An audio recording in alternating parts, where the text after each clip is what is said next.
In the beginning, God spoke, and the world came alive. Over 6 days, he crafted light, sky, seas, and land, filling them with plants, stars, birds, fish, and creatures. He called it all good.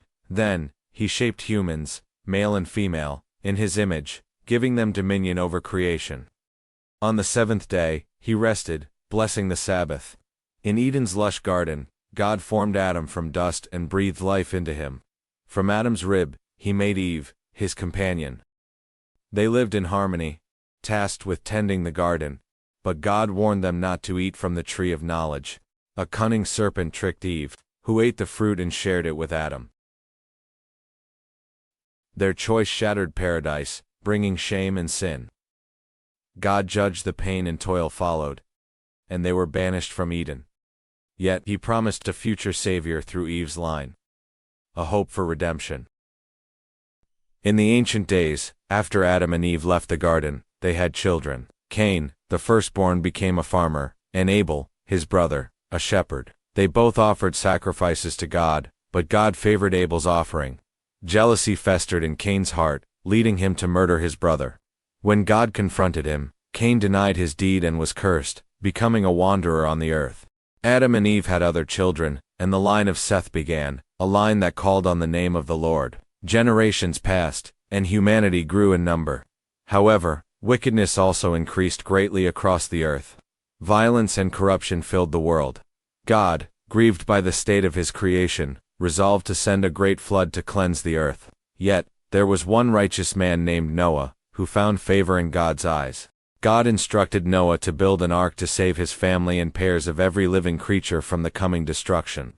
In ancient days, a man named Noah, righteous in a world steeped in wickedness, found grace in the eyes of the Lord. Seeing the depths of human corruption, God purposed to cleanse the earth with a great flood, but he commanded Noah to build a mighty ark. Noah, obedient to God's word, gathered his family and pairs of every living creature into the ark. Then, the heavens unleashed a torrential downpour for 40 days and nights, and the waters rose, engulfing the highest mountains. All life outside the ark perished. After the floodwaters receded and the ark rested on Mount Ararat, Noah released birds to find dry land. Finally, the earth was dry. God made a covenant with Noah and his descendants, promising never again to destroy all life with a flood. And he set a rainbow in the clouds as a sign of this everlasting promise. God then blessed Noah and his sons, commanding them to be fruitful and multiply and fill the earth anew. In the ancient world after the flood, Noah's sons Shem, Ham, and Japheth became the fathers of diverse nations, spreading across the earth. From them came mighty kings and various peoples, each with their own languages and lands. Yet, in their pride, many people in the land of Shinar, driven by a desire to make a name for themselves, began to build a towering city, and a tower that reached to the heavens, known as Babel. God, observing their unified ambition, saw their intent to live independently of him, to scatter them across the earth and thwart their arrogant defiance. God confused their languages, making it impossible for them to understand one another.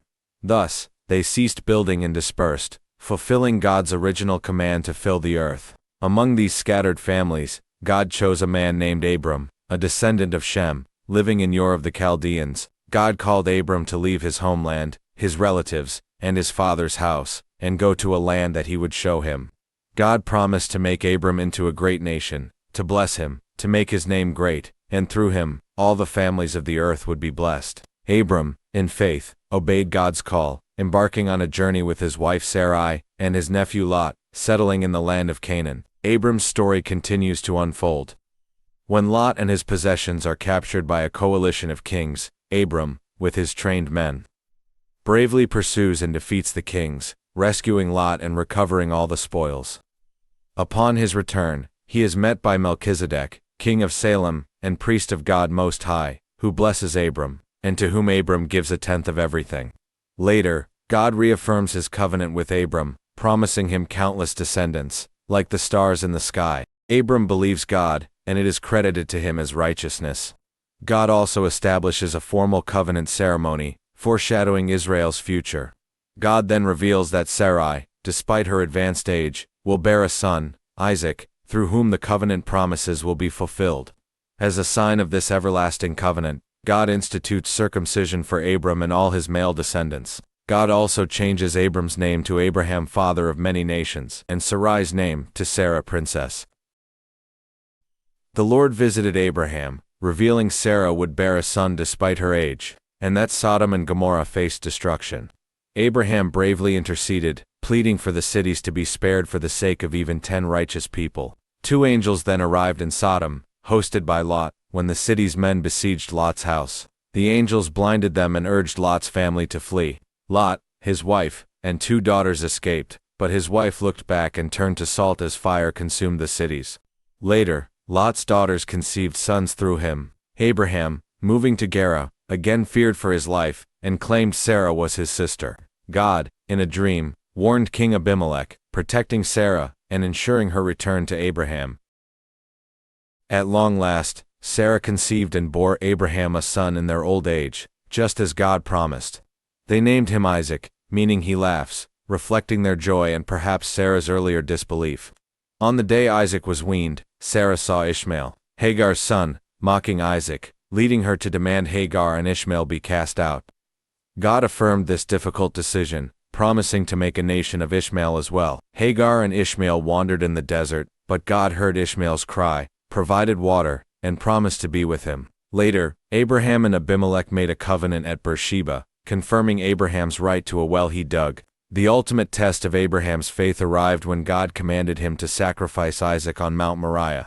Abraham, obediently, prepared to offer his beloved son, but at the last moment, an angel of the Lord intervened, providing a ram as a substitute. This profound act demonstrated Abraham's unwavering trust in God. Finally, Sarah died at 127 years old, and Abraham bought the cave of Machpelah from the Hittites as a burial place, marking his first land acquisition in Canaan. Abraham, old and content, sends his servant to his homeland to find a wife for Isaac from his own kin, not a Canaanite. The servant, guided by God, meets Rebekah at a well. She generously waters his camels, fulfilling a sign. He returns with her, and Isaac finds comfort and love in Rebekah after his mother's death. Abraham then takes Keturah and has more children, expanding his lineage, before dying at 175 and being buried with Sarah. Isaac and Rebekah remain barren for 20 years until Isaac prays, and Rebekah conceives twins. God reveals the older will serve the younger. Esau, a skilled hunter, is born first, then Jacob, who is quiet. Esau later despises his birthright, selling it to Jacob for a bowl of stew. A famine drives Isaac to Gerar. God reiterates the covenant with Abraham to Isaac, blessing him. Fearing for his life, Isaac lies about Rebekah being his sister. Abimelech discovers the truth. Isaac prospers greatly, causing the Philistines to envy him and fill his wells. Isaac moves away, digging new wells, before finally settling at Beersheba, where God reaffirms his presence. Isaac, old and blind, intended to bless Esau, but Rebekah favored Jacob. She orchestrated a deception, making Jacob impersonate Esau. Isaac, fooled by Jacob's disguise and savory food, bestowed the blessing of the firstborn upon him. When Esau returned, enraged by the betrayal, he vowed to kill Jacob. Rebekah sent Jacob to her brother Laban in Haran. On his journey, Jacob dreamt of a ladder to heaven with angels ascending and descending, and God reaffirmed the Abrahamic covenant. Arriving in Haran, Jacob met his cousin Rachel at a well. Falling deeply in love, he agreed to work 7 years for Laban for Rachel's hand, but Laban deceitfully substituted Leah on the wedding night. Jacob then worked another 7 years for Rachel. Rachel's barrenness leads her to give Jacob her servant Bilhah, who bears Dan and Naphtali. Leah, desiring more children, offers Zilpah, who bears Gad and Asher. Leah then has Issachar, Zebulun, and Dinah. Rachel finally conceives Joseph. Jacob, seeking to increase his own wealth, cleverly uses a breeding strategy with Laban's speckled and spotted animals, greatly prospering. God instructs Jacob to return home. Fearing Laban's reaction, Jacob secretly departs with his family and flocks. Laban pursues them, accusing Jacob of stealing his household gods which Rachel secretly hid. They make a covenant of peace at Galeed. As Jacob approaches Canaan, he sends messengers to Esau, fearing his brother's wrath. He divides his company and earnestly prays for deliverance. Jacob then wrestles with a mysterious man and angel all night at Peniel, is wounded, but receives a new name. Israel meaning struggles with God. Jacob, fearing Esau, sent gifts ahead, then met his brother. Against expectations, Esau embraced him, a tearful, reconciled reunion. Jacob settled in Shechem, buying land. However, Shechem, the Hivite prince, violated Dinah, Jacob's daughter. Her brothers, Simeon and Levi, enraged, deceitfully orchestrated the circumcision of all Shechemite males under the pretense of marriage. While they were recovering, Simeon and Levi brutally slaughtered every man, plundering the city. Jacob was greatly distressed by their violence. God then commanded Jacob to Bethel.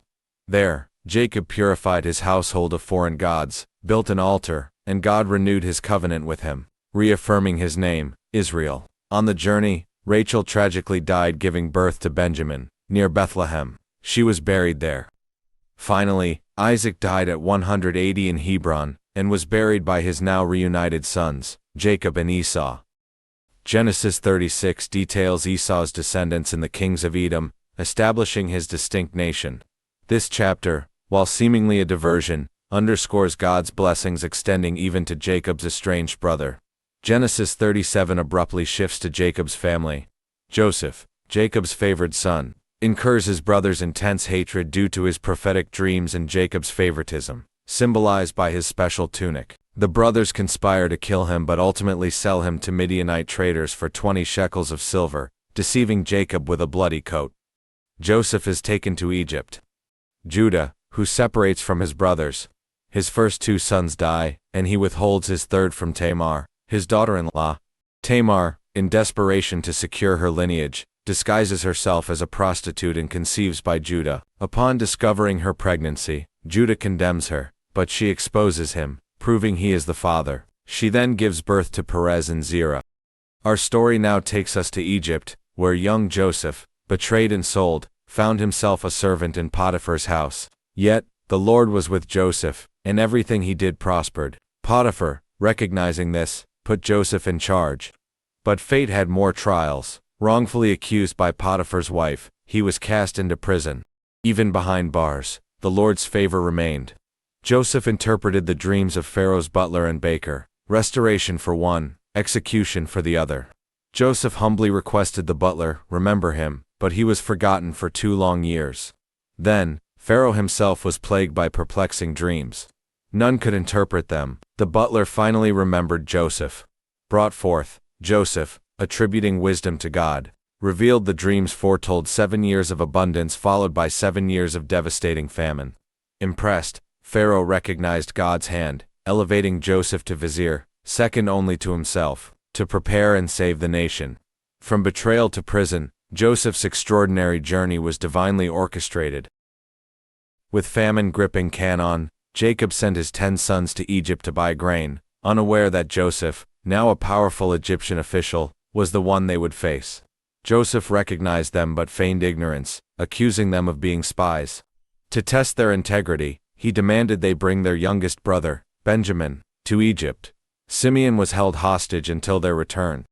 Back in Canaan, Jacob reluctantly allowed Benjamin to accompany his brothers on their second trip, as their provisions ran out.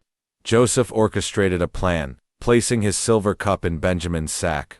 Upon their departure, they were accused of theft. When the cup was found with Benjamin, Joseph declared he would remain as a slave.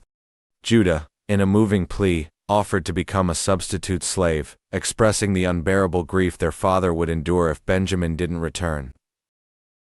Unable to contain himself any longer, Joseph revealed his true identity to his astonished brothers, weeping so loudly that the Egyptians outside could hear. He reassured them, explaining that God had sent him to Egypt to preserve life during the famine. He forgave their past betrayal and urged them to bring their father, Jacob, and their families to the abundance of Goshen. Pharaoh, upon hearing the news, was pleased and provided wagons and provisions for Jacob's journey. Jacob, initially disbelieving, was overjoyed when he saw the wagons Joseph had sent. He declared, "It is enough. My son Joseph is still alive. I will go and see him before I die." Jacob, with his entire household, numbering 70 souls, journeyed to Egypt and settled in Goshen. Joseph lovingly cared for his father and brothers. As the famine intensified, Joseph wisely managed the distribution of food. eventually acquiring all the livestock and land of Egypt for Pharaoh in exchange for sustenance. As Jacob neared his end, Joseph brought his sons, Manasseh and Ephraim, for a blessing. With prophetic insight, Jacob intentionally blessed the younger Ephraim above the elder Manasseh, declaring his greater future. Soon after, Jacob gathered all his sons, imparting a unique blessing or prophecy upon each, foretelling their tribal destinies. He then made them promise to bury him with his ancestors in Canaan. Upon Jacob's death, Joseph mourned deeply and arranged a grand procession to bury his father in the promised land. Afterwards, Joseph's brothers, fearing retribution, begged for forgiveness. Joseph, weeping, reassured them. "You meant evil against me," he declared, "but God meant it for good, to preserve many lives." He comforted and provided for them. Finally, at 110, Joseph also died, making his brothers promise to carry his bones back to Canaan when God would lead them out of Egypt.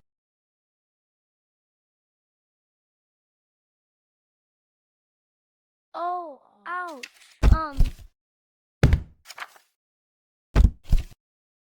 In the fertile land of Egypt, the descendants of Jacob, now called Israelites, multiplied greatly, filling the land. A new Pharaoh, fearing their growing numbers, enslaved them, forcing them into brutal labor, and cruelly ordering every Hebrew male baby drowned in the Nile. Amidst this terror, a Levite woman bore a son, Moses. She hid him for 3 months, then placed him in a basket among the reeds of the Nile, where Pharaoh's daughter discovered and adopted him.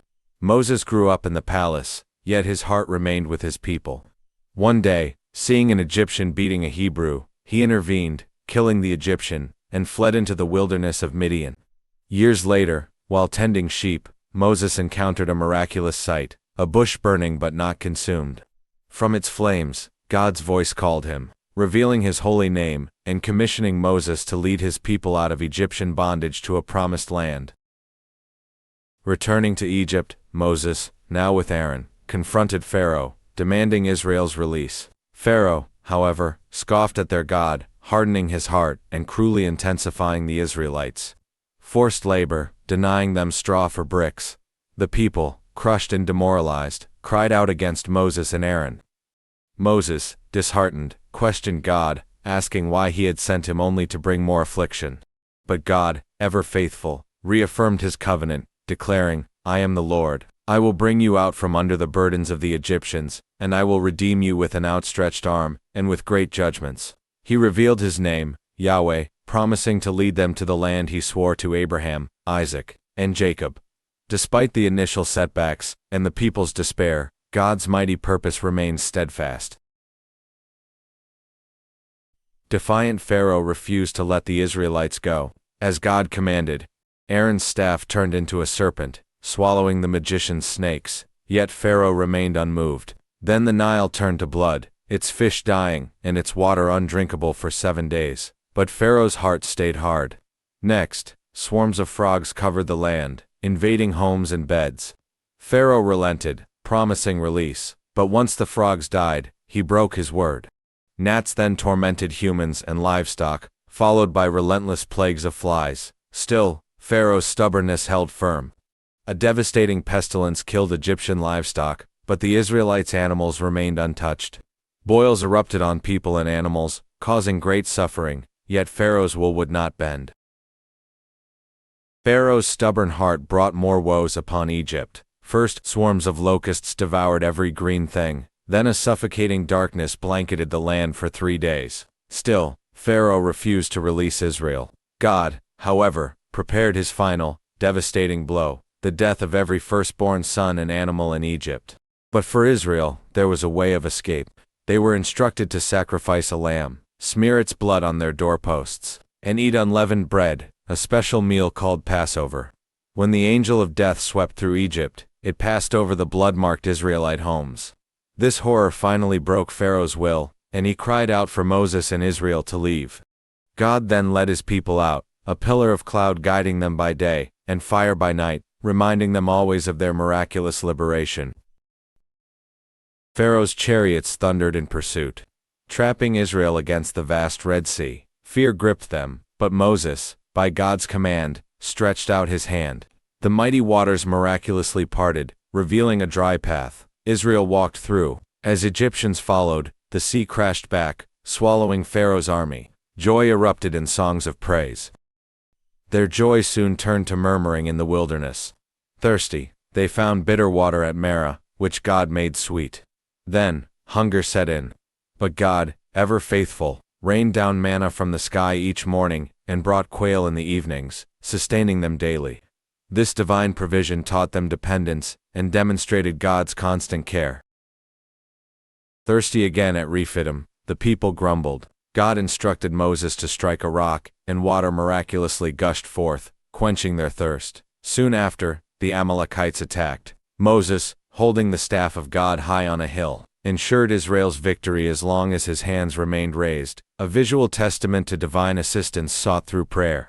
Continuing their journey, Jethro, Moses' father-in-law, visited, and wisely advised Moses to delegate leadership, establishing a system of judges to ease his burden. Finally, after 3 months, they arrived at Mount Sinai. God, in a dramatic display of power with thunder, lightning, and a thick cloud, descended upon the mountain, marking his holy presence and preparing to deliver his covenant to his chosen people. From the thundering peak of Mount Sinai, God spoke, delivering his covenant. He first proclaimed the 10 Commandments, profound principles for loving God and neighbor, forming their moral foundation. These weren't mere suggestions, but almighty words, shaping their worship and conduct. Then, God detailed specific laws for daily life. These ordinances covered bondservants, personal injury, property damage, theft, and restitution. They protected the vulnerable strangers, widows, orphans, and commanded against sorcery, idolatry, and other abhorrent practices. These detailed regulations established a just and holy society, reflecting God's character in their daily interactions and communal life.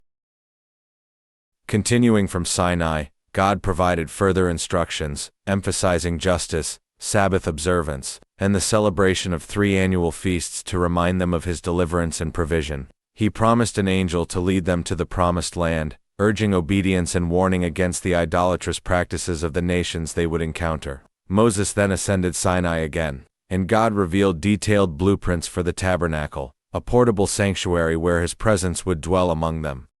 The instructions covered everything: the Ark of the Covenant, a sacred chest to house the tablets of the law, the table for the bread of the presence, the golden lampstand, and the intricate curtains and coverings. God specified the materials: gold, silver, bronze, fine linen, and the precise measurements, reflecting the sacredness and order of his dwelling place among his people. Continuing his meticulous instructions, God unveiled the detailed plans for the tabernacle's structure. Moses received precise directions for the wooden boards, silver bases, and connecting bars, forming the sacred tent's sturdy frame, the inner veil, separating the holy place from the most holy place, and the outer screen for the entrance were meticulously described. God then laid out the design for the brazen altar of burnt offering, and the spacious courtyard, complete with its linen hangings and bronze pillars. Every detail, down to the lampstand oil, was covered.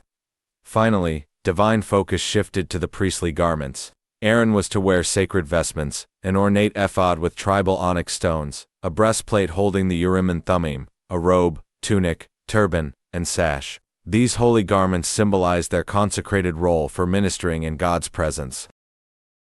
Back on Sinai, God detailed the elaborate consecration ceremony for Aaron and his sons, ordaining them for priestly service. This involved specific sacrifices: a bull, rams, and unleavened bread, and anointing with oil, symbolizing their dedication to holy service. For 7 days, this ritual was to be repeated, filling their hands with sacred duties and sanctifying the altar. God also commanded daily offerings, 2 lambs each day, a continual burnt offering demonstrating their constant devotion. The Lord reiterated the importance of the Sabbath as a sign of the covenant between him and Israel, a day of sacred rest. Finally, as a tangible symbol of this divine agreement, God presented Moses with 2 tablets of stone, inscribed by his own finger, bearing the testimony of the covenant. While Moses was atop Sinai, receiving God's law, the impatient Israelites below pressured Aaron to fashion them gods. Using melted gold jewelry, he crafted a golden calf. They celebrated with feasting and idolatrous worship, forgetting the God who delivered them. Descending the mountain with the tablets, Moses was consumed by righteous anger at this betrayal. He shattered the tablets, confronted Aaron, and then, in a powerful display of zeal for God, called for those loyal to the Lord. The Levites answered, and a judgment fell upon the idolaters. Moses then pleaded with God for their forgiveness, interceding on their behalf. After fervent prayer, God relented. Moses returned to Sinai, where God, in his grace, renewed the covenant and inscribed new tablets, revealing his glory to Moses in the process. Moses gathered the Israelites, reminding them of the Sabbath and then calling for a freewill offering to build God's dwelling. The people responded with an overflowing generosity that astonished even Moses, bringing gold, silver, bronze, precious stones, fine linens, and vibrant dyes, so much that Moses had to tell them to stop. God, in his wisdom, had already empowered Bezalel and Oholiab with divine skill for every intricate craft. With their hearts stirred and talents ignited, these master artisans, alongside other gifted individuals, began the monumental task. They meticulously fashioned the tabernacle's inner curtains, its various coverings, and the sturdy wooden frames, all precisely according to the divine blueprints. Then came the sacred furnishings: the Ark of the Covenant with its mercy seat, the table for the bread of the presence, and the exquisitely designed golden lampstand. Every piece, from the altar of incense to the anointing oil, was perfectly crafted, a testament to devoted hands building God's presence among them. Just as in the ancient wilderness, skilled hands continued the sacred work. Bezalel and Oholiab, with their God-given abilities, crafted the brazen altar for burnt offerings, the bronze wash basin for the priest's purification, and the intricate hangings for the tabernacle courtyard. Every detail, from the sockets to the tent pegs, was made according to the divine plan. Finally, the momentous day arrived. Moses oversaw the erection of the tabernacle. Piece by piece, the framework was raised, the coverings spread, and the inner veil hung, creating the sacred separation. The Ark of the Covenant, the table, the lampstand, and the altar of incense were placed in their designated spots. Moses anointed everything with oil, consecrating it for holy service. Then, as the final act of completion, the cloud of the Lord descended upon the tent of meeting, and the glory of the Lord filled the tabernacle, signifying God's dwelling among his people. Subscribe.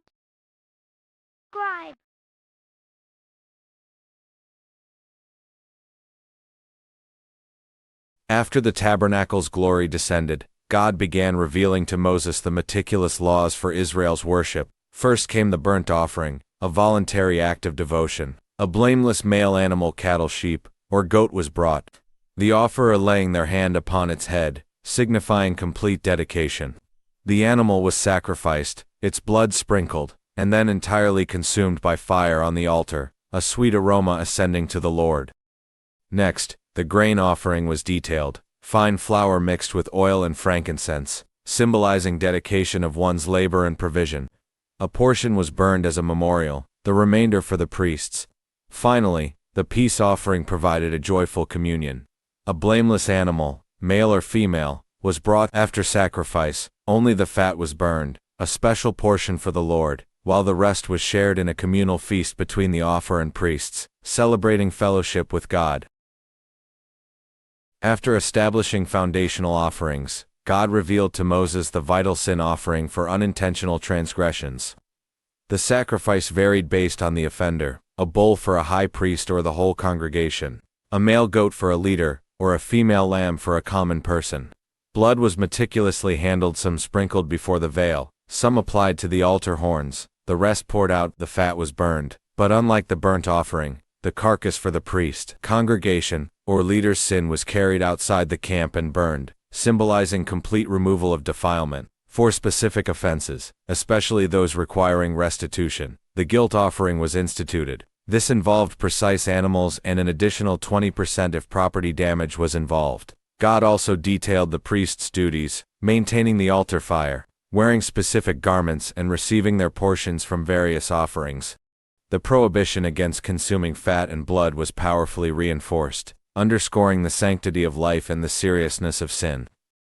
Moses gathered Aaron and his sons for their ordination. He clothed Aaron in the sacred garments, anointed him with oil, and presented sacrifices: a bull for a sin offering, and rams for burnt and ordination offerings. The blood was applied to their ears, thumbs and toes, signifying complete consecration. This 7-day ritual, performed meticulously, set them apart for priestly service in the newly erected tabernacle. Following their sanctification, the Lord communicated through Moses about purity and defilement. He distinguished between clean and unclean animals, those fit or unfit for consumption and sacrifice. Land animals with cloven hooves and that chew the cud were clean. Water creatures with fins and scales were permissible. Birds were listed, with many deemed unclean. Contact with carcasses also caused defilement, requiring specific cleansing rituals. These laws served to maintain holiness within the camp and reinforce Israel's unique identity. After childbirth, a woman faced a period of ritual impurity. Longer for a daughter than a son, requiring specific sacrifices for purification. This emphasized the deep connection between physical life processes and the need for ceremonial cleansing. Then came the chilling laws of leprosy, or severe skin diseases. If a suspicious mark appeared, the person was brought to the priest, who meticulously examined the affliction, sometimes isolating the individual for days. A pronouncement of unclean meant separation from the camp. Torn clothes and uncovered had a stark visual of their defilement. Even garments and houses could contract this leprosy, often requiring burning. Yet for a healed individual, a complex cleansing ritual followed. It involved 2 birds, blood, water, cedar, scarlet, and hyssop, symbolizing life and death, cleansing and release. After shaving, washing, and a waiting period, further sacrifices, including anointing with blood and oil, fully restored them to the vibrant life of the community. The divine instructions continued, delving into bodily discharges that rendered individuals unclean. Men with emissions and women during menstruation faced periods of ritual impurity, requiring specific washings and durations before they were clean again. Anything or anyone they touched also became unclean, emphasizing how easily defilement could spread, threatening the sanctity of the Lord's dwelling. But beyond daily impurities, God provided for the nation's spiritual well-being through the solemn Day of Atonement. Once a year, the high priest, Aaron, meticulously entered the most holy place, offering blood for his own sins and those of the entire community. A powerful symbolic act followed. One goat was sacrificed for sin, while another, the scapegoat, carried the nation's transgressions into the desolate wilderness, signifying their complete removal. Further, God commanded that all meat be slaughtered at the tabernacle as an offering, strictly forbidding the consumption of blood, for the life of the creature resides within it, and it is blood that makes atonement for the soul. The desert air hung heavy with a new, solemn pronouncement from the Lord to Moses. Holiness is not merely about offerings, it is about who you are, for I, the Lord your God, am holy. Severe warnings followed. Any Israelite offering their child to Molech faced death by stoning. If the community failed to act, God himself would cut off that person and their family. The same grim fate awaited those who consulted mediums or spiritualists. These were not minor transgressions but affronts to God's nature, demanding utter separation. The decrees continued, defining the community's moral fabric. Sexual perversions, incest, adultery, homosexuality, and bestiality were unequivocally condemned, often punishable by death or being cut off. Cursing parents also carried the ultimate penalty. These absolute boundaries defined what it meant to live as a holy nation, distinct from corrupt surrounding practices, a constant reminder that their purity reflected God's own character. The burden of holiness rested most heavily on the priests. Moses relayed strict laws for Aaron and his descendants. Ordinary priests could not defile themselves by touching dead bodies, except immediate family, while the high priest faced even stricter rules, unable to defile himself or anyone. Their appearance and marriages were also regulated. Priests could only marry virgins, and the high priest only a virgin from his own people. Physical perfection was paramount for sanctuary service. Priests with blemishes, like blindness or lameness, were disqualified from serving at the altar, though they could still eat holy food. This strict code underscored the immense reverence and purity required for those mediating between God and his people. Finally, the sanctity of holy offerings was addressed. Only clean priests in their households could eat consecrated food. Anyone ritually unclean was forbidden from partaking until purified. All animals offered to the Lord had to be without blemish. No blind, injured, or diseased animals were acceptable. Only a perfect sacrifice could represent the people before a perfect God. The laws even extended to the timing of eating peace offerings. The powerful injunction was repeated, "You shall not profane my holy name, but I will be sanctified among the children of Israel." This was a consistent call for holiness in personal conduct, priestly service, and every sacred offering, all reflecting the Lord's own holiness. The tabernacle, shimmering under the desert sun, was not just a place of worship, it was the very dwelling of a holy God, demanding an unparalleled standard from those who served within its sacred precincts.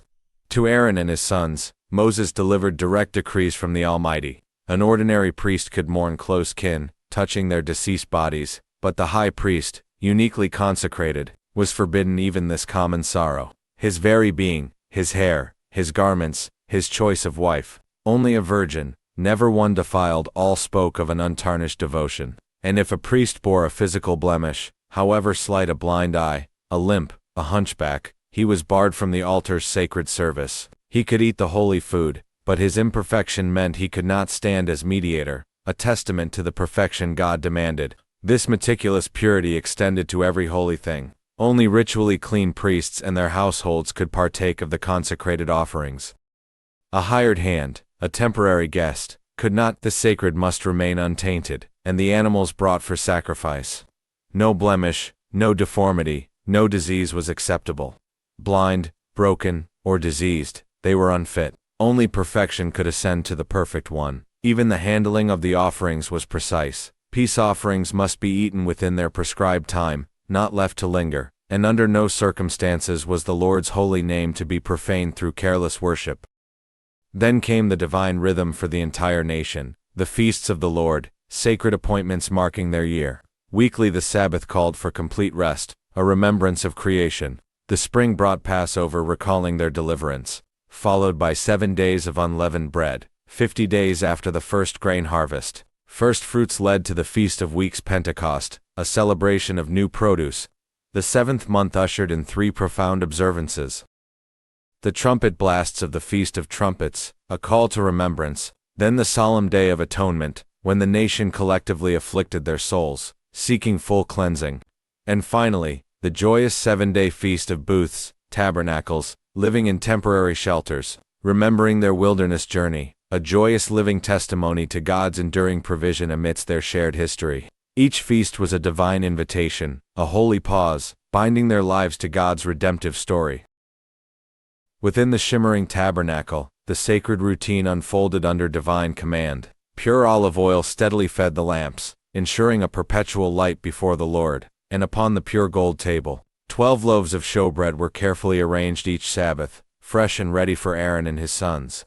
But suddenly, the sanctity was pierced. The son of an Israelite woman and an Egyptian man, in defiance, had brazenly cursed the name of the Lord. The Lord's verdict was swift. The blasphemer must be stoned by the entire assembly.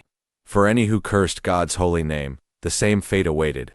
The principle was clear: an eye for an eye, a tooth for a tooth. Justice for injury, whether broken bone or murder, would be met with equal measure, impartial for all.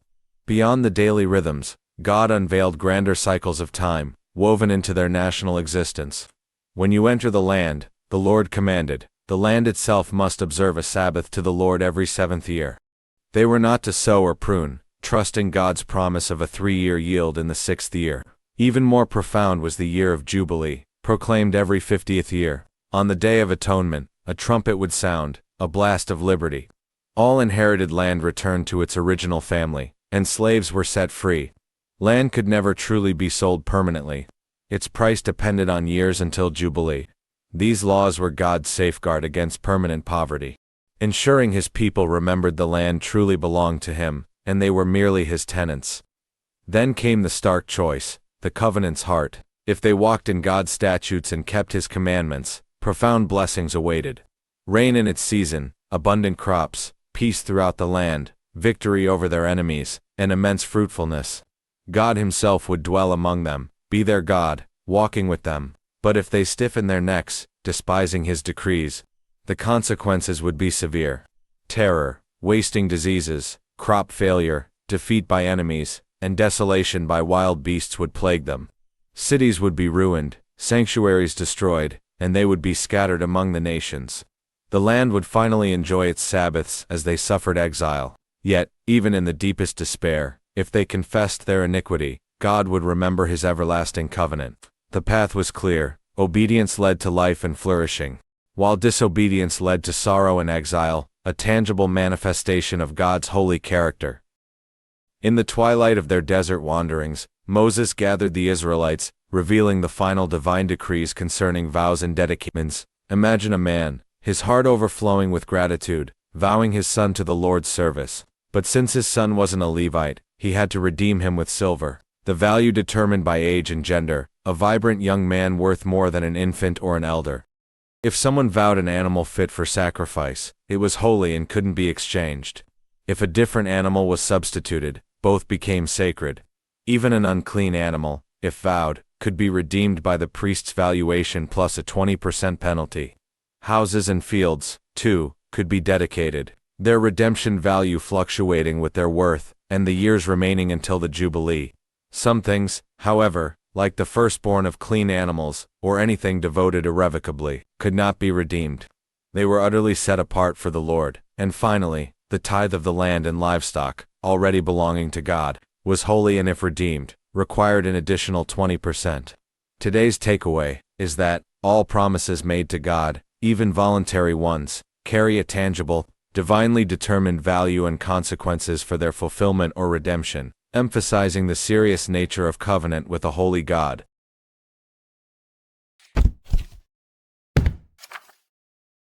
Subscribe.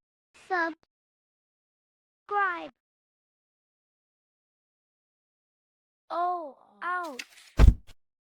In the twilight of their desert wanderings, Moses gathered the Israelites, revealing the final divine decrees concerning vows and dedications. Imagine a man, his heart overflowing with gratitude, vowing his son to the Lord's service. But since his son wasn't a Levite, he had to redeem him with silver, the value determined by age and gender, a vibrant young man worth more than an infant or an elder. If someone vowed an animal fit for sacrifice, it was holy and couldn't be exchanged. If a different animal was substituted, both became sacred. Even an unclean animal, if vowed, could be redeemed by the priest's valuation plus a 20% penalty. Houses and fields, too, could be dedicated, their redemption value fluctuating with their worth, and the years remaining until the Jubilee. Some things, however, like the firstborn of clean animals, or anything devoted irrevocably, could not be redeemed. They were utterly set apart for the Lord. And finally, the tithe of the land and livestock, already belonging to God, was holy and if redeemed, required an additional 20%.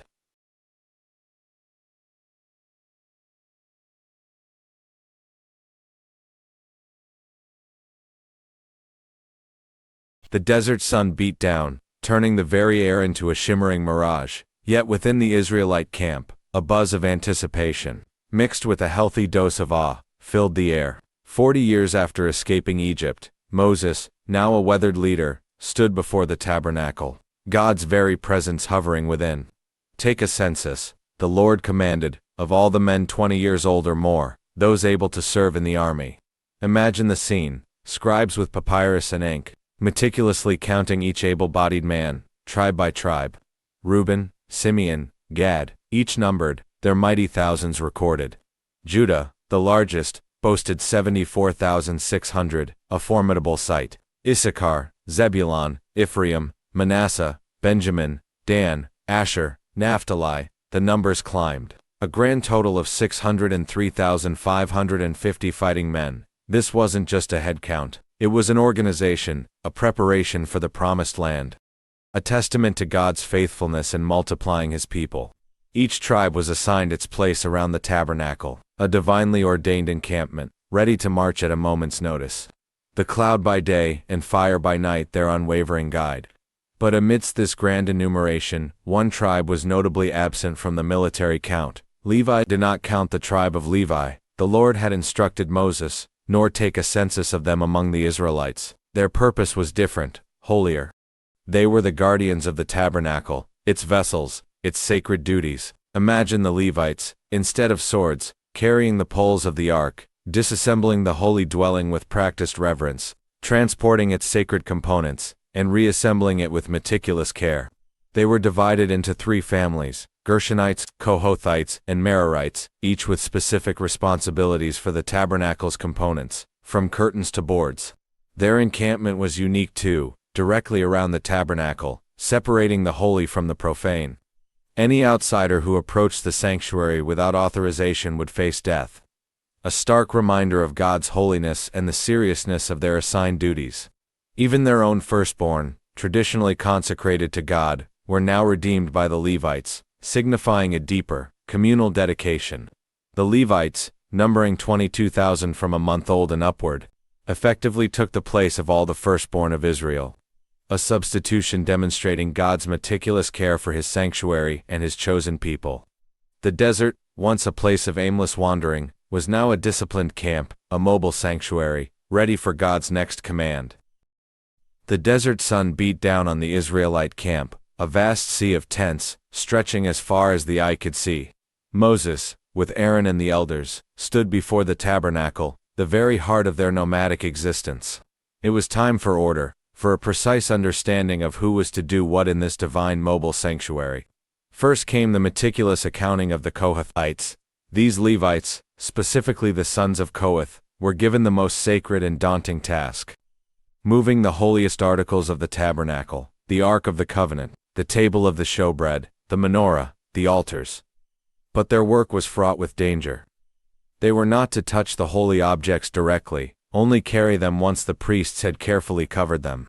One wrong move, one curious glance at the uncovered ark, and death would follow. Their strong shoulders were to bear the weight of God's presence, but always with reverence and fear. Next, the Gershonites were counted.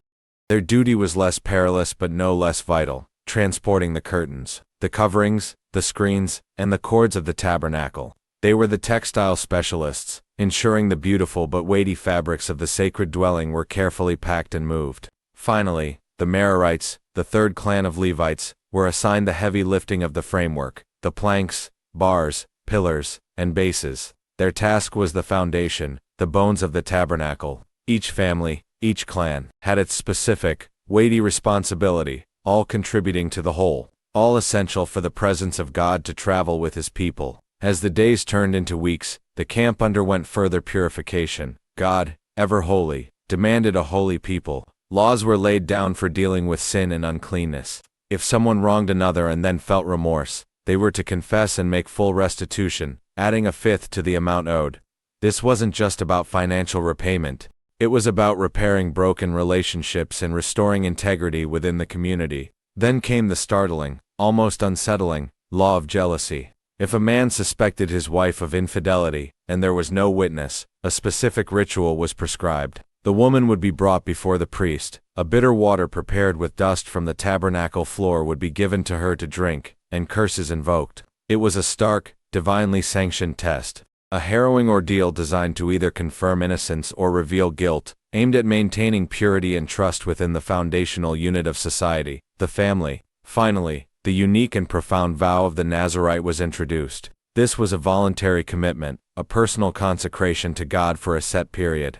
A Nazirite was to abstain from wine and strong drink, avoid cutting their hair, and keep themselves free from all defilement, especially contact with a dead body. It was a radical, visual sign of devotion, a way for any man or woman to draw closer to God through self-denial and holiness, culminating in an offering at the tabernacle.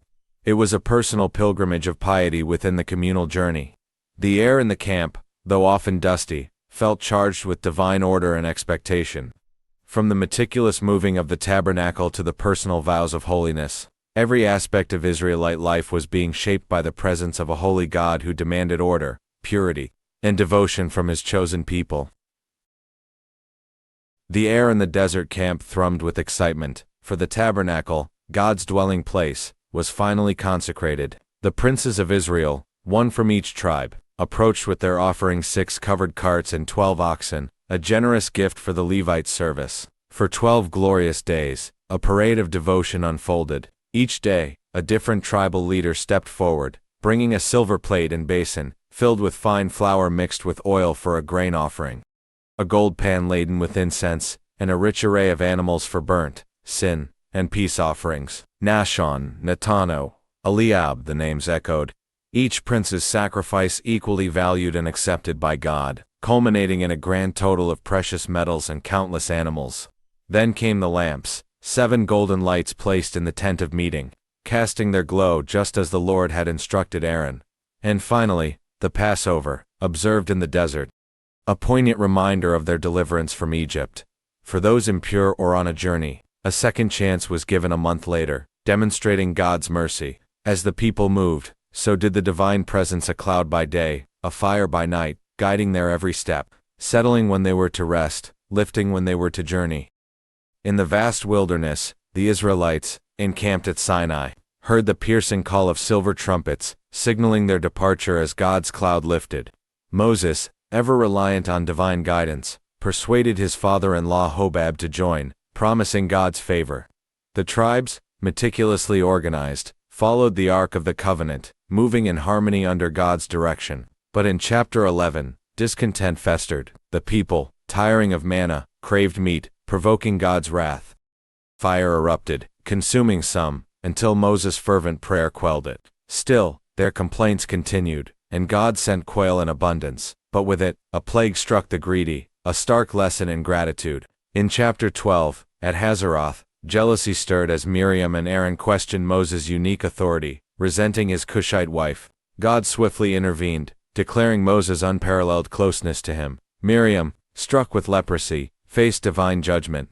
Yet Moses, in profound humility, interceded for her healing. After 7 days of isolation, Miriam was restored, and the journey continued. Through rebellion and envy, Moses' steadfast faith and God's unwavering guidance shaped a people for his eternal purpose. The scorching sun bore down on the Israelite camp in the wilderness of Paran. From every tribe, 12 men, strong and discerning, were chosen to spy out Canaan, the land promised by God. For 40 days, they traversed the land, observing its inhabitants, its formidable cities, and its rich produce. They returned, carrying a colossal cluster of grapes, a testament to Canaan's fertility. 10 of the spies, however, brought back a chilling report. "The people are giants," they whispered, "their cities are fortified, insurmountable." Fear gripped the camp, and the people wept through the night, murmuring against Moses and Aaron, even yearning for a return to Egypt. Only Caleb and Joshua stood firm, their voices ringing with faith. "The land is exceedingly good. If the Lord delights in us, he will bring us into it." But the congregation threatened to stone them. God's anger flared. He declared that this faithless generation, save Caleb and Joshua, would perish in the wilderness, wandering for 40 years, a year for each day of their spying. Despite this pronouncement, some, in misguided defiance, attempted to invade Canaan, only to be routed by the Amalekites and Canaanites. Amidst the despair, God reiterated laws concerning offerings, tithes, and purification, emphasizing his enduring covenant. He even provided a specific command for tassels on their garments, a constant reminder to obey his commandments and be holy. Discontent, like a hidden fire, smoldered beneath the surface of the Israelite camp. Korah, a respected Levite, chafed under Aaron's priestly authority, believing himself equally worthy. He gathered a formidable alliance, Dathan and Abiram, Reubenites, who resented Moses' leadership, and 250 prominent men. They confronted Moses and Aaron, accusing them of exalting themselves above the Lord's assembly.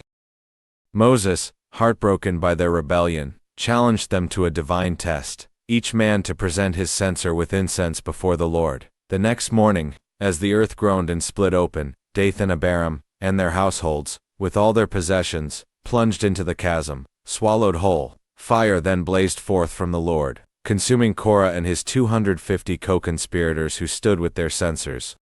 Yet, even after such terrifying judgment, the people murmured again, accusing Moses and Aaron of killing the Lord's people. A devastating plague erupted, swiftly claiming thousands. Aaron, at Moses' command, quickly took his censer and stood between the living and the dead, making atonement until the plague ceased, a selfless act saving many lives. To definitively settle the priesthood, God commanded each tribal leader to bring his staff, with Aaron's name on his staff. The next morning, only Aaron's staff had budded, blossomed, and produced almonds, a miraculous sign confirming his divine appointment. This staff was then placed in the Ark of the Covenant as a perpetual witness, God further delineated the responsibilities and provisions for the Levites and priests, ensuring the sanctity and order of his tabernacle. The desert wind whispered tales of past trials as the Israelites continued their long journey.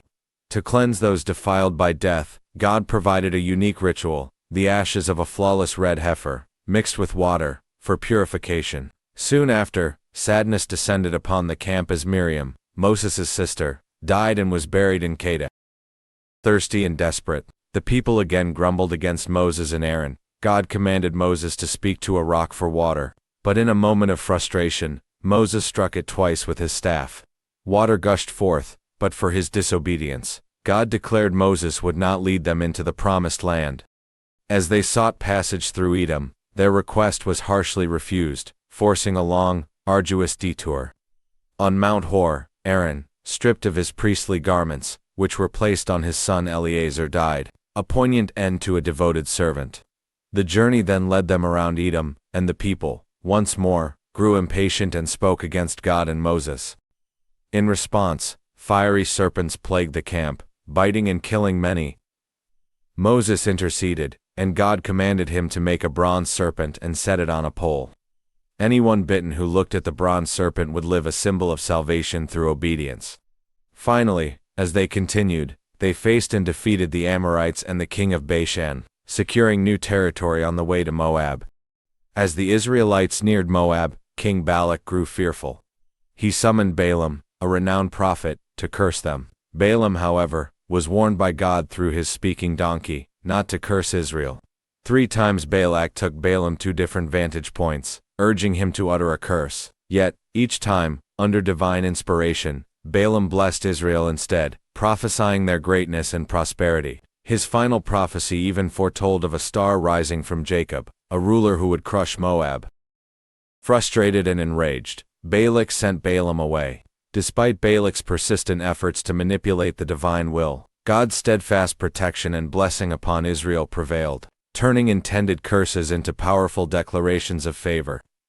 The Israelites, encamped in Shittim, fell into grave sin. Lured by Moabite women to worship Baal of Peor, a devastating plague erupted, claiming thousands. Phinehas, filled with righteous zeal, boldly intervened, spearing an Israelite man and a Midianite woman, halting the plague and earning an eternal covenant of peace for his faithfulness.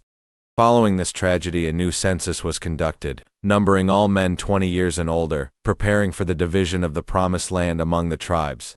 Yet, among those counted, a unique case arose. The daughters of Zelophehad, whose father had died without sons. They bravely approached Moses, pleading for their inheritance. God, hearing their just petition, ruled in their favor, establishing a new law of inheritance for daughters. Finally, with Moses' passing imminent, God commanded him to appoint Joshua as his successor, transferring leadership and authority to him before all the congregation. As the Israelites stood on the cusp of the promised land, God, through Moses, meticulously laid out a divine calendar of offerings, day by day, week by week, month by month, and throughout the annual festivals, like Passover, weeks, and tabernacles, specific burnt offerings, grain offerings, and drink offerings were commanded. This wasn't just ritual, it was a constant, fragrant reminder of their covenant with the Most High, a rhythm of worship designed to permeate their daily and yearly lives in the land they would soon inhabit. Beyond the communal sacrifices, God also addressed personal commitments. The making of vows. A man's vow was binding, a solemn promise to the Lord. For women, however, there were nuanced provisions. A father or husband held the authority to nullify a daughter's or wife's vow, but only if they did so immediately upon hearing it. Silence implied consent, making the vow binding. These laws underscored the sanctity of one's word before God and the structured authority within Israelite families. The plains of Moab buzzed with anticipation. After God's command, Moses led the Israelites to war against the Midianites, avenging their treachery. The battle was swift and decisive. Every male was slain, and their cities burned. But Moses, angered by the sparing of women who had led Israel astray, ordered a further purge, saving only the young virgins. The spoils of war, vast flocks, herds, and gold were divided among the warriors, the congregation, and a portion set aside for the Lord. Following this, Moses, guided by divine instruction, prepared for the crossing of the Jordan. The tribes of Reuben, Gad, and half of Manasseh, rich in livestock, sought to settle east of the Jordan. Moses granted their request, but only after they pledged to join their brethren in conquering Canaan. As preparations for entry into the Promised Land continued, God meticulously outlined the boundaries of their inheritance and appointed leaders for each tribe. Finally, after 40 years of wandering, the Israelites broke camp from the plains of Moab, poised to cross into the land promised to their ancestors. As the Israelites stood on the cusp of Canaan, divine instructions continued to shape their future. God meticulously outlined the precise borders of the Promised Land, detailing its expanse from the Great Sea to the Dead Sea, ensuring no dispute over their inheritance. Moses then appointed a leader from each tribe, a prince, to oversee the equitable distribution of this vast territory. Next, a crucial matter of justice arose. For the Levites, who received no tribal inheritance, 48 cities were designated throughout Canaan, complete with pasture lands. 6 of these were specially appointed as cities of refuge, havens for anyone who accidentally killed another. This established a critical legal framework, protecting the innocent from vengeful kin while ensuring intentional murderers faced justice outside these safe havens. Finally, a concern emerged regarding the inheritance of daughters. The daughters of Zelophehad, having inherited their father's land due to the absence of sons, posed a potential tribal boundary issue if they married outside their clan. A law was swiftly established. Female inheritors of land must marry within their ancestral tribe to prevent the dilution or transfer of tribal land, preserving the integrity of the inheritance. Thus, with clear boundaries, cities of justice, and protected inheritances, Israel was ready to enter their promised home. Subscribe.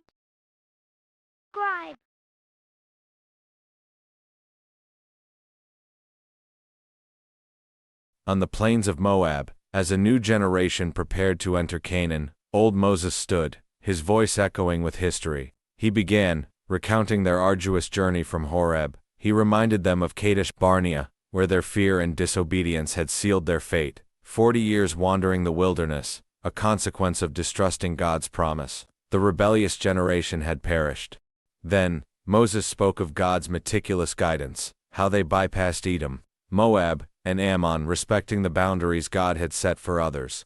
He highlighted divine provision. Not a single need went unmet during their decades in the barren lands. Finally, his tone shifted to triumph. They had not just wandered, they had conquered.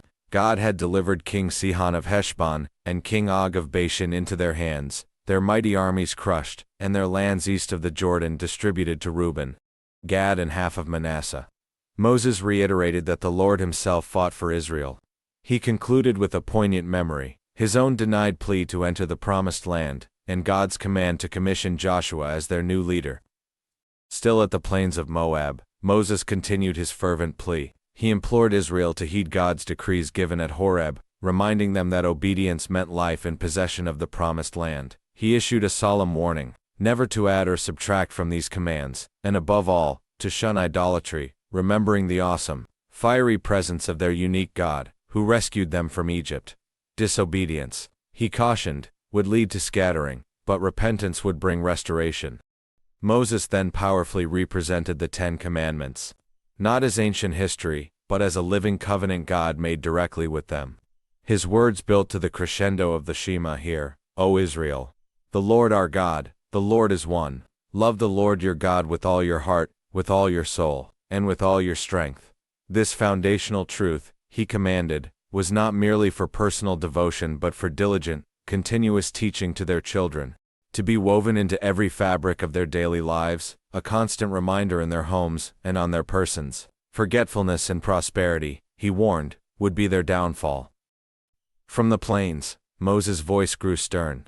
As Israel prepared to enter Canaan, he commanded total separation, utterly destroy the inhabitants and their idolatrous altars, make no covenants, no intermarriages. Their election was not due to their numbers or might, but to God's unwavering love and faithfulness. Obedience would bring divine favor and gradual victory. He then urged them to remember the 40 years of wilderness. It wasn't aimless wandering, but God's deliberate humbling, a test to teach dependence. Sustained by miraculous manna and unworn clothes. When prosperity inevitably came in the Promised Land, Moses warned against deadly pride, forgetting God, attributing success to their own strength. Finally, he hammered home the truth. They were not conquering Canaan due to their righteousness, for they were a stubborn people. Instead, it was because of the inhabitants' wickedness and God's faithful oath to their ancestors. Moses recalled their worst rebellion, the golden calf, reminding them of their inherent unworthiness and how God's fierce anger was only averted by his desperate intercession. Their past was a testament to God's grace, not their merit. Moses continued to impress upon Israel the gravity of their covenant. He reminded them of the new stone tablets, a testament to God's patient renewal after their great sin. His fervent message: God chose them not for their merit, but for his love. Therefore they must love him in return, with a circumcised heart, not just outward ritual, and extend justice to the vulnerable.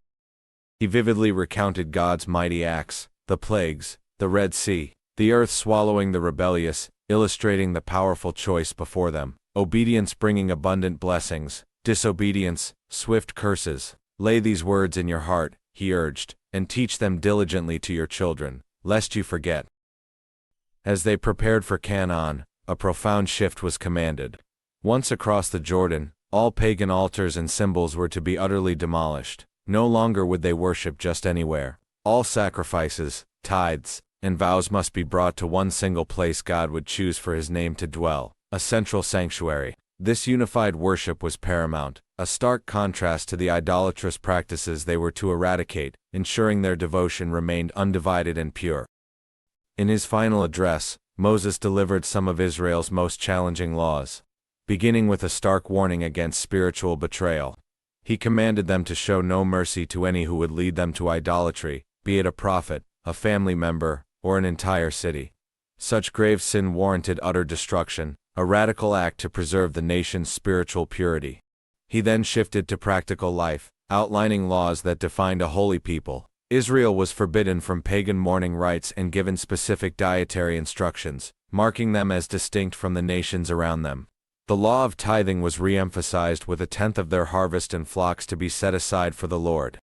Finally, Moses introduced the radical concept of the sabbatical year. Every 7th year, debts owed by fellow Israelites were to be completely canceled, a powerful mechanism to prevent lasting poverty among them. Hebrew servants, too, were to be released after 6 years of service, granted generously from their masters' flocks and fields. These laws underscored a society built on justice, generosity, and unwavering trust in God's provision. Moses continued to lay the blueprint for Israel's life in the Promised Land, starting with their communal rhythm of worship. He detailed 3 annual festivals: Passover weeks, and Booth's times when all men would gather at the Lord's chosen sanctuary, bringing joyful offerings. Justice at the city gates was paramount. No partiality was allowed. He then addressed leadership, particularly the future king. This ruler, an Israelite, must not accumulate excessive power or wealth, but humbly live by the law, reading it daily. Severe penalties were prescribed for idolatry, ensuring purity of worship. The priests and Levites, without land, would be sustained by the Lord's offerings. Moses sternly warned against pagan abominations like divination or child sacrifice, promising instead a future prophet, akin to himself, whom they must obey. Finally, he reiterated the cities of refuge, vital havens for those who accidentally caused another's death, providing protection from the avenger of blood, yet demanding careful judgment. The sanctity of property boundaries was affirmed, and the judicial system emphasized the need for multiple witnesses and strict retribution for false testimony, ensuring fairness and truth in all legal matters. As ancient Israel prepared for battle, Moses, guided by divine wisdom, laid down specific instructions. Before engaging the enemy, priests were to address the people, encouraging courage and reminding them of God's presence. Those who had built new houses, planted vineyards, or were newly married were exempted, ensuring they could enjoy their blessings. Even the faint-hearted were sent home, preventing their fear from spreading. When approaching a city, an offer of peace was to be extended. If accepted, the inhabitants would become forced labor. If not, and after a siege, all males were to be put to the sword, but women, children, and livestock could be taken as spoil. However, for cities within the Promised Land, all inhabitants were to be utterly destroyed to prevent the spread of idolatry. Moses then delved into civic laws. If an unidentifiable body was found, the The elders of the nearest town were to perform a ritual atonement. Rules for taking female captives in war were outlined, emphasizing respectful treatment if taken as a wife. Laws regarding inheritance, a rebellious son, and the hanging of a criminal were also given, stressing the purity of the land. He detailed laws concerning lost animals, mixed materials, and sexual purity within the camp.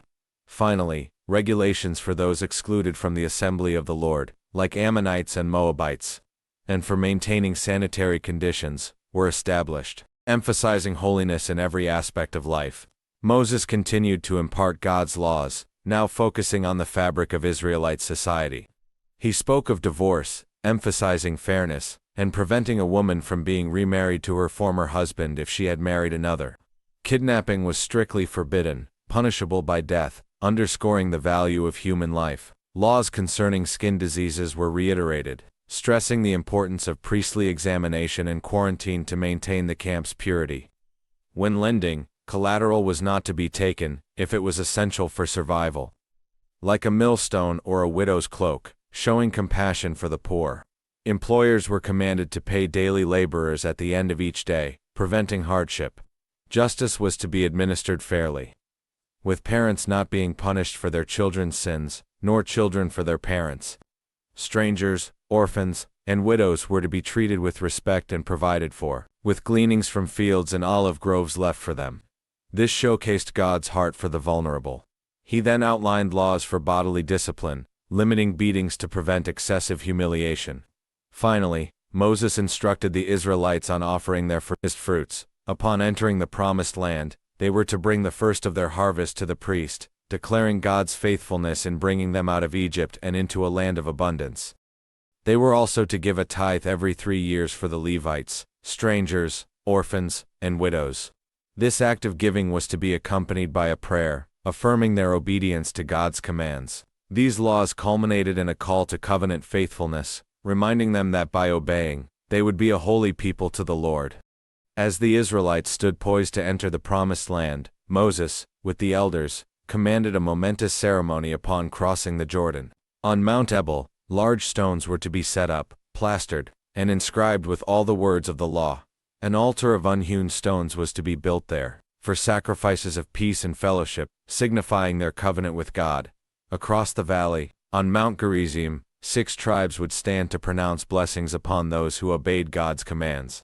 Conversely, on Mount Ebal, the other 6 tribes would declare curses upon those who disobeyed.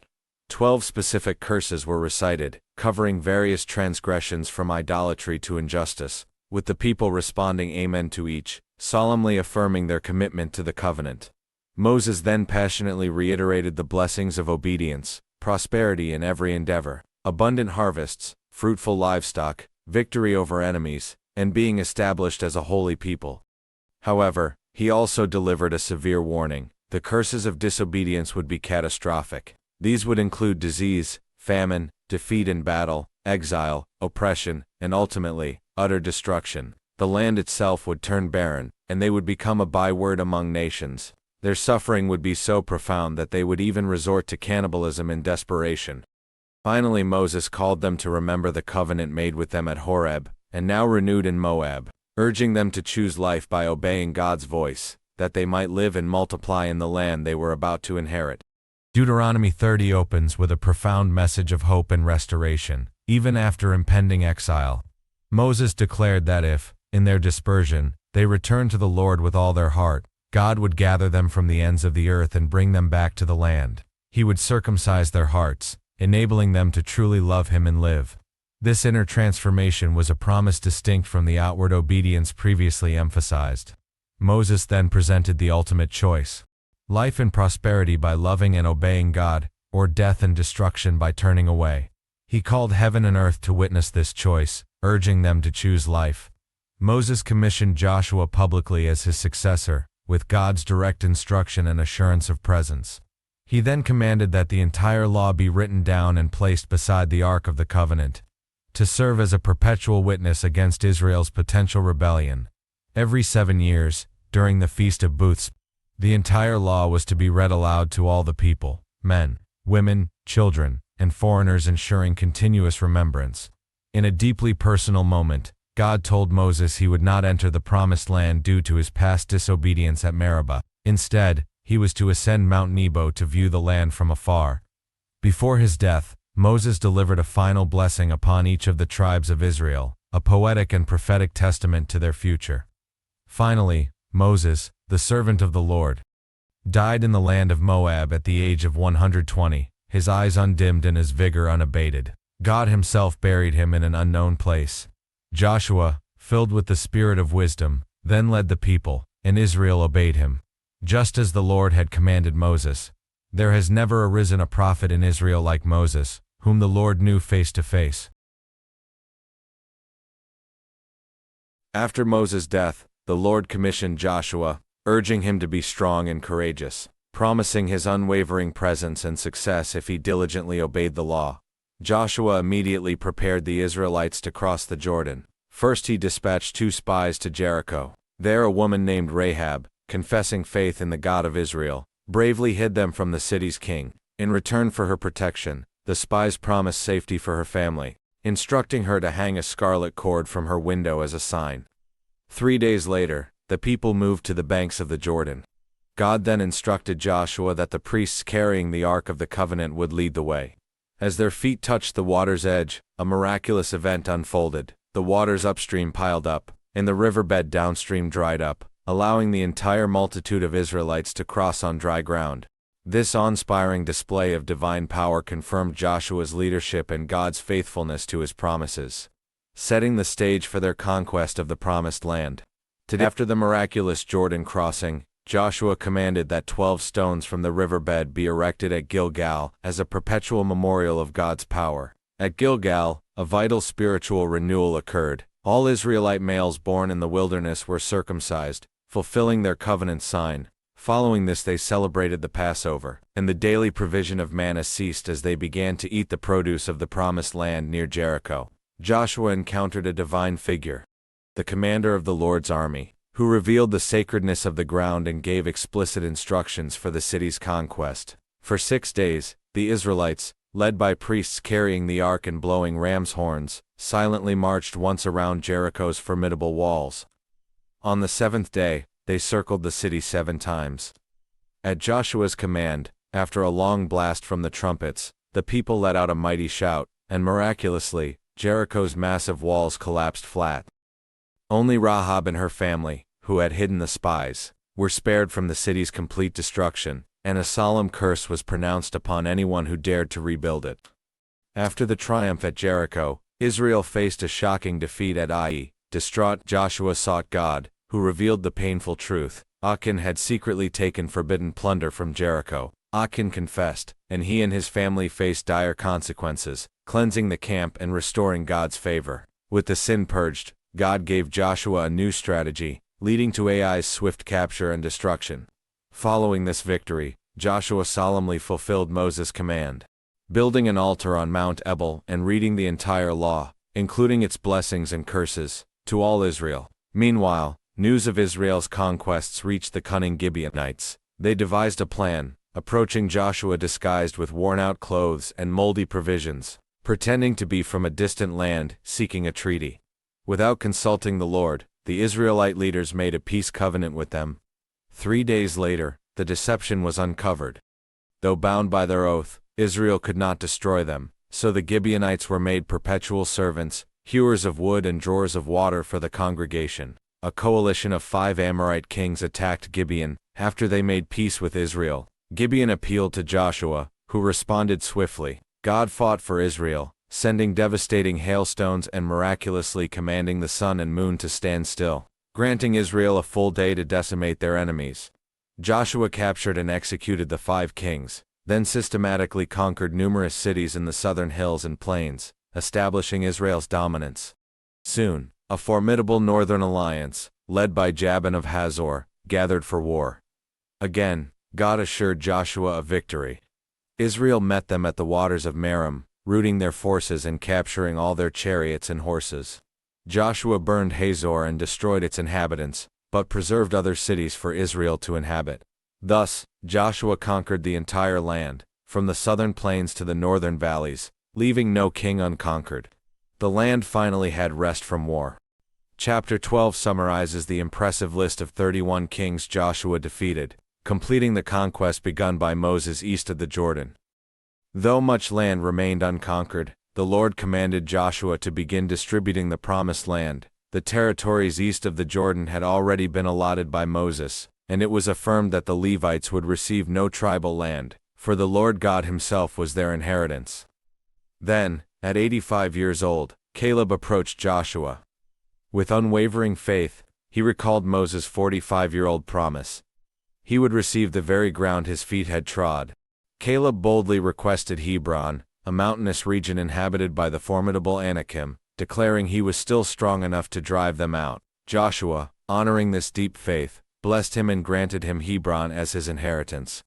Following this, the vast territory for the tribe of Judah was meticulously delineated. Its borders stretched extensively, encompassing numerous towns. Even within Judah's allotted land, challenges remained, as depicted by Caleb driving out the Anakim, and his daughter Aksa, wisely requesting and receiving crucial springs of water, highlighting both the blessings and ongoing efforts required to fully possess their inheritance.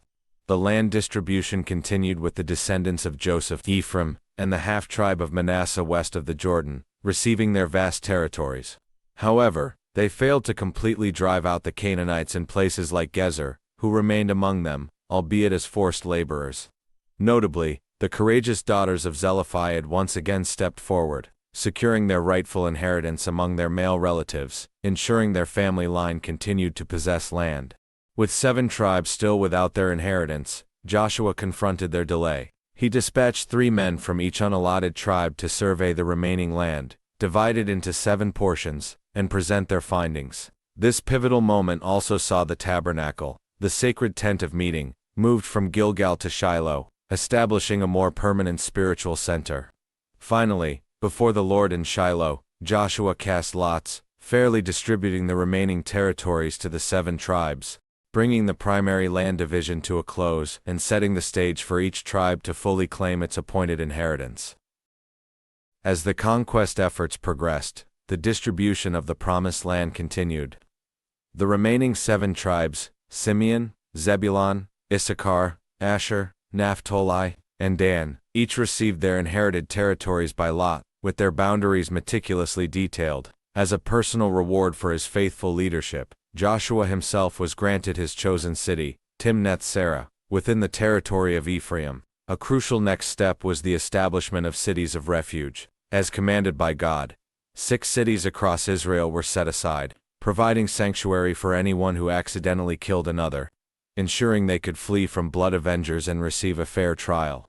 This demonstrated God's meticulous care for justice and mercy within the new society. Following this, 48 cities with their surrounding pasture lands were allocated to the Levites from the various tribal territories. This ensured that the priestly tribe, who had no land inheritance of their own, were provided for and strategically placed throughout Israel to fulfill their spiritual duties. Ultimately, every single promise God had made to the house of Israel concerning the land came to pass. Not one word failed. The tribes of Reuben, Gad, and half Manasseh, having helped conquer Canaan, were blessed by Joshua and sent back across the Jordan. Upon their return, they built a large altar by the river, sparking immediate alarm among the western tribes who feared an act of idolatry that would bring God's wrath. A delegation led by Phinehas confronted them. The eastern tribes earnestly explained their true intent. It was a monument, a witness, to ensure their children would always remember their shared heritage and right to worship the same God, preventing future division. This explanation averted a potentially disastrous civil war. Later, in his first farewell address, an aged Joshua earnestly reminded the Israelites of God's unwavering faithfulness. He urged them to cling to the Lord, to avoid mixing with the remaining Canaanites, and to serve only God, warning of severe consequences if they strayed. Then, at Shechem, Joshua gathered all Israel for a solemn covenant renewal. He recounted their history from Abraham to their present victory, presenting them with a clear choice: serve the Lord, who had done so much for them, or the gods of their ancestors. The people emphatically declared, "We will serve the Lord." Joshua formalized this covenant with them, setting up a great stone as a lasting witness.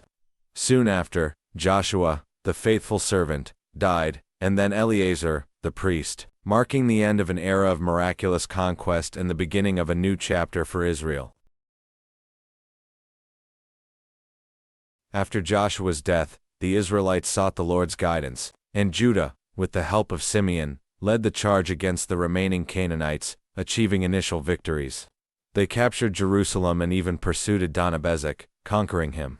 However, despite these successes, several tribes including Manasseh, Ephraim, Zebulun, Asher, Naphtali and Dan failed to completely drive out the inhabitants in their allotted territories. Instead, they allowed the Canaanites to live among them, often reducing them to forced labor. Contrary to God's command, an angel of the Lord appeared at Bochim, rebuking the Israelites for their disobedience, warning that the remaining nations would become thorns in their sides and their gods a snare. The people wept and sacrificed, but their repentance was short-lived. As the generation that knew Joshua passed, Israel turned away from the Lord and served other gods. In response, God allowed them to be oppressed by surrounding nations. When they cried out, He raised up judges to deliver them. The first was Othniel, who delivered them from Cushan-Rishathaim, king of Aram Noharim, leading to 40 years of peace. After Othniel they again did evil, and God allowed Eglon, king of Moab, to oppress them for 18 years. He had a left-handed Benjumite, cunningly assassinated Eglon, and then rallied Israel to defeat the Moabites, bringing 80 years of rest to the land.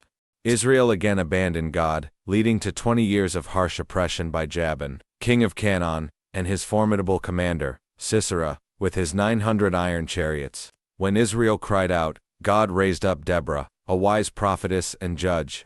She summoned Barak to lead an army, but he agreed only if she accompanied him. Deborah prophesied Sisera would fall by a woman's hand. In battle, God routed Sisera's forces. He fled on foot to the tent of Jael, the Kenite woman.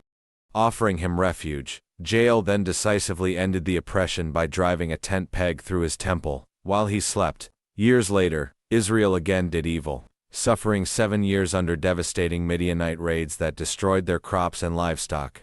Hiding in fear, they finally cried out to the Lord. An angel appeared to Gideon, a humble man, calling him a mighty warrior, and commanding him to save Israel. Gideon, full of doubts, requested signs, testing God with a fleece, both wet and dry. Obediently yet secretly at first, Gideon tore down his father's altar to Baal and Asherah pole, building an altar to the Lord. God began preparing him to rally Israel against their oppressors. God, seeking to demonstrate his power, drastically reduced Gideon's vast army to a mere 300 men, armed only with trumpets, empty jars, and torches. This small band attacked the Midianite camp under the cover of darkness. The ensuing confusion and panic caused the Midianites to turn on each other, resulting in a miraculous rout. Gideon pursued the fleeing kings, Zebah and Zalmunna, punishing the uncooperative cities of Sukkot and Penuel along the way. After capturing and executing the kings, he refused Israel's offer of kingship, declaring God alone should rule. However, Gideon then fashioned an ephod from the spoils, which tragically became an object of idolatry, ensnaring his family and Israel. Upon Gideon's death, his ambitious son Abimelech conspired with the people of Shechem, brutally murdering 70 of his half-brothers, with only Jotham escaping. Jotham then delivered a powerful parable, warning Shechem of their foolish choice in making a thornbush king. Abimelech ruled tyrannically for 3 years until God sent discord. Ultimately, while attacking Thabas, a woman dropped a millstone on Abimelech's head, fatally wounding him. To avoid the shame of dying by a woman's hand, he commanded his armor-bearer to kill him. After years of serving foreign gods, the Israelites faced severe oppression from the Ammonites and Philistines for 18 years, particularly those east of the Jordan. When their suffering became unbearable, they finally cried out to the Lord. Though initially rebuking their idolatry, God's compassion moved him to deliver them once they removed their false gods. The Gileadites, desperately needing a leader against the Ammonites, called upon Jephthah, a powerful warrior who had been cast out by his family. Jephthah agreed, but before engaging in battle, he made a solemn, ill-conceived vow to sacrifice the first thing that came from his house upon his return, if victorious. The Lord granted him a resounding victory over the Ammonites. Heartbreakingly, his only daughter was the first to greet him. With immense courage, she accepted her father's vow, and he fulfilled it. Following this, a bitter conflict arose with the tribe of Ephraim, who felt slighted for not being called to battle. This escalated into a brutal internal war. At the Jordan River crossings, the Gileadites used a linguistic test, shibboleth, to identify and kill 42,000 fleeing Ephraimites. Jephthah served as judge for 6 years, a period marked by both external victory and tragic internal division, before his death. For 40 years the Philistines oppressed Israel. Into this time of despair, an angel appeared to Manoah's barren wife, announcing she would bear a son, Samson, a Nazarite from birth, destined to begin Israel's deliverance. Samson grew, and the Spirit of the Lord stirred within him. Driven by his own desires, Samson sought a Philistine wife from Timnah en route. He miraculously tore apart a lion with his bare hands, later finding honey within its carcass. At his wedding feast, he posed a riddle, which his Philistine guests coerced his wife into revealing. In rage, Samson, empowered by the Spirit, slew 30 Philistines to pay his wager, then returned home, abandoning his wife. When he later sought her, her father had given her to another. In furious retaliation, Samson caught 300 foxes, tied torches to their tails, and released them into the Philistine fields, burning their crops. The Philistines retaliated by burning his wife and her father. Samson, in turn, exacted a brutal revenge upon them. Subsequently, when the men of Judah delivered Samson to the Philistines, the Spirit of the Lord powerfully came upon him. He broke his bonds and, armed with a fresh donkey's jawbone, single-handedly struck down 1,000 Philistines, a raw display of his God-given strength. Samson judged Israel for 20 years. Samson, the powerful Nazarite judge, continued his impulsive life. In the valley of Sorek, he fell for Delilah, a Philistine woman bribed to discover his strength's secret. After repeated lies, he finally revealed his Nazarite vow. His power lay in his unshorn hair. While he slept, Delilah had his hair cut, and his strength departed. The Philistines captured him, gouged out his eyes, and put him to grind grain in prison. At a great festival to their god Dagon, they brought out the blinded Samson to entertain them. In a final, desperate prayer, Samson begged God for strength one last time. He pushed against the temple's central pillars, collapsing the structure and killing himself along with thousands of Philistines, fulfilling his destiny even in death. Meanwhile, spiritual chaos brewed elsewhere. A man named Micah crafted idols and established a personal shrine, hiring a wandering Levite as his priest. Later, the tribe of Dan, seeking new territory, sent out spies. They discovered Micah's shrine, and persuaded the Levite and his idols to join them. The 600 Danite warriors then violently conquered the peaceful city of Laish, settled there, renamed it Dan, and set up Micah's stolen idols, establishing a corrupt worship system that persisted for generations. The book of Judges culminates in a horrific tale, a Levite retrieving his concubine from Bethlehem. Seeking lodging in Gibeah of Benjamin, they encountered wicked men who demanded the Levite. Instead, the concubine was forced out, suffering brutal rape and abuse through the night, dying by morning. The Levite, in a shocking act, dismembered her body and sent a piece to each tribe of Israel, galvanizing the nation. Enraged, Israel demanded justice from Benjamin, but the tribe refused, leading to civil war. Benjamin, though outnumbered, fiercely defended itself, twice routing Israel with heavy losses. After fasting and seeking God, Israel finally ambushed Benjamin, almost annihilating the tribe, leaving only 600 men alive who fled to Reman Rock. Grieving their near extermination, Israel devised a plan to save Benjamin. Discovering Jabesh Gilead failed to join the war, they attacked, taking 400 virgins as wives for Benjamin. For the remaining 200, Israel sanctioned the abduction of dancing women from Shiloh during an annual festival. Thus, the tribe of Benjamin was preserved. Yet the entire tragic narrative underscored the dark truth. In those days, there was no king in Israel. Everyone did what was right in his own eyes. In the days when the judges ruled, a famine forced Elimelech and his wife Naomi to leave Bethlehem for Moab. Their 2 sons married Moabite women, Orpah and Ruth. But tragedy struck. Elimelech and his 2 sons died, leaving the 3 women as barren widows. Hearing the famine had ended, a grief-stricken Naomi decided to return home. She urged her daughters-in-law to stay in their homeland. But while Orpah tearfully left, Ruth famously clung to her, declaring, "Where you go I will go, and where you stay I will stay. Your people will be my people and your God my God."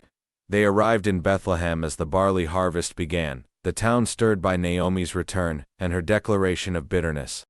Needing to provide, Ruth went to glean in the fields, her path divinely guided to the field of Boaz, a wealthy and kind relative of her late husband Elimelech. Upon learning of Ruth's loyalty to her mother-in-law, Boaz showed her extraordinary favor. He instructed his workers to protect her and leave extra grain in the field for her. He blessed her, praising her for finding refuge under the wings of the God of Israel. Ruth returned home with an abundance of grain, and Naomi recognized the Lord's hand in Boaz's role as a potential kinsman redeemer. Naomi then devised a plan for Ruth to secure her future. At Naomi's instruction, Ruth went to the threshing floor at night, where she uncovered Boaz's feet and lay down, a traditional gesture of a proposal. Boaz, startled, awoke to find her there. He praised her character and virtue, calling her a noble woman. He willingly accepted his duty, but revealed there was a closer kinsman with the first right of redemption. He gave her 6 measures of barley and promised to settle the matter at the city gate. True to his word, Boaz went to the city gate and publicly met with the other kinsmen and 10 elders. He offered the man the chance to redeem Elimelech's land. The man agreed, but when Boaz revealed the responsibility included marrying Ruth, he declined, fearing for his own inheritance.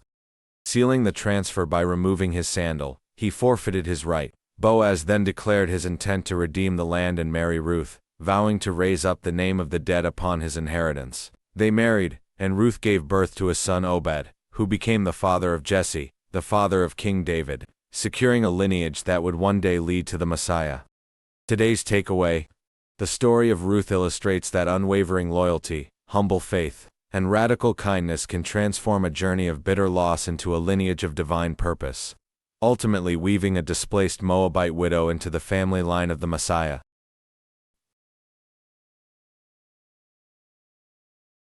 In the heart of Israel, a woman named Hannah suffered, taunted by her rival wife for her barrenness. In anguish, she poured out her soul to God at the tabernacle, vowing that if she were given a son, she would dedicate him completely to the Lord. Eli the priest, at first mistaking her for a drunkard, later blessed her. God answered Hannah's prayer, and she gave birth to a son named Samuel. True to her promise, she weaned the boy and brought him to Shiloh to serve the Lord under Eli's care. Samuel grew, a faithful boy ministering to God, while Eli's own sons Hophni and Phinehas dishonored the priesthood with their wickedness. God, displeased, prophesied the downfall of Eli's house. One night, a voice called to Samuel. Thinking it was Eli, the boy ran to him. This happened 3 times. Finally, Eli, realizing the Lord was calling the boy, instructed him, "Speak, Lord, for your servant is listening." God then revealed to Samuel his plan to bring judgment upon Eli's family. Samuel, in fear and trembling, relayed the message to Eli, who humbly accepted God's will. All Israel soon recognized that Samuel was a true prophet of the Lord.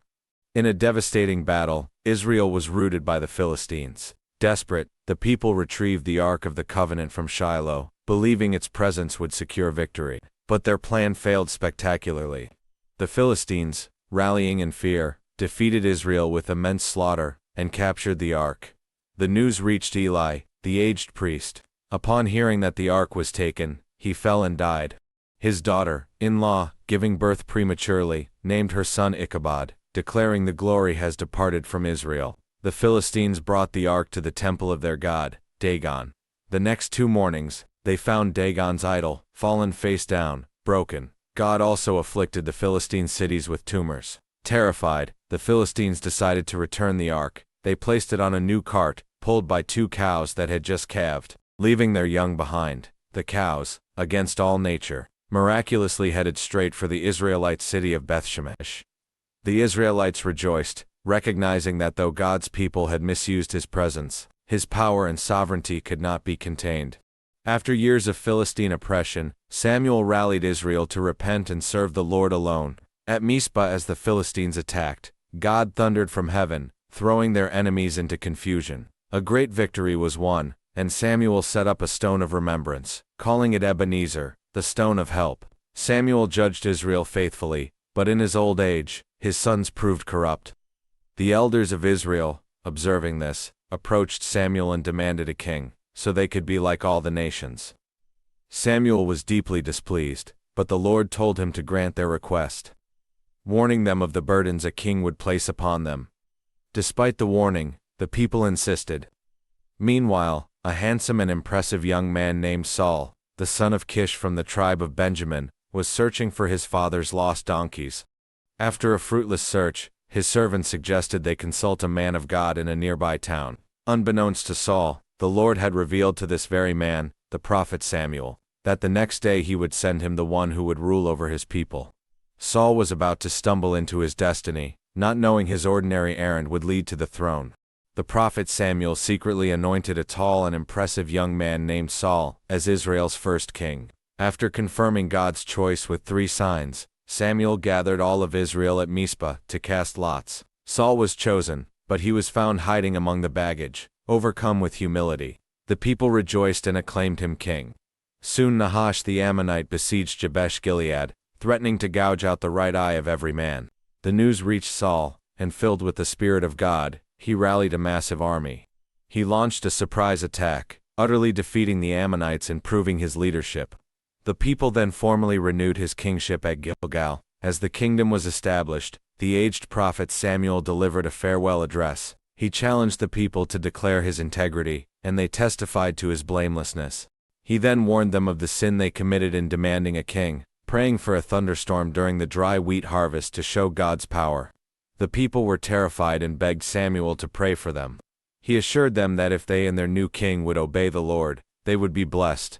As king, Saul's first major challenge was the Philistines. Ordered by Samuel to wait 7 days, Saul grew impatient, and, seeing his army scatter, presumptuously offered the required burnt offering himself. Samuel arrived and rebuked him, declaring that his kingdom would not endure. Later, Saul's son, Jonathan, with just his armor-bearer, launched a faith-filled attack on a Philistine garrison, and God granted a miraculous victory. This momentum was marred by Saul's rash vow, forbidding his army from eating, which nearly led to Jonathan's death. Then came God's final test, the total destruction of the Amalekites. Saul defeated the enemy, but spared their king Agag and the best livestock, claiming he was saving them for a sacrifice. Samuel confronted him, declaring, "To obey is better than sacrifice." Because of this disobedience, the Lord rejected Saul as king. In a final, grim act, Samuel himself executed Agag. After God rejected Saul, he sent Samuel to anoint a new king. Ignoring Saul's handsome appearance, the Lord chose David, a humble shepherd boy, for he looks at the heart, not the outward man. David first entered Saul's service as a musician, soothing the king's tormented spirit. Israel's true crisis came when the giant Goliath taunted their army. Young David, visiting his brothers, was incensed by the challenge. Rejecting Saul's heavy armor, he boldly stepped onto the battlefield with a simple sling and stones, declaring he fought in the name of the Lord. God granted David a miraculous victory, and the young shepherd boy became a national hero overnight. David's rise quickly turned Saul's praise to murderous jealousy. Though David found a loyal friend in Jonathan, Saul's own son, the king repeatedly sought to kill David, even offering his daughter in marriage with the hopes of his death. Despite Saul's hatred, David remained faithful to his king and his God. As Saul's jealousy turned to madness, David's life was in constant peril.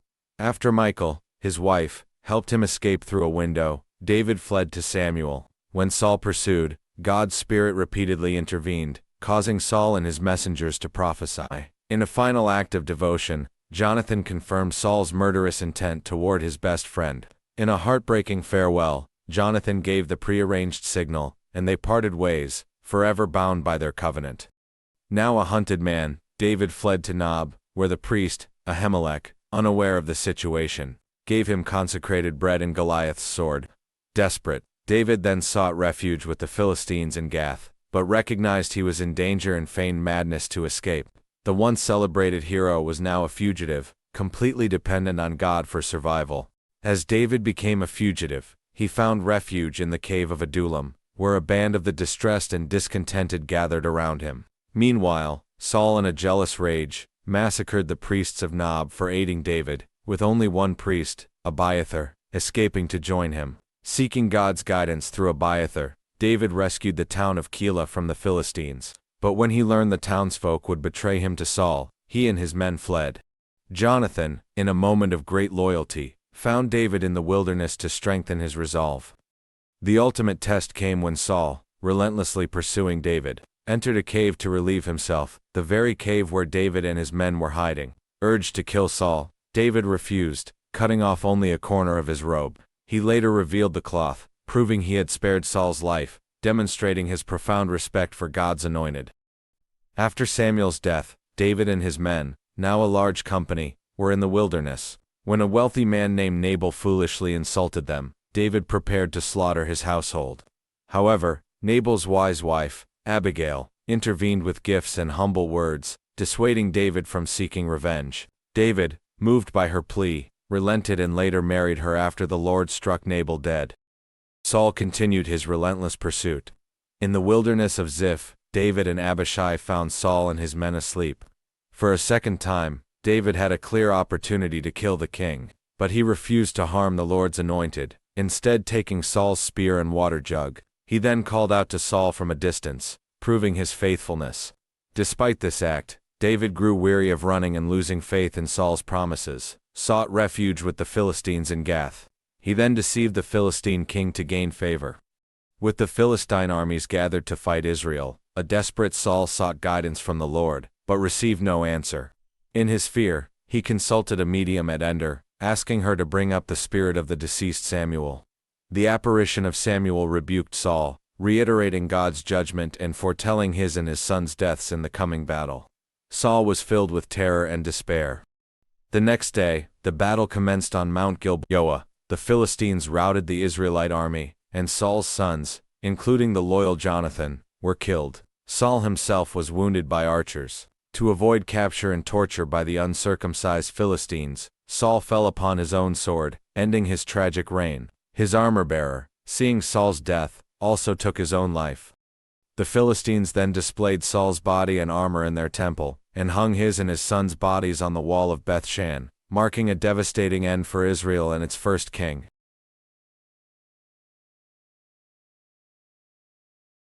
An Amalekite arrived with news of the battle on Mount Gilboa, falsely claiming he killed a wounded Saul at the king's request. Expecting a reward, he brought Saul's crown and bracelet to David. Instead, David was heartbroken, mourning for his king and his friend Jonathan. He then had the man executed for lifting his hand against the Lord's anointed and composed a beautiful lament. Following the Lord's guidance, David was anointed king over Judah. However, Saul's commander, Abner, anointed Saul's son, Ishbosheth, as king over the rest of Israel, igniting a bitter civil war. After a long and bloody conflict, Abner defected and offered to unite the nation under David, but Joab, David's commander, seeking revenge for a brother Abner had killed, treacherously murdered Abner. David was devastated, publicly condemning Joab's ruthless act and mourning his rival. Two of Ishbosheth's captains, seeking a reward, murdered him and brought his head to David. But David, enraged by their treachery against a righteous man, had them executed, sending a clear message about his kingship. Soon after, the elders of all Israel came and anointed him king. David then captured the stronghold of Jerusalem, establishing it as his capital. When the Philistines attacked, David, after consulting God, defeated them decisively. Next, David resolved to bring the Ark of the Covenant to Jerusalem. As they transported it, a man named Uzzah was killed for touching it to steady it, causing David to fear the Lord's holiness. After a period of waiting, David led a joyous procession, dancing before the Lord with all his might as the ark entered the city. His devotion was so uninhibited that his wife, Michal, despised him for it. After settling into his new palace, David felt compelled to build a grand temple for God, but through the prophet Nathan, the Lord declared he would build a dynasty for David instead, promising to establish his throne forever. Following this divine covenant, David's power grew as he conquered many surrounding nations, establishing peace in a vast kingdom. With his reign secured, David remembered his covenant with Jonathan and asked if any of Saul's house remained. He was told of Mephibosheth, Jonathan's son, who was lame. David, showing great kindness, restored all of Saul's land to him, and brought him to live in the palace. He invited Mephibosheth to eat at the king's table for the rest of his life. A profound act of grace and enduring loyalty that fulfilled his promise to his dear friend. In a gesture of kindness, David sent messengers to the new king of the Ammonites, Hanan, but they were publicly humiliated and sent away. This act sparked a war, and David's army, led by Joab, decisively defeated the Ammonites and their allies, extending his kingdom's influence. While his army was away, David remained in Jerusalem. From his rooftop, he saw a beautiful woman, Bathsheba, bathing and took her, leading to an illicit affair. When she became pregnant, David desperately tried to cover his sin by calling her husband, Uriah the Hittite, home from battle. But Uriah, a man of integrity, refused to indulge while his comrades were at war. In his final act of deceit, David arranged for Uriah to be killed in battle. Later, the prophet Nathan confronted David with a powerful parable, leading David to confess his sin. Nathan revealed God's judgment. The child born to Bathsheba would die. David repented, but the child fell sick and died, a devastating consequence of his actions. After David's son Amnon raped his half-sister, Tamar, her brother Absalom patiently nursed his vengeance. 2 years later, he had his servants murder Amnon at a feast and then fled to exile. After 3 years, Absalom returned to Jerusalem, but David, in his grief, refused to see him for 2 more years, a painful estrangement. Filled with ambition and resentment, Absalom began to win the hearts of the people, publicly greeting them and promising justice. Under the pretense of fulfilling a vow, he went to Hebron and declared himself king, launching a full-scale rebellion.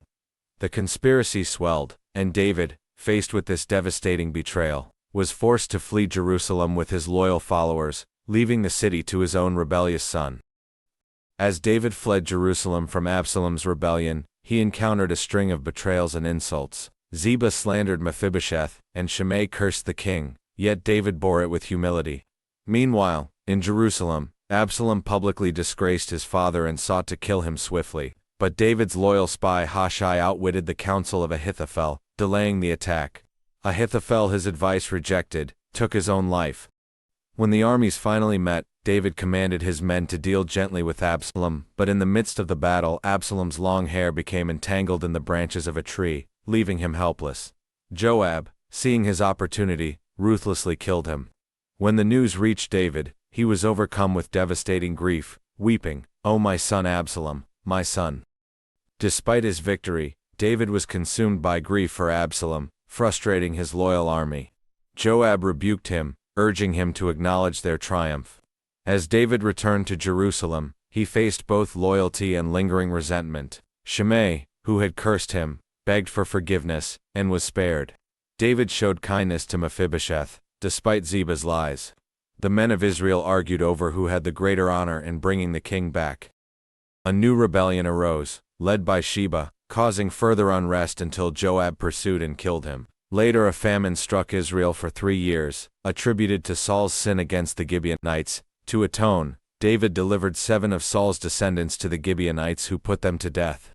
Finally, the narrative recounts several battles against the Philistines, highlighting the bravery of David's men. As David's tumultuous reign drew to a close, he composed a profound song of thanksgiving, praising God as his rock and deliverer from every enemy. He then delivered his last words, reflecting on his legacy and the valor of his mighty men, a testament to a life of war and faith. Yet, a final act of pride marred his final years. Incited by a census of his fighting men, David trusted in human strength over divine providence. Immediately, his conscience tormented him. Faced with a choice of punishments from God, he chose to fall into the Lord's mercy. A devastating pestilence struck, claiming 70,000 lives. Overcome with grief, David cried out, taking the blame for the people.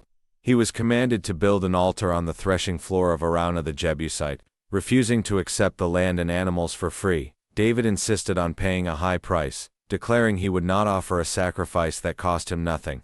The plague ceased, and God's anger was satisfied. As old King David lay dying, his son Adonijah staged a coup to seize the throne, but Nathan the prophet and Bathsheba, Solomon's mother, intervened, ensuring David kept his promise to make Solomon king. Solomon was anointed with great celebration, forcing Adonijah to beg for his life at the altar. After David's death, Solomon secured his kingdom by eliminating his political rivals, including Adonijah, Joab, and Shimei, as per his father's final instructions.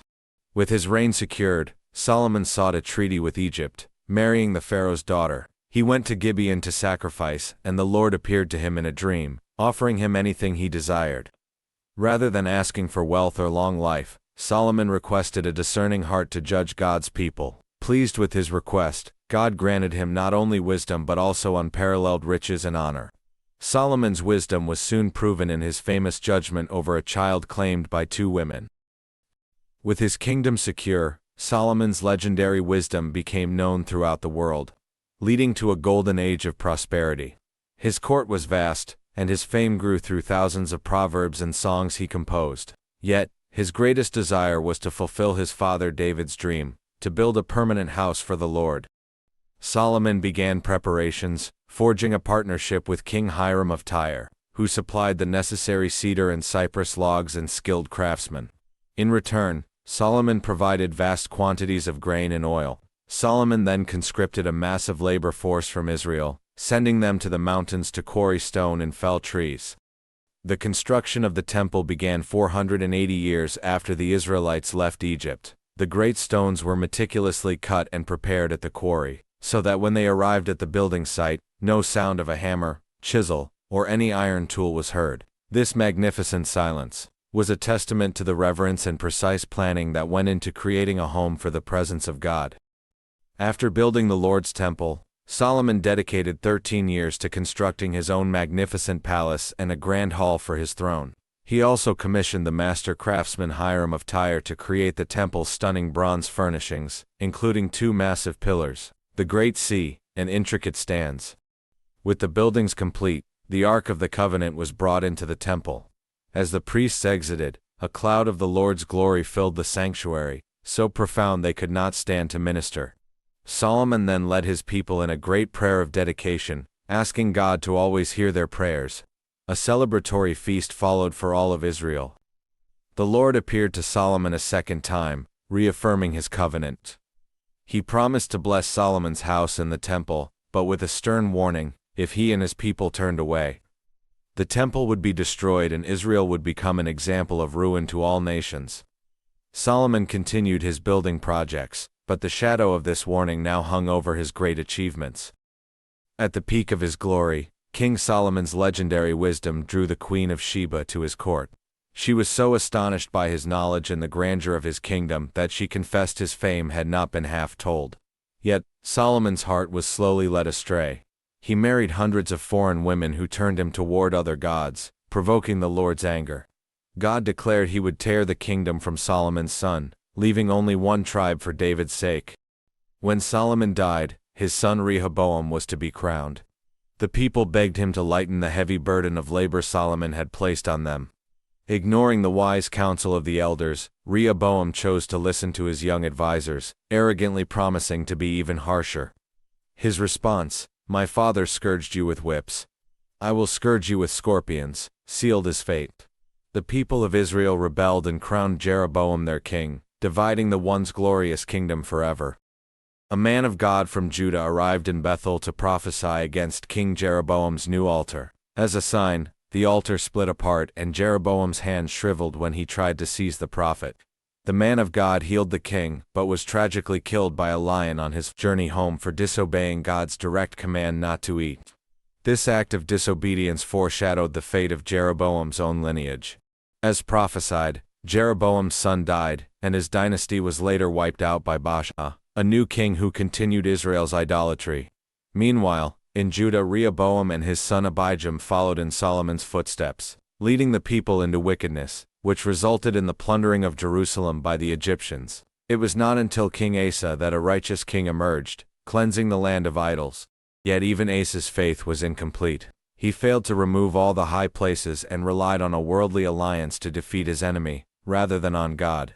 The kingdom of Israel spiraled into chaos under a series of wicked kings, culminating in the reign of Ahab, who, with his wife Jezebel, shamelessly promoted the worship of Baal. To confront this idolatry, the prophet Elijah appeared, prophesying a devastating drought. He then survived by the miraculous hand of God, who provided food via ravens and sustained a starving widow and her son, whom Elijah later raised from the dead. After 3 years of drought, Elijah challenged Ahab and the 450 prophets of Baal to a contest on Mount Carmel. The prophets of Baal cried out all day to their God, but nothing happened. Elijah then soaked his altar with water and called on the Lord. Fire instantly fell from heaven, consuming the sacrifice, the stones, and the water itself. Overwhelmed, the people of Israel turned back to the Lord. Elijah had the false prophets executed, and he prayed, bringing a torrential rain that ended the drought and proved God's ultimate authority. After his stunning victory, Elijah fled from Queen Jezebel, a woman bent on revenge. He journeyed to Mount Horeb, where he collapsed in despair. But God met him not in a great wind, earthquake, or fire, but in a gentle whisper. The Lord gave him new hope and new work, including anointing his successor, Elisha.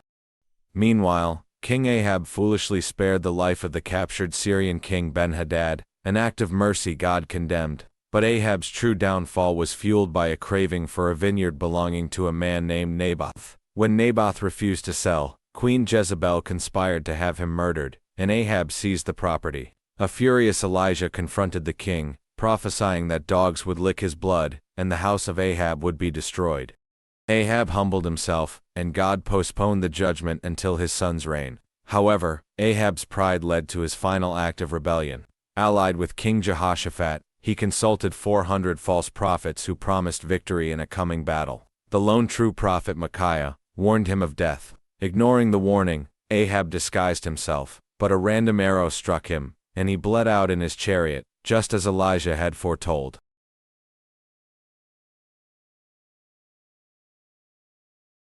After the death of King Ahab, his son Ahaziah became king of Israel. He continued his father's wickedness, but his reign was short. Following an accident, Ahaziah sent messengers to inquire of the Philistine god Baal-zebub, but Elijah intercepted them. He prophesied that because Ahaziah sought a false god, he would die in his bed, a prophecy that soon came to pass. Then Jehoshaphat of Judah and a new king of Israel, Joram, joined forces with the king of Edom against the rebellious king of Moab. But as they journeyed through the wilderness, their armies and their livestock ran out of water. Desperate, the three kings sought the prophet Elisha, Elijah's successor. Elisha, after a display of his prophetic power through music, instructed the kings to dig trenches. He prophesied that God would fill them with water without wind or rain, and they would defeat the Moabites. The next morning, water miraculously appeared, and the armies of Israel triumphed. The prophet Elisha continued his ministry, performing extraordinary miracles for everyday people. He multiplied a widow's oil to save her family from slavery, and he raised the son of a kind Shunammite woman from the dead. His fame even reached the powerful Syrian commander, Naaman, who was suffering from leprosy. Though initially offended by Elisha's simple command to wash in the Jordan River, Naaman humbled himself, obeyed, and was miraculously healed. Elisha's power extended to even the smallest matters, like making a lost axe head float on water. When the king of Syria sent a vast army to capture Elisha, his servant was terrified. But Elisha calmly prayed, and his servant's eyes were opened to see a miraculous, unseen army of horses and chariots of fire surrounding them, a silent shield of divine protection. Elisha then blinded the Syrian army and led them safely to their home, demonstrating God's power and mercy. As Samaria suffered a horrific siege and famine, the prophet Elisha prophesied that the next day, food would be miraculously abundant. The king's officer scoffed at his words. That night, for starving lepers, who had ventured to surrender to the enemy, found the Aramean camp deserted, their army having fled in terror at the sound of a phantom army sent by the Lord. The prophecy was fulfilled, and the unbelieving officer was trampled to death. In time, Elisha's word was fulfilled in Damascus as well, as Hazael murdered King Ben-Hadad and seized the throne. Back in Israel, Elisha sent a prophet to anoint Jehu, a military commander, as the new king. Jehu was tasked with one mission, to completely destroy the wicked house of Ahab. With furious speed, he killed King Joram and King Ahaziah, who was visiting. Jehu then rode to Jezreel, where the wicked Queen Jezebel waited. He ordered her thrown from a window, and her body was eaten by dogs, fulfilling a final, gruesome prophecy. After his violent purge of the house of Ahab, Jehu continued his bloody work. He had all 70 of Ahab's sons slaughtered, and then, in an act of deceptive zeal, massacred all the remaining prophets of Baal. Jehu's ruthless actions eradicated Baal worship from Israel, but he failed to remove the golden calves set up by Jeroboam, showing his devotion to God was incomplete. In the kingdom of Judah, the wicked Queen Athaliah, daughter of Jezebel, seized the throne and mercilessly killed all the royal heirs. But a baby prince, Joash, was secretly rescued and hidden in the temple by his aunt and the priest Jehoiada. After 6 years, Jehoiada revealed the boy and had him crowned king. Athaliah was executed, and Joash began his reign. As king, he ordered the temple to be repaired, overseeing the work with diligence. Yet, his later assassination underscores the fragility of even a righteous life in a fractured kingdom. On his deathbed, the prophet Elisha gave King Joash of Israel one last chance. He commanded the king to strike the ground with arrows to symbolize his victory over Syria, but Joash struck only 3 times, and Elisha was furious, saying he had missed his opportunity for a complete triumph. Elisha then died, but a final miracle occurred when a dead man was resurrected by touching his bones. Meanwhile, King Amaziah of Judah, though initially righteous, grew arrogant after a military victory. He foolishly challenged Israel to war and was humiliatingly defeated. He was later assassinated, and his son Azariah reigned. In Israel, the kingdom spiraled into a cycle of sin and regicide. After 4 generations, Jehu's dynasty ended with the assassination of his great-grandson, just as God had prophesied. Though some kings were good, like Azariah, they still failed to fully obey, leaving the kingdoms vulnerable to their own failings and the rising threat of the Assyrian Empire. King Ahaz of Judah was a wicked king who sacrificed his own son and sought help from the king of Assyria to fight his enemies. In a devastating act of apostasy, he sent for a model of a pagan altar from Damascus and had a replica placed in the temple. His actions foreshadowed a greater disaster. The northern kingdom of Israel, after centuries of rebellion, finally fell. The Assyrian army, after a 3-year siege, captured the capital city of Samaria. The people of Israel were exiled to Assyria, their land was repopulated by foreigners, and the kingdom came to a bitter end. The fall was the culmination of generations of idolatry and disobedience. But in Judah, hope was reborn. A new king, Hezekiah, came to the throne, and did what was right in the eyes of the Lord. He cleansed the land of idols, destroyed the high places, and even broke the bronze serpent from the time of Moses, which the people had been worshipping. His reign proved that a return to God was still possible. When the mighty Assyrian army besieged Jerusalem, King Hezekiah faced an impossible threat. He took a threatening letter from their king and spread it before the Lord in the temple, praying for deliverance. In response to his faith, God's prophet Isaiah promised Jerusalem safety. That very night, an angel of the Lord struck down 185,000 Assyrian soldiers, and their king retreated in disgrace. Later, when Hezekiah fell deathly ill, he prayed for his life to be extended. God, in his mercy, granted him 15 more years. However, in an act of pride, Hezekiah foolishly showed all his kingdom's treasures to Babylonian envoys, for which a prophet warned of future destruction. After Hezekiah's death, his son Manasseh became king, and led Judah into its deepest spiritual decline. He rebuilt the altars to Baal, practiced human sacrifice, and filled Jerusalem with innocent blood. His reign reversed all of his father's righteous reforms, and sealed the fate of the kingdom. In the final years of the kingdom of Judah, a righteous king named Josiah began to repair the temple. There, the high priest discovered the lost book of the law. When it was read to the king, Josiah was so convicted by its words that he tore his clothes in despair. He humbled himself before God, and the prophetess Huldah declared that while judgment was certain, it would not fall during his lifetime. Josiah immediately began a radical reform. He read the law to the people and then systematically purged the land of all idolatry, smashing idols and desecrating pagan altars, even fulfilling a prophecy against Jeroboam's altar that was made centuries before. But after Josiah's death, the people returned to their evil ways. King Nebuchadnezzar of Babylon invaded, first deporting King Jehoiachin and the leading citizens. Later, after the final king Zedekiah rebelled, the Babylonians returned. After a 2-year siege, they breached Jerusalem's walls.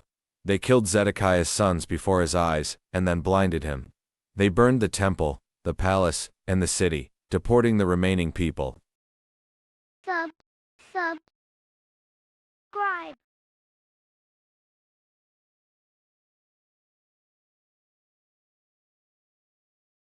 The story of Israel is not just one of kings and battles, but a timeless tapestry woven with the threads of generations. It begins with Adam and moves through the ancient world, meticulously listing the descendants who shaped history. This great record traces humanity's path to the patriarchs, focusing its gaze on Abraham and the 12 sons of Israel. The narrative then narrows to the tribe of Judah, the royal lineage destined for leadership.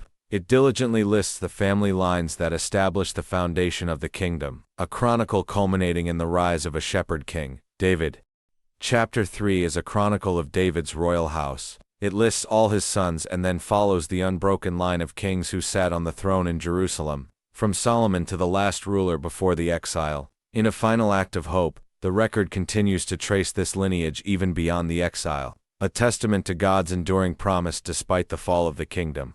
Within the long lists of names that chronicle the tribes of Judah and Simeon, a short, powerful story of personal faith emerges. A man named Jabez, more honorable than his brothers, cried out to God, asking for a blessing, an expansion of his territory, and protection from harm.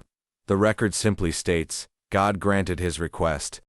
The narrative then shifts to the tribes east of the Jordan River. It recounts their victories, but also their eventual downfall. Despite their might, they broke faith with the God of their fathers and worshipped foreign gods, leading to their tragic exile. Finally, the record dedicates an entire chapter to the lineage of the priestly tribe of Levi. This meticulous list of priests and temple servants, traced from Aaron through the generations, highlights God's unwavering commitment to preserve a line for his sacred service, ensuring that even as the nation faltered, the worship and spiritual heritage of his people would not be forgotten. After meticulously chronicling the many tribes of Israel, the record turns to the tribe of Benjamin, patiently tracing the lineage of the nation's first king, Saul, but his story is one of tragedy. When the Philistines overwhelmed Israel, Saul was defeated and took his own life on the battlefield. His legacy was one of unfaithfulness and a bitter end. However, God had a better plan. All the tribes of Israel, from every corner of the land, came to Hebron to make a new covenant and anoint David as their king. David's first act was a symbolic one. He captured the mighty fortress of Zion, establishing a new capital city, Jerusalem. He then began to build his kingdom, not just with bricks and mortar, but with a loyal army of mighty men, fierce warriors who were dedicated to him, and who, like him, had a heart for God. Through them, David's rightful rule over all Israel was firmly established. As David consolidated his kingship, warriors from every tribe of Israel gathered to support him. With a united heart, the nation embarked on a great project, to bring the Ark of the Covenant to Jerusalem. In their first attempt, with great zeal but misplaced methods, they placed the Ark on a new cart.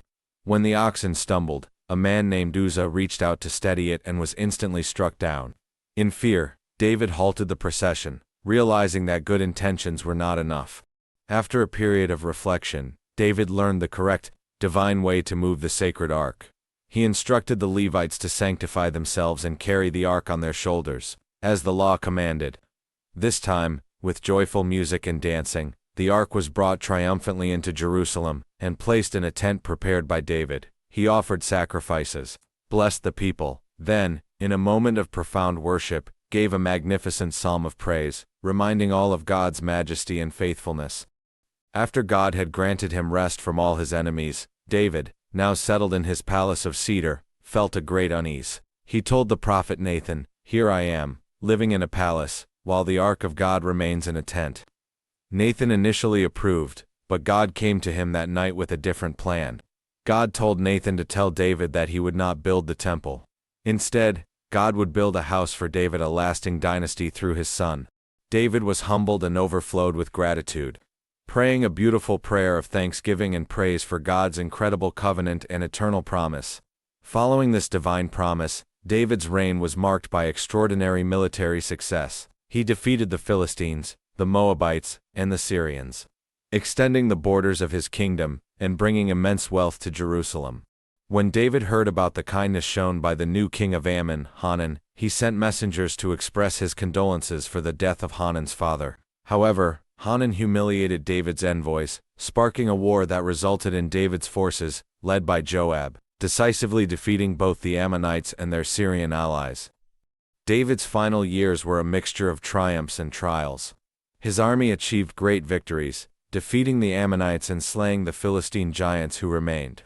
But in a moment of arrogance, David was incited by Satan to take a census of Israel, trusting in the number of his troops rather than in God. This act brought a devastating plague upon the land. Seeing the angel of the Lord poised to destroy Jerusalem, David was filled with remorse and pleaded for his people. He was instructed to build an altar on the threshing floor of Ornan, the Jebusite, which he purchased for a full price. There, he offered sacrifices, and the plague was mercifully stopped. Realizing his hands were stained by war, David understood he was not the one to build the permanent temple for the Lord. He spent his final energy, meticulously preparing for the next generation, gathering enormous amounts of stone, timber, gold, and silver. With his life's work nearing its end, he then charged his son Solomon to be strong and courageous and to build the magnificent house of God he himself had longed to complete. With his reign nearing its end, King David, now old and full of days, undertook his final great act of organization. He first made his son Solomon king, securing the succession. David's next focus was the house of the Lord, which his son would build. He meticulously organized the Levites, dividing them into 3 main clans and assigning their various roles, assisting the priests, serving as gatekeepers, treasurers, and officials. He then established a detailed system for the priests, the descendants of Aaron. He organized them into 24 divisions, and they cast lots to determine the specific order of their sacred service, ensuring every family had its appointed time to minister before the Lord. Finally, David, along with his commanders, established the choirs, appointing the families of Asaph, Heman, and Jeduthun. These skilled musicians and singers, also organized into 24 courses, were tasked with prophesying and offering joyful praise with instruments. In his final days, King David meticulously completed the organization of his kingdom. He established the watches for the temple gatekeepers and appointed treasurers to oversee the temple's vast wealth. He then organized his military, administrative, and tribal leaders into a structured system, ensuring the kingdom's stability. With all the officials of Israel gathered, David delivered a final, powerful address. He revealed to them that God had chosen Solomon to build the temple and handed over the divine blueprints. He passionately charged his son to be strong, courageous, and to follow God's commands. David then made a heartfelt appeal for offerings, a call he himself led with a massive personal gift of gold and silver. The people responded with an outpouring of joyful generosity, and David offered a magnificent final prayer, praising God as the source of all power, wealth, and honor. After this glorious moment, the people anointed Solomon as king. David then passed away, a man old and full of days, rich in wealth and honor, leaving a legacy of perfect order and humble devotion. After ascending to the throne, young King Solomon traveled to Gibeon to offer sacrifices. There, the Lord appeared to him in a dream, offering him anything he desired.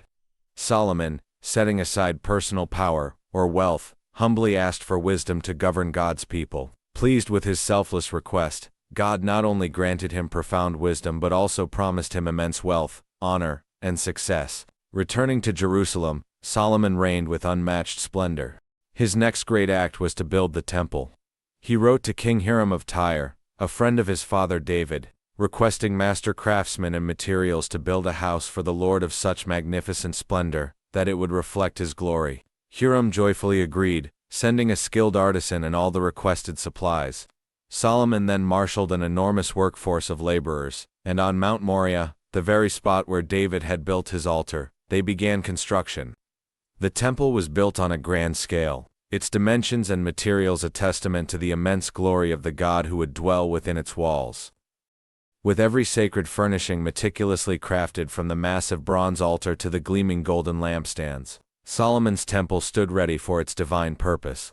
At last, the priests brought the Ark of the Covenant into the most holy place, placing it under the outstretched wings of the golden cherubim.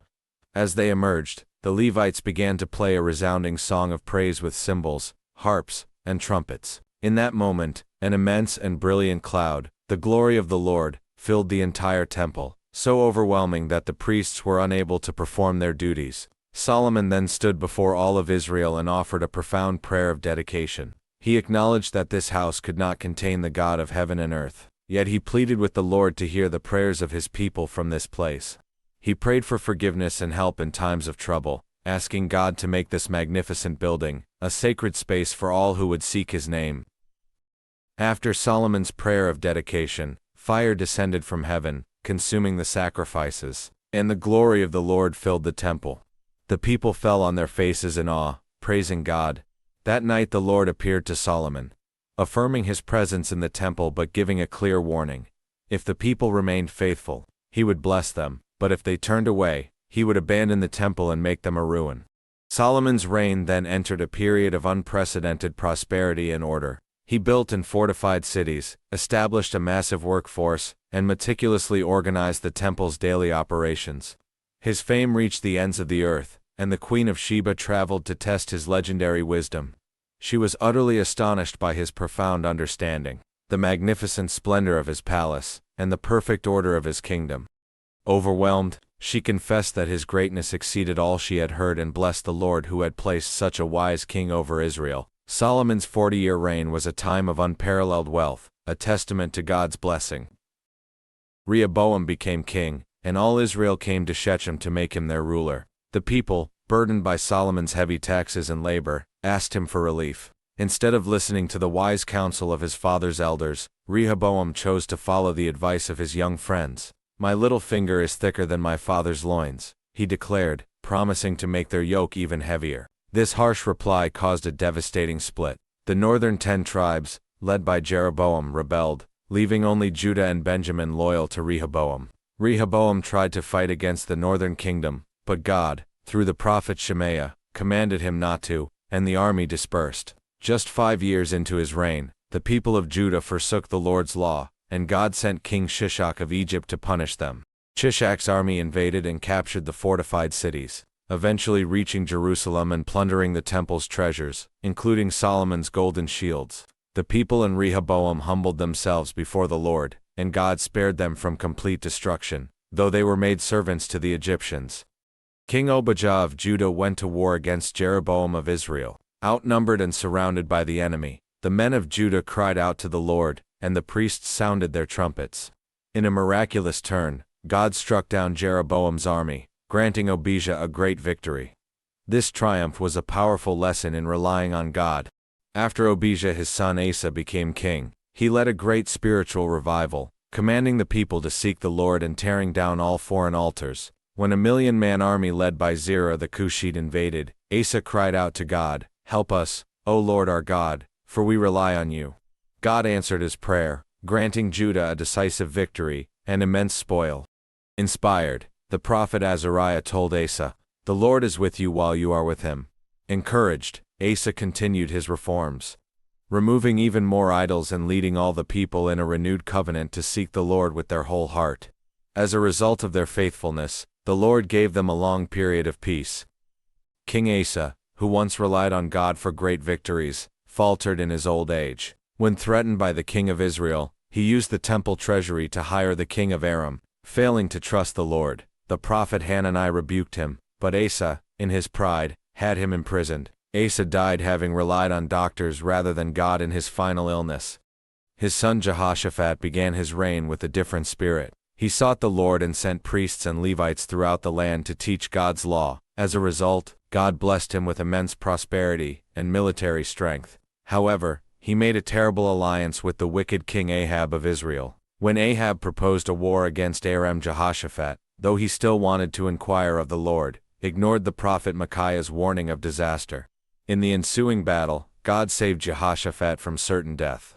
But Ahab was killed by a stray arrow, proving the prophet's words true. King Jehoshaphat, rebuked for his alliance with Ahab, humbled himself and began a great spiritual reform across Judah. When a vast army of Moabites, Ammonites, and Meunites came against him, he was terrified. Instead of raising an army, he proclaimed a fast and gathered all the people to seek the Lord. He prayed a profound prayer, confessing their weakness and declaring, "Our eyes are on you." In response, the prophet Jahaziel declared, "The battle is not yours, but God's."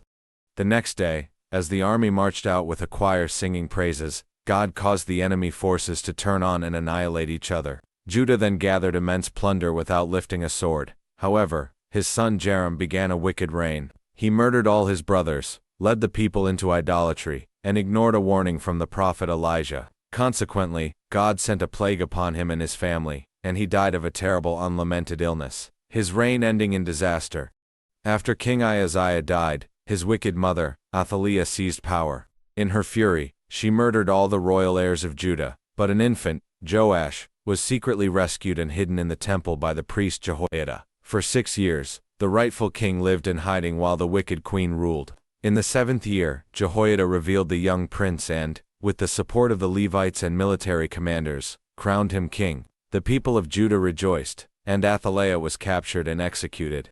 As long as his mentor Jehoiada lived, King Joash faithfully served the Lord and restored the temple to its former glory, funded by the people's generous offerings. However, after Jehoiada's death, Joash turned to evil counsel and embraced idolatry. When Jehoiada's own son, Zechariah, confronted him, Joash ordered him to be stoned to death. In punishment, an Aramaean army invaded and defeated Judah's vast army. Joash was left mortally wounded, only to be assassinated by his own servants.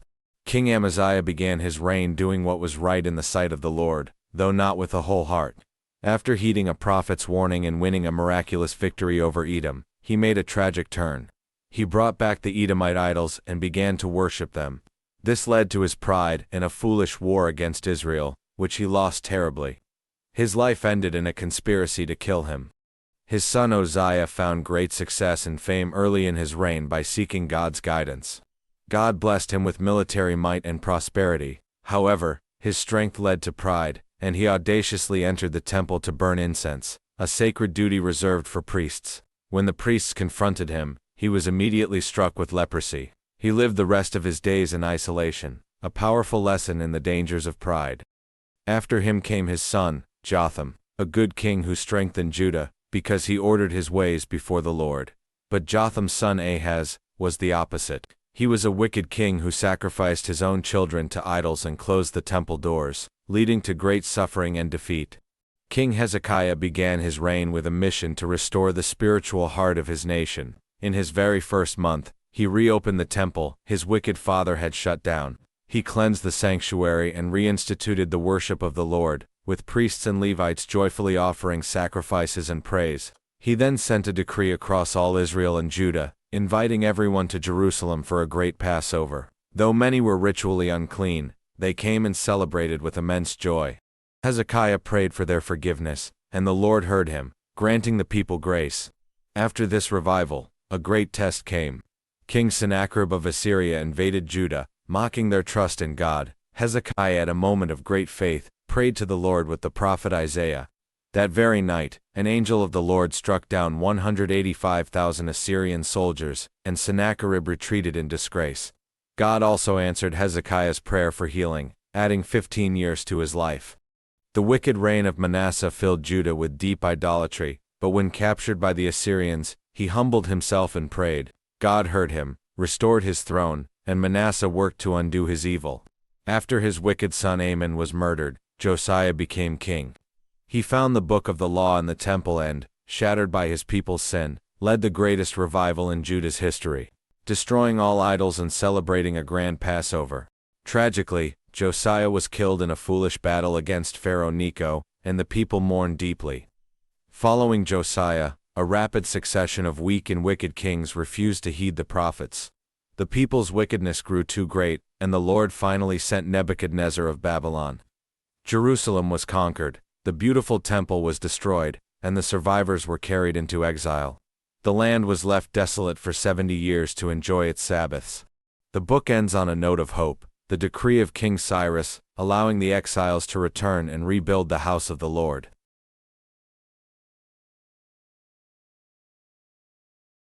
The 70 years of Babylonian exile came to an end when God stirred the heart of King Cyrus of Persia. He issued a historic decree, commanding the Jewish exiles to return to Jerusalem and rebuild the house of the Lord. Cyrus not only granted them passage but also restored the sacred gold and silver vessels that Nebuchadnezzar had stolen. Responding to the call, nearly 50,000 exiles, led by Zerubbabel and Jeshua, made the long journey back to their ancestral homeland and settled in their towns. Once gathered in Jerusalem, their first act was unity. They rebuilt the altar on its original foundation and joyfully resumed the burnt offerings and celebrated the Feast of Booths. Then, with great ceremony in the second year, they laid the foundation of the new temple. As the priests and Levites praised the Lord with trumpets and cymbals, a great shout of joy erupted from the people. Yet, the scene was mixed. The older generation, remembering the magnificent glory of Solomon's original temple, wept aloud. The sounds of rejoicing and weeping blended into a single, powerful sound. No sooner had the exiles laid the foundation of the new temple than the local adversaries began to scheme. Rebuffed in their offer to help, the locals hired officials and sent discouraging, false reports to the Persian court, successfully obtaining a royal decree that officially halted the construction. The work ceased for many disheartening years. Then, the prophets Haggai and Zechariah rose, stirring the hearts of Governor Zerubbabel and the people. Ignoring the ban, they bravely resumed the work. When the local Persian governor Tatnai challenged them, the elders declared their right came from the God of heaven and earth and appealed directly to the new king Darius. Darius commanded a search, and the original decree of King Cyrus was found. Darius not only ordered the building to proceed but commanded the adversaries to fund the project. With this miraculous provision and protection, the temple was completed and dedicated with great joy. Around 60 years after the first group returned to Jerusalem, a devout priest and scribe named Ezra felt a strong calling from God. He was determined to return to Jerusalem to study, practice, and teach the law of the Lord. King Artaxerxes of Persia generously supported him, giving him a royal decree that granted Ezra authority to reform the Jewish community, fund the temple, and appoint judges.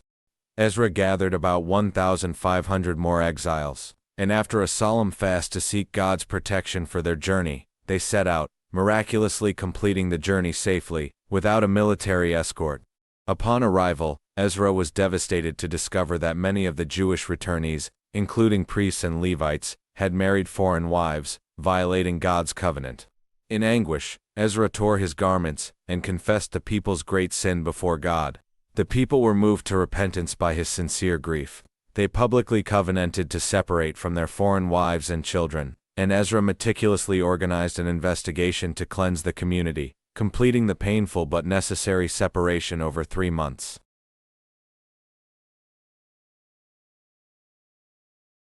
Serving as the king's cupbearer in Susa, Nehemiah received shattering news. Jerusalem lay exposed, its walls in ruins. He wept, fasted, and prayed for months, confessing his people's sins and seeking divine favor. When King Artaxerxes noticed his sadness, Nehemiah, after a swift prayer, bravely requested permission to rebuild his ancestral city. The king granted his plea, providing official documents and supplies.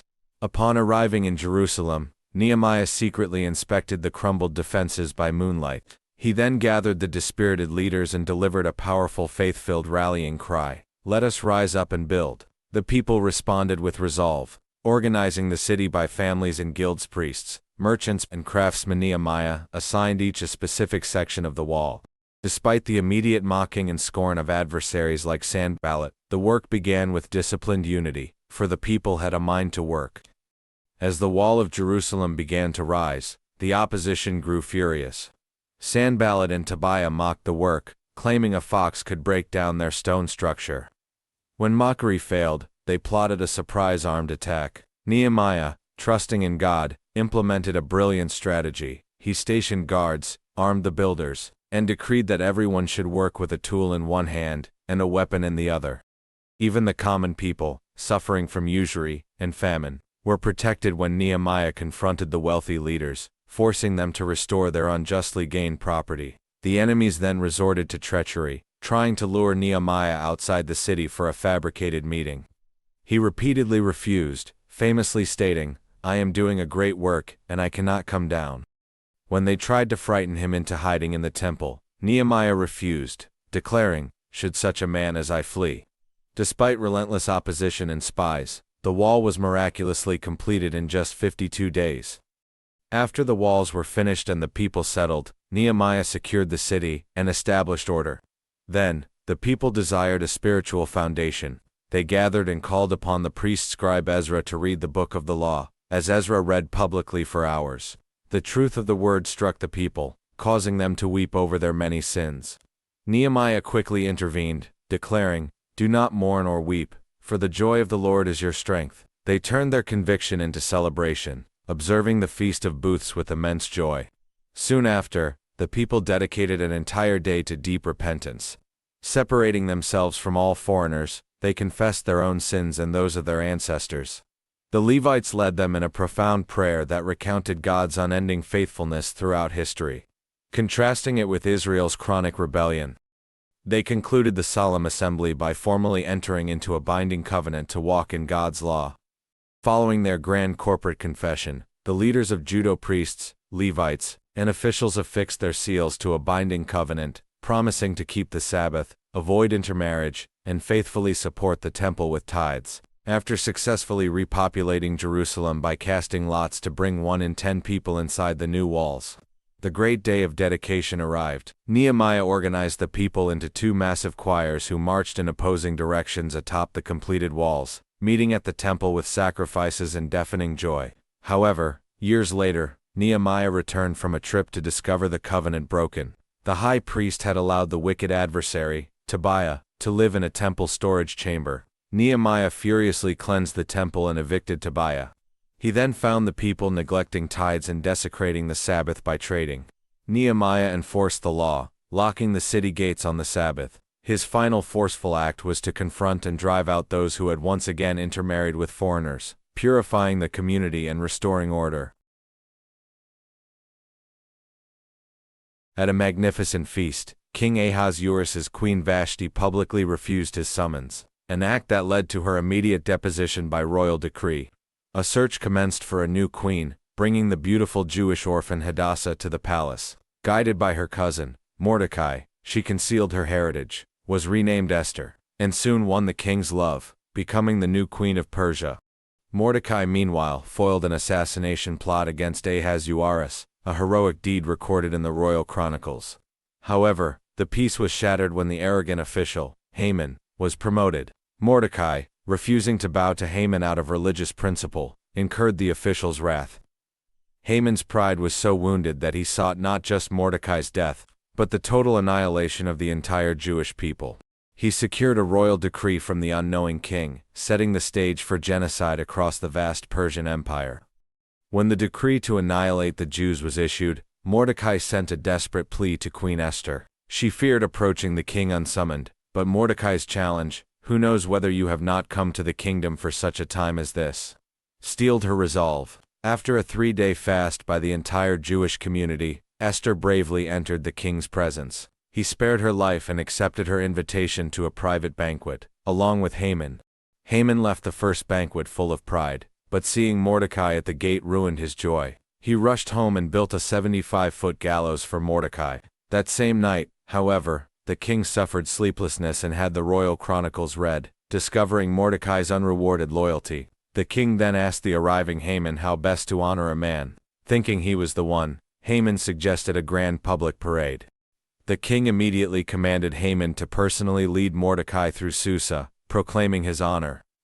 At the second royal banquet, Queen Esther knew her moment had arrived. When the king asked her petition, she bravely revealed her Jewish identity and exposed Haman as the wicked adversary plotting to annihilate her people. In a blinding rage, Ahasuerus ordered Haman to be executed immediately on the very gallows Haman had built for Mordecai. Justice was swift, though the original decree could not be revoked. Esther and the newly promoted Mordecai secured a life-saving counter-decree, granting the Jews the right to assemble and defend themselves on the appointed day. When that day arrived, the Jews fought and defeated their enemies throughout the empire. In Susa, the fighting lasted 2 days, and Haman's 10 sons were also executed. In commemoration of this miraculous deliverance, the Jewish people established the annual Feast of Purim, named for the lots Haman had cast. Mordecai became the second most powerful man in the empire, ruling with integrity and always seeking the welfare of his people.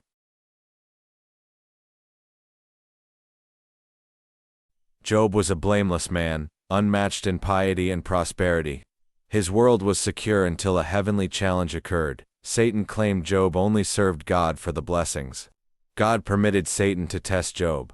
In a devastating sequence, Job lost his entire livelihood, servants, livestock, and most tragically, all 10 of his children were killed in a single disaster.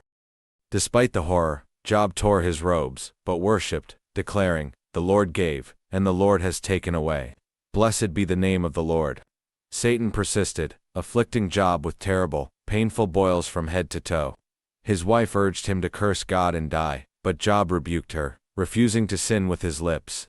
Hearing the news, his 3 friends, Eliphaz, Bildad, and Zophar, arrived to mourn with him. They sat in silent, shocked solidarity for 7 days. Finally Job broke the heavy silence not by cursing God, but by cursing the very day he was born, sinking into despair and deeply questioning the purpose of his agonizing life. The silence was finally broken by Eliphaz, who began his counsel with a chilling vision. He defended God's absolute justice, asserting that the innocent never perish. Only the wicked are punished for their deeds. He implied that Job's unprecedented suffering must be the result of some hidden sin, urging Job to confess and find relief in God, reminding him of his former patience. Job replied with raw agony, defending the intensity of his grief and wishing for immediate death to end his ordeal. He insisted that his words were not reckless but an accurate measure of his crushing affliction, which was far too heavy for his friends to comprehend. He turned his anger toward his friends, calling them deceitful and useless brooks that promised comfort but failed when needed. Job challenged them to point out his specific sin with true integrity, maintaining that his misery was undeserved. And their cold theoretical theology brought no comfort at all.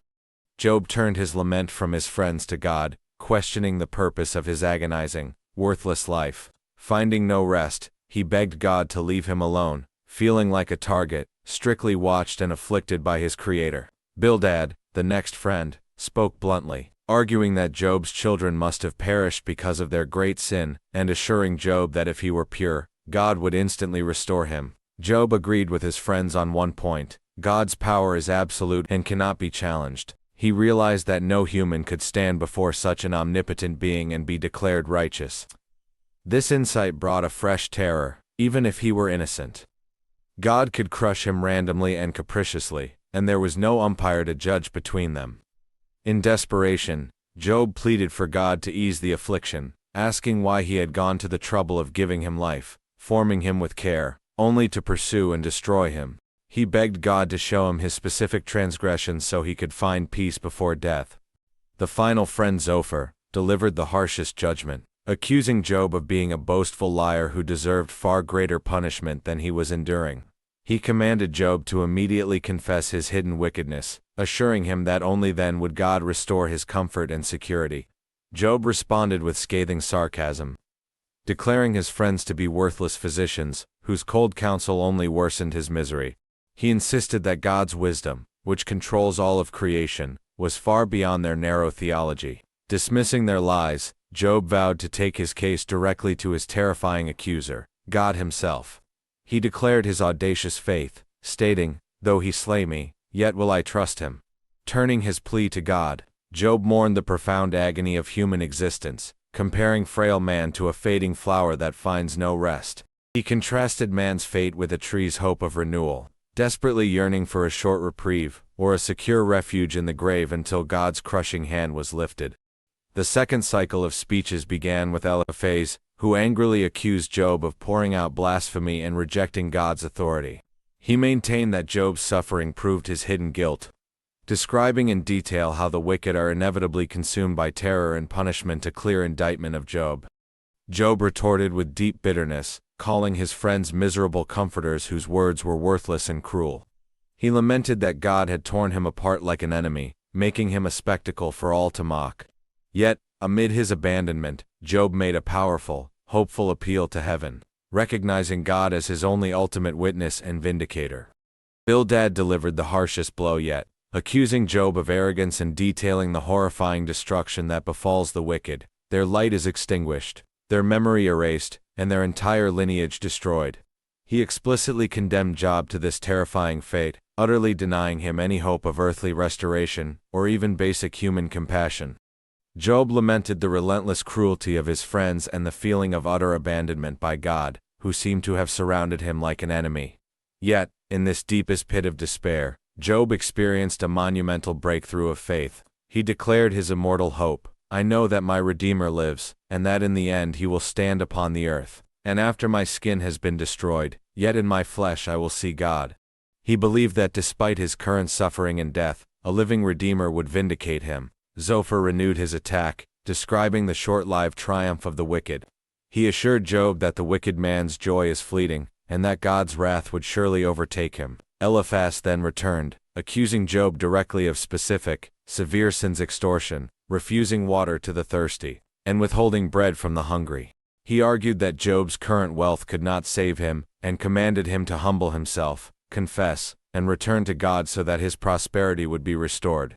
Job desperately wished he knew where to find God so he could formally present his case. He was confident that if he stood before the Almighty, he would be acquitted, because God knew his true heart, and the way he affirmed his obedience, stating he had treasured God's word more than his necessary food. However, the incomprehensibility of God's power, his ability to crush the just and the unjust alike, deeply unsettled him. Job was left in reverent awe and confusion.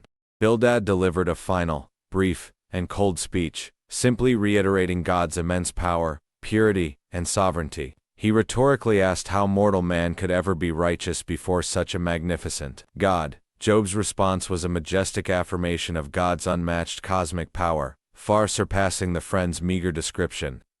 He described God's might, stretching the north over chaos, hanging the earth on nothing, binding up waters, and commanding the sea, asserting that even this immense power was only the whispering fringe of his greatness. Job ended the debate with a powerful, final oath, swearing that he would never surrender his integrity or confess to sins he hadn't committed. He then offered a beautiful hymn about the impossibility of finding true wisdom through human effort. It is a treasure hidden by God, who alone knows its path. With his friends finally silenced, Job launched into a sorrowful lament, contrasting his past and present lives. He recalled the golden days when he was the community's most honored elder, a compassionate defender of the poor, the fatherless, and the widow. The king, the nobles all sought his counsel and revered his every word. But now, that majesty was replaced by utter humiliation. He was mocked by social outcasts, racked by debilitating disease, and felt hunted down and tormented by God himself, mourning the loss of his dignity and peace. Job closed his defense with a profound oath of innocence, a final, comprehensive vow detailing his blamelessness in all areas of life, from his eyes integrity to his compassion for the poor. He defiantly challenged his hidden accuser to write down the charges. With the three friends finally silenced, a younger man named Elihu stepped forward. He was furious at the stalemated debate, equally angry at Job for justifying his own purity instead of God's, and at the three elders for failing to offer a convincing theological defense. Elihu argued that wisdom is not tied to age, and that he held a fresh perspective. Elihu's core argument was that God's purpose in affliction is not always punitive, but often purgative, a form of loving discipline and preventative warning to keep a soul from spiritual ruin. He claimed God uses dreams, visions, and pain to speak to man. Furthermore, Elihu passionately defended God's absolute justice and sovereignty. He maintained that the Almighty is far too great and righteous to be unjust, and that no human has the authority to command or challenge the integrity of the divine judge. Elihu continued his argument, sharply challenging Job's claim that his righteousness was greater than God's gain from it. He then launched into a majestic defense of God's absolute power, explaining that God uses the great forces of nature, rain, storms, and the vastness of the sky not just to punish, but to teach and warn mankind. Elihu emphasized that God's majestic ways are entirely beyond human comprehension, urging Job to simply fear and stand in awe of the Creator who controls every flash of lightning and drop of rain. Finally, while Elihu was still speaking, God dramatically answered Job out of the whirlwind. God did not address the friend's theology or Job's suffering directly, but immediately challenged Job's right to speak. He overwhelmed Job with a series of relentless, piercing questions. Who is this that darkens counsel by words without knowledge? Where were you when I laid the foundation of the earth? God then continued, describing the chaotic birth of the sea, and the boundaries he set for the deep, proving his absolute authority. God continued his overwhelming interrogation, detailing the wild and untamable power of animals like the great warhorse and the terrifying creature Leviathan, proving that Job could not govern even the smallest parts of the creation he inhabited. Overwhelmed and utterly humbled, Job finally collapsed his intellectual defense. I spoke of things I did not understand. I retract, and I repent in dust and ashes. This confession was the climax of the entire saga. The Lord then turned to the three friends, sternly rebuking them for not speaking rightly about him. Unlike Job, God commanded the friends to offer a burnt sacrifice, and the newly humbled Job interceded for them. When Job prayed for his friends, the Lord immediately restored his fortunes. God doubled Job's prosperity, giving him twice the livestock he previously owned, new children, and extended his life so that he saw 4 full generations of his family before dying old and full of days.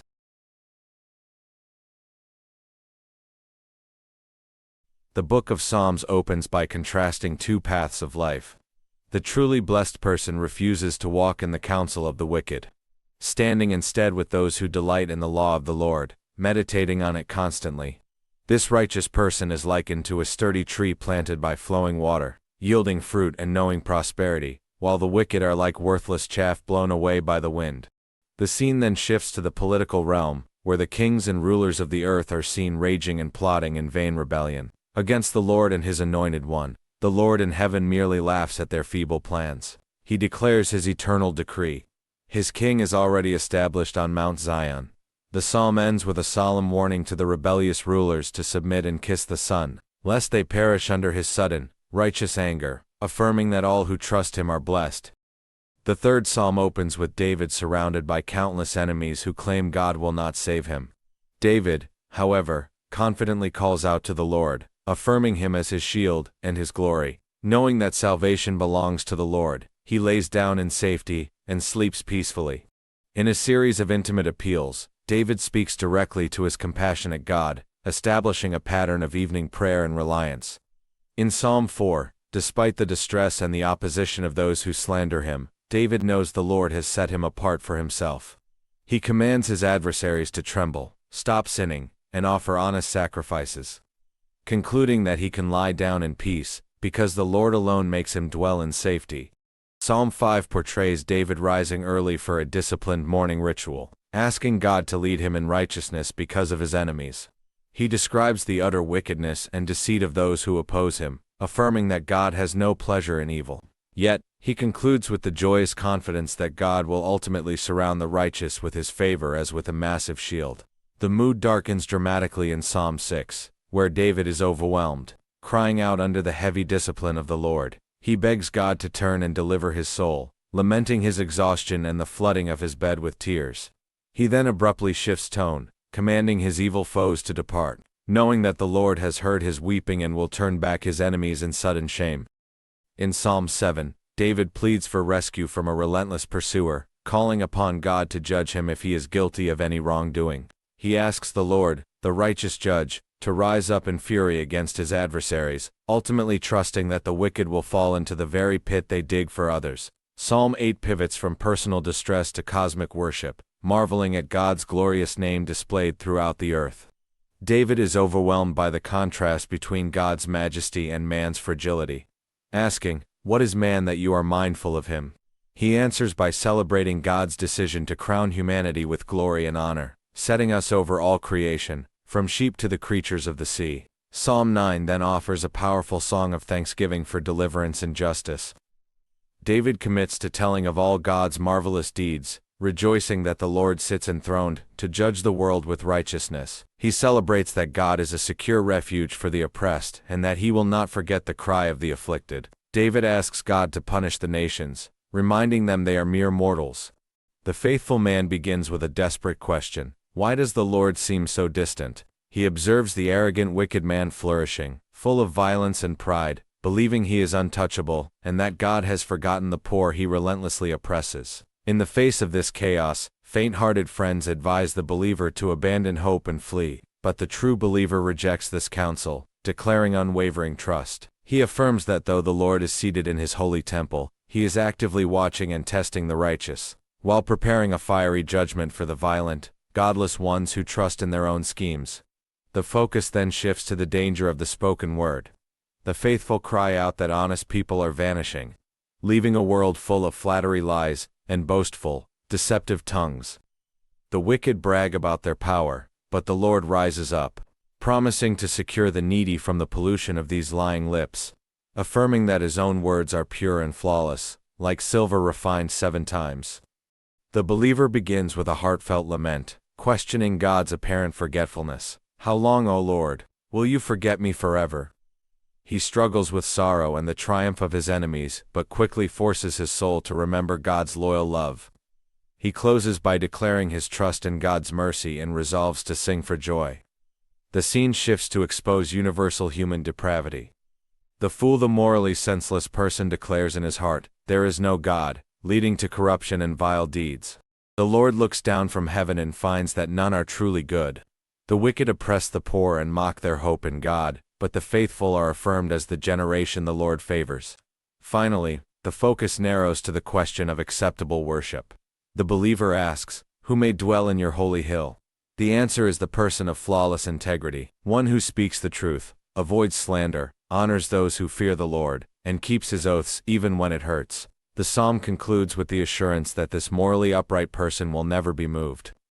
The worshipper declares his complete dependence on God, finding his sole refuge and inheritance in the Lord. He acknowledges that his portion is secure, and a beautiful heritage, resolving to bless the God who counsels him even at night.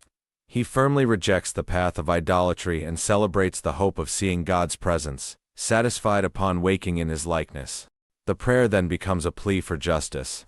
The believer asks the Lord to search his heart and vindicate him against the wicked, who are selfish and ruthless. He begs to be kept as the apple of God's eye, and hidden under the shadow of his wings from the enemies who surround him. Finally, a powerful song of deliverance explodes, recounting a spectacular rescue.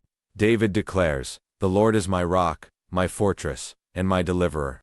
When he was drowning in distress, he cried out, and God dramatically descended from heaven amid thunder and fire, splitting the earth and pulling him from the deep waters.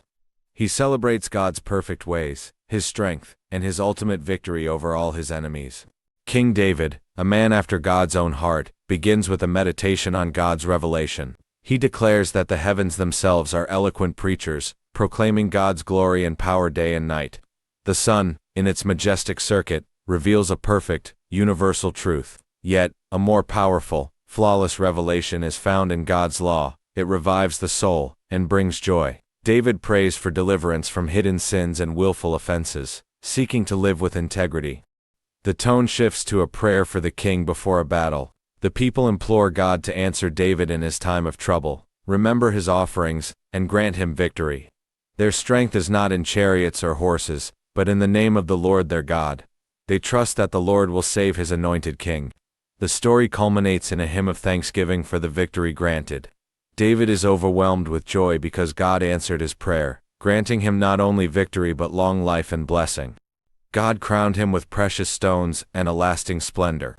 The king, secure in his triumph, affirms his unwavering trust in the Most High. Psalm 22 begins in the depths of despair, where a suffering king cries out, my God, why have you forsaken me?" Surrounded by enemies likened to raging bulls and prowling dogs, he faces utter humiliation and abandonment. Yet, even from the pit of agony, he remembers God's faithfulness to his ancestors and declares a future hope where all the ends of the earth will turn and worship the Lord. The tone dramatically shifts in Psalm 23. The same voice is now one of profound contentment. "The Lord is my shepherd, I shall not want." The terror of the past is replaced by serene trust, as the shepherd leads him through dark valleys to refreshing waters and prepares a bountiful feast, even in the presence of his old foes. Goodness and mercy follow him, assuring him of a permanent dwelling in God's house. The narrative reaches its crescendo with a triumphant processional hymn. A powerful voice asks, "Who may ascend the hill of the Lord?" The answer is the one with clean hands and a pure heart. The psalm then thunders a command to the ancient gates. "Lift up your heads, O gates, and be lifted up, O ancient doors, that the King of glory may come in. The Lord, strong and mighty in battle, is welcome to his rightful throne."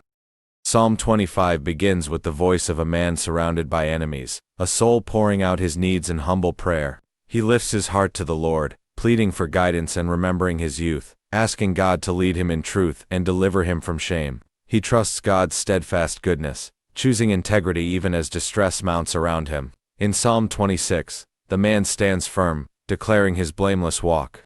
He washes his hands in innocence, affirming his deep love for the assembly where God's glory dwells. He resolves not to sit with the deceitful or the wicked. His prayer is not one of guilt, but a bold request for redemption, asking God to set his feet on level ground. The final act is a triumphant declaration of unshakable courage. The Lord is my light and my salvation, whom shall I fear? Though an army should encamp against him, his heart will not tremble. He holds to one supreme desire, to dwell in the house of the Lord and gaze upon his beauty. He concludes with a powerful charge to his own soul: wait for the Lord, be strong and take heart. Psalm 28 opens with a desperate plea. A man facing utter silence from above fears he is being dragged down with the wicked. He cries out, asking God not to ignore him, but to be his personal strength and shield. When his prayer is answered, his heart overflows with gratitude, and he publicly blesses the Lord, recognizing him as the saving refuge for his people. Next, a majestic sound rolls through the heavens. The scene shifts to the grandeur of creation as the voice of the Lord thunders over the waters, breaking the mighty cedars and shaking the wilderness. This awesome power demonstrates God's supreme majesty over every force of nature. Despite the storm's fury, the Lord sits enthroned as King forever, promising to bestow strength and peace upon his people. Finally, the narrative settles into a heartfelt testimony. The speaker recounts a time of near death and distress, where he cried out to the Lord from the pit. God answered, snatching him from the grasp of death. His night of weeping has ended. The season of sorrow is replaced by the joy of the morning. He concludes by dedicating his life to giving thanks, for the Lord has turned his grief into a vibrant, everlasting dance. Psalm 31 opens with a desperate plea from a man cornered by slander and distress. His life is consumed by grief, his body worn thin by sorrow, and even his friends shun him. Yet, in this moment of utter abandonment, feeling forgotten like a broken vessel, he makes a bold and ultimate declaration of trust. Into your hand I commit my spirit. He resolves to hate worthless idols and wait for the Lord, finding refuge in God's secret presence. The scene shifts dramatically to a place of profound relief. The speaker testifies to the blessedness of a person whose guilt is forgiven and sin is finally confessed. He recounts how, when he tried to hide his sin, his strength wasted away. Only by acknowledging his transgression was the crushing burden removed, leading to a glorious pardon. This forgiveness transforms his experience of God, who now promises guidance and instruction, urging others to confess quickly. Then comes a call to universal celebration. The righteous are urged to rejoice not just for personal relief, but because of God's magnificent nature. The creation itself is put forth as evidence. God spoke, and the world came into being. Kings and armies plan in vain, for the Lord's counsel stands forever. The nation that chooses the Lord as its God is declared blessed, and the story concludes with a simple, hopeful posture. We wait in hope for the Lord. He is our help and our shield. Psalm 34 opens with a jubilant testament. A man recounts a narrow escape, perhaps from great fear or danger, and immediately invites others to join his public worship. He urges listeners to taste and see that the Lord is good, teaching them that the Lord hears the cries of the afflicted, and is near the brokenhearted. He presents the righteous life, keeping one's tongue from evil and pursuing peace not as a burden, but as the direct path to God's watchful protection. The narrative abruptly shifts into a desperate courtroom drama. The same man, now surrounded by adversaries who plot his ruin and repay him evil for good, cries out for divine justice. He prays for God to wield a shield and spear to fight on his behalf, asking the Lord of hosts to intervene against false witnesses who mock his grief.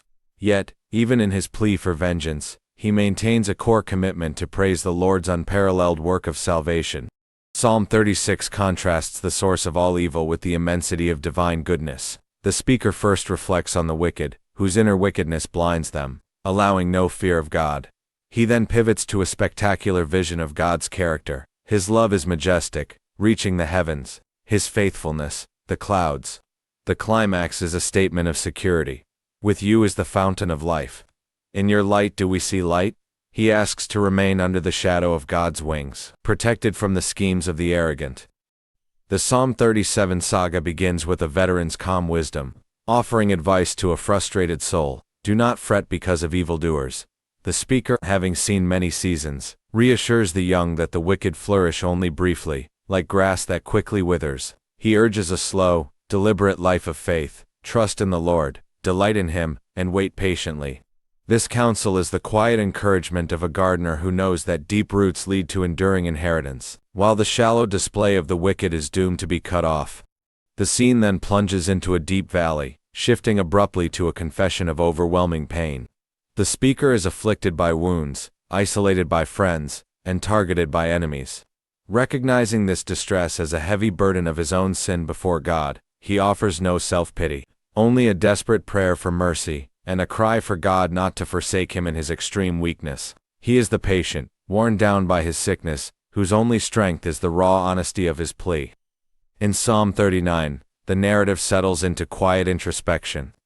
The speaker, having almost slipped into despair, vows to silence his tongue to avoid speaking rashly in the presence of the wicked. He meditates on the heartbreaking brevity and futility of human life, a mere breath, and realizes his only enduring hope is in God. He concludes with a whisper, asking for a final reprieve before his fleeting existence is over, a deep breath before the end. In Psalm 40, the story opens in a moment of dramatic rescue. The speaker recounts his past agony, a patient man stuck fast in the slimy pit and miry bog of despair. He waited persistently for the Lord, who finally bent down, lifted him out, set his feet on a rock, and placed a new song of praise in his mouth. Triumphant and grateful, he declares that obedience and delight in God's will are far greater than mere ritual sacrifices. However, the mood darkens swiftly in Psalm 41. Despite his devotion, he is struck by a severe illness. His greatest pain is not the sickness itself, but the chilling realization of betrayal. Even his closest, most trusted friend, the one who shared his bread at his table, has now lifted his heel against him, whispering malicious lies and eagerly waiting for his demise. The triumphant worshipper is now the vulnerable victim, praying for healing so he can repay his enemies justly, a bitter plea for vindication. Psalm 42 shifts to a spiritual desert. Like a deer panting desperately for water in a dry land, the speaker's soul thirsts for the living God. He is far from the joyous processions and public worship he once led. Now surrounded by the taunts of enemies who mock, "Where is your God?" Overwhelmed by deep waters of sorrow, he speaks to his own despondent soul, commanding it, not once but twice, to hope in God. His tears are his food, yet he resolves to fight through the waves of despair, clinging to the memory of God's past love. Psalm 43 begins with a desperate plea. Separated from his sanctuary by wicked enemies, the speaker is spiritually thirsty. Echoing the longing from the previous psalm, he cries out for God to send out your light and your truth, to lead him back to the holy hill and the altar, promising to worship with joy. He sternly interrogates his own soul, commanding it yet again to hope in God. The narrative then takes a sorrowful, national turn. The people recall the glorious acts of God in the past, how he drove out nations and gave their ancestors the land. But now, they face shame and defeat, enduring plunder and scorn. They swear they have not forgotten God or dealt falsely with his covenant. They end by praying for the Lord to awake and redeem them for the sake of his steadfast love. The mood shifts to a magnificent royal celebration. It's a song for a king, a grand poetic vision, celebrating the splendor, justice, and enduring power of the anointed ruler. The king is praised for his beauty and truth, and the queen is adorned and brought in with great pomp, signifying the eternal stability and majesty of the divine dynasty. The climax is a powerful declaration of security in Psalm 46. Amidst national turmoil, where the earth gives way and the mountains fall into the sea, the people find their anchor. God is our refuge and strength, an ever-present help in trouble. They witness God silencing the nations and breaking weapons. The final calm command echoes, "Be still, and know that I am God." Psalm 47 opens with a loud, joyful proclamation. All peoples are commanded to clap their hands and shout to God with the voice of triumph. The reason for this universal praise is the great enthronement of God. He ascends his throne amid trumpets and shouts, establishing his dominion over all nations and peoples. This is the recognition of God as the ultimate king over the entire earth. The scene shifts to a majestic, physical location. The people gather in the city of our God, Mount Zion, praising its beauty and its strength. They recount how enemy kings gathered against it, saw its glory, and immediately fled in terror. The psalm instructs the people to walk around the city, count its towers, and consider its ramparts, a testament to the fact that this glorious citadel is their God's eternal home and ultimate protector. Chapters 49 and 50 set a solemn court. The first addresses all humanity, warning them not to be consumed by the fear of the rich. It argues that no wealth can buy redemption or save a life from the grave. Wisdom and wealth are equally powerless against death. The ultimate summons then comes from God himself. He calls the heavens and the earth to witness, declaring that he does not need their sacrifices but their thanksgiving, purity, and obedience. The true sacrifice is a life lived in truth. Psalm 51 begins in the dark, intimate space of a broken man's heart. David, after his great sin involving Bathsheba, pours out a desperate prayer for mercy, pleading for a total internal cleansing. He doesn't ask merely for forgiveness, but for a new, clean heart and a steadfast spirit to be renewed within him. He vows that once restored, he will teach transgressors God's ways, knowing that the only acceptable sacrifice is a broken and contrite heart. The narrative pivots to a warning about arrogance in Psalm 52. The speaker addresses a deceitful man, characterized by his boasting and malice and destruction. He contrasts this fleeting self-made strength with God's unfailing love, which endures forever. The haughty man is swiftly cut down like a tree, while the righteous thrive like a flourishing olive tree in the house of God. The scene shifts again to a collective lament. The psalmist observes the widespread moral decay of humanity. Noting the fundamental error, the fool says in his heart, "There is no God." This denial leads to corruption, wickedness, and a lack of righteous action. The psalmist longs for the salvation of Israel to come from Zion, hoping for a day when God restores his people. A plea for rescue breaks through. Betrayed by strangers and threatened by arrogant oppressors, the speaker is at his limit. He prays to God to save him by his name and power. He knows his enemies do not regard God, but he trusts that God is his helper and sustainer. He promises a free will offering of praise upon his eventual deliverance. In Psalm 55, the story opens with a heart-wrenching lament. The speaker, overwhelmed by anxiety and terror, wishes for the wings of a dove to fly away and find rest from the storm of life. His distress is compounded by an unbearable wound, betrayal by a close friend, an intimate associate with whom he once walked to the house of God. He prays for his deceitful enemies to be consumed by death, committing his own crushing burden upon the Lord who sustains the righteous. The scene shifts dramatically to a moment of palpable fear. Surrounded by enemies who constantly monitor his steps, the speaker feels like a fugitive. In his terror, he repeats a core declaration, "In God I trust, I shall not be afraid. What can mere flesh do to me?" He carefully records all his wanderings and tears, confident that God collects them. He knows that his vows are recorded in heaven and promises a triumphant, walking testimony once delivered. Psalms 57 and 58 offer a sanctuary. The speaker seeks refuge under the shadow of God's wings until the disaster passes. He commits to praising God among the nations, even as his heart is steadfast amidst the chaos. He then turns to address the unjust judges, condemning their wicked decisions and praying that their malicious power be instantly broken, urging them to recognize that there truly is a God who executes justice on earth. In Psalm 59, a lone man, surrounded by enemies, lying in wait like growling dogs to ambush him at dawn, pleads for deliverance from their wicked hands. He describes his foes as savage hunters, emphasizing his own blamelessness in their eyes. He trusts in God's power to make a public spectacle of their defeat, transforming his anxious night into a morning song of praise. The narrative shifts to a scene of national defeat and exile in Psalm 60. The people lament that God has seemingly rejected them, scattering their armies and leaving them confused. They ask for God to restore them, acknowledging the temporary nature of earthly alliances. They pray for help against their strong foes, concluding with the firm belief that through God, they will triumph and trample down their adversaries.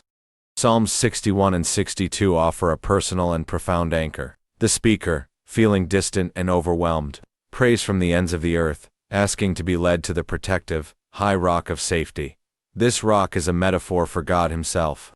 He then affirms his soul's deepest conviction, "My soul finds rest in God alone. My salvation comes from him."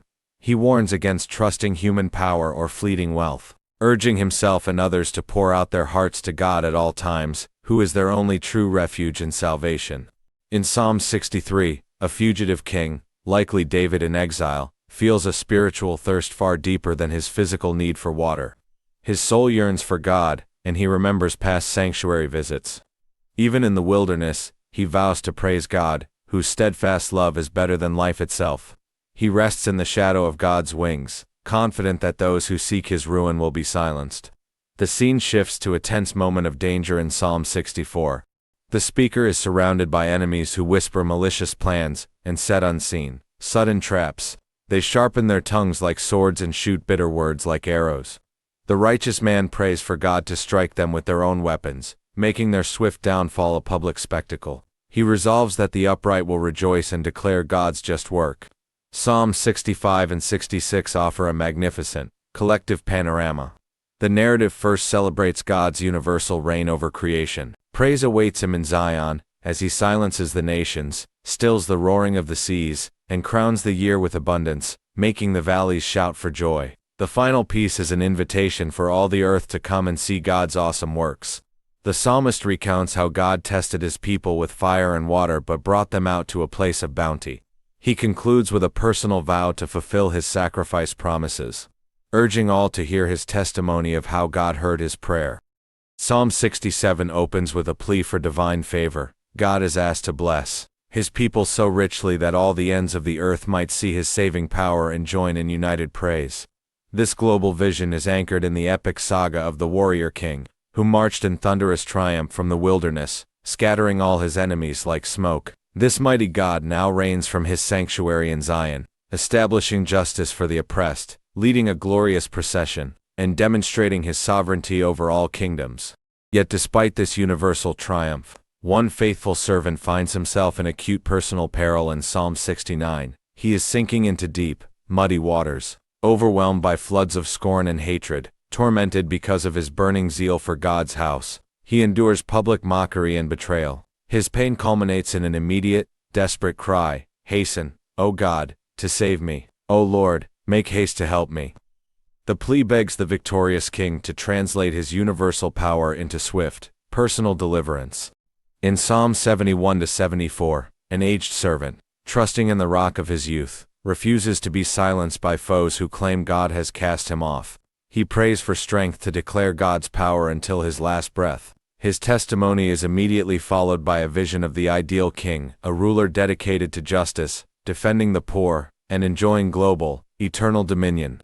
However, a crisis of faith darkens the scene. A devout man confesses he nearly stumbled, bitterly envious of the arrogant, carefree prosperity of the wicked. His confusion lifted only when he entered the sanctuary, suddenly grasping the terrifying end awaiting the godless. Drawing near to God, he finds his true refuge. But this very place of clarity is struck down. The people lament that the sanctuary has been burned and desecrated, its sacred emblems destroyed. Surrounded by the enemy's loud boasts, they desperately implore God, the ancient warrior who once divided the sea, to remember his covenant and intervene to silence the relentless blasphemy. In Psalm 75, the setting is a divine courtroom. God, the righteous judge, stands ready, holding the terrifying cup of judgment, declaring that he alone raises up and brings down the earth's foundations. His power is then unleashed, silencing the boasting of kings, snapping the bow and spear in Zion, and proving himself to be the one truly awesome and feared king. Yet, the human heart struggles to accept this fierce sovereignty. In Psalm 77, a man named Asaph is struck by sleepless, overwhelming doubt, wondering if God has forgotten his ancient mercies. To combat his despair, he deliberately shifts his focus from his pain to the years of the right hand of the Most High, choosing to recall history. This remembrance becomes the final lesson in Psalm 78. He then recites the great epic of Israel, the Exodus, the miracles, the wilderness rebellions, and the constant cycle of God's patience met by human forgetfulness. The history warns the next generation not to be like their rebellious ancestors who did not keep God's covenant. In Psalm 79, the saga begins with utter devastation. The nations have trampled the holy city, defiled the temple, and left the bodies of God's servants unburied. The people cry out, not just for rescue, but for God to act for the honor of his own name, to pour out vengeance and restore their strength. This leads to a desperate, repeated plea for renewal in Psalm 80. Israel is envisioned as a prized, wild vine violently uprooted and ruined. The prayer says, "Restore us, O God, let your face shine, that we may be saved." This crisis sparks a reminder of past opportunities. A call rings out to listen to the powerful trumpet of God, recalling that obedience, not rebellion, was the key to unlocking blessings and feasting on the finest wheat. God laments that his people refuse to listen, causing them to wander. The story climaxes in a dramatic, invisible courtroom. God, the ultimate judge, stands among the earthly rulers, condemning their corruption. He rebukes them for failing to protect the poor and needy, warning that they too shall fall and die like mere mortals. And the psalmist concludes by praying that God finally rise up and execute righteous judgment over all the earth. Psalm 83 begins with a terrified community facing a silent, existential threat. A massive conspiracy of 10 nations has been formed to wipe Israel's name from memory. The psalmist begs God to unleash his power, humiliating the foes and making them swirling dust until they are forced to acknowledge that God's name alone is the most high over all the earth. This danger sparks an intense, inward longing.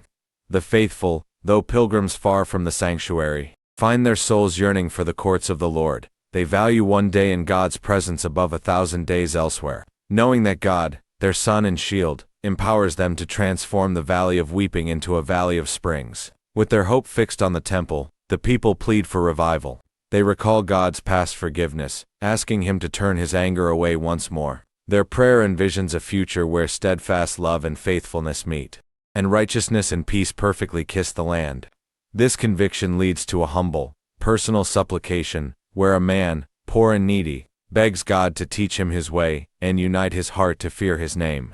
The narrative in Psalm 87 opens with a celebration of the divine city. Zion is declared the mother city, the center of God's affection, where people from all nations, even those once hostile, like Egypt and Babylon, will one day be registered as true citizens.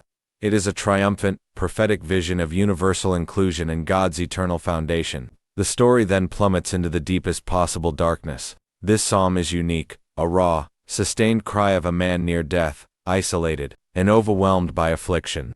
He feels trapped in the pit, forsaken even by his closest friends.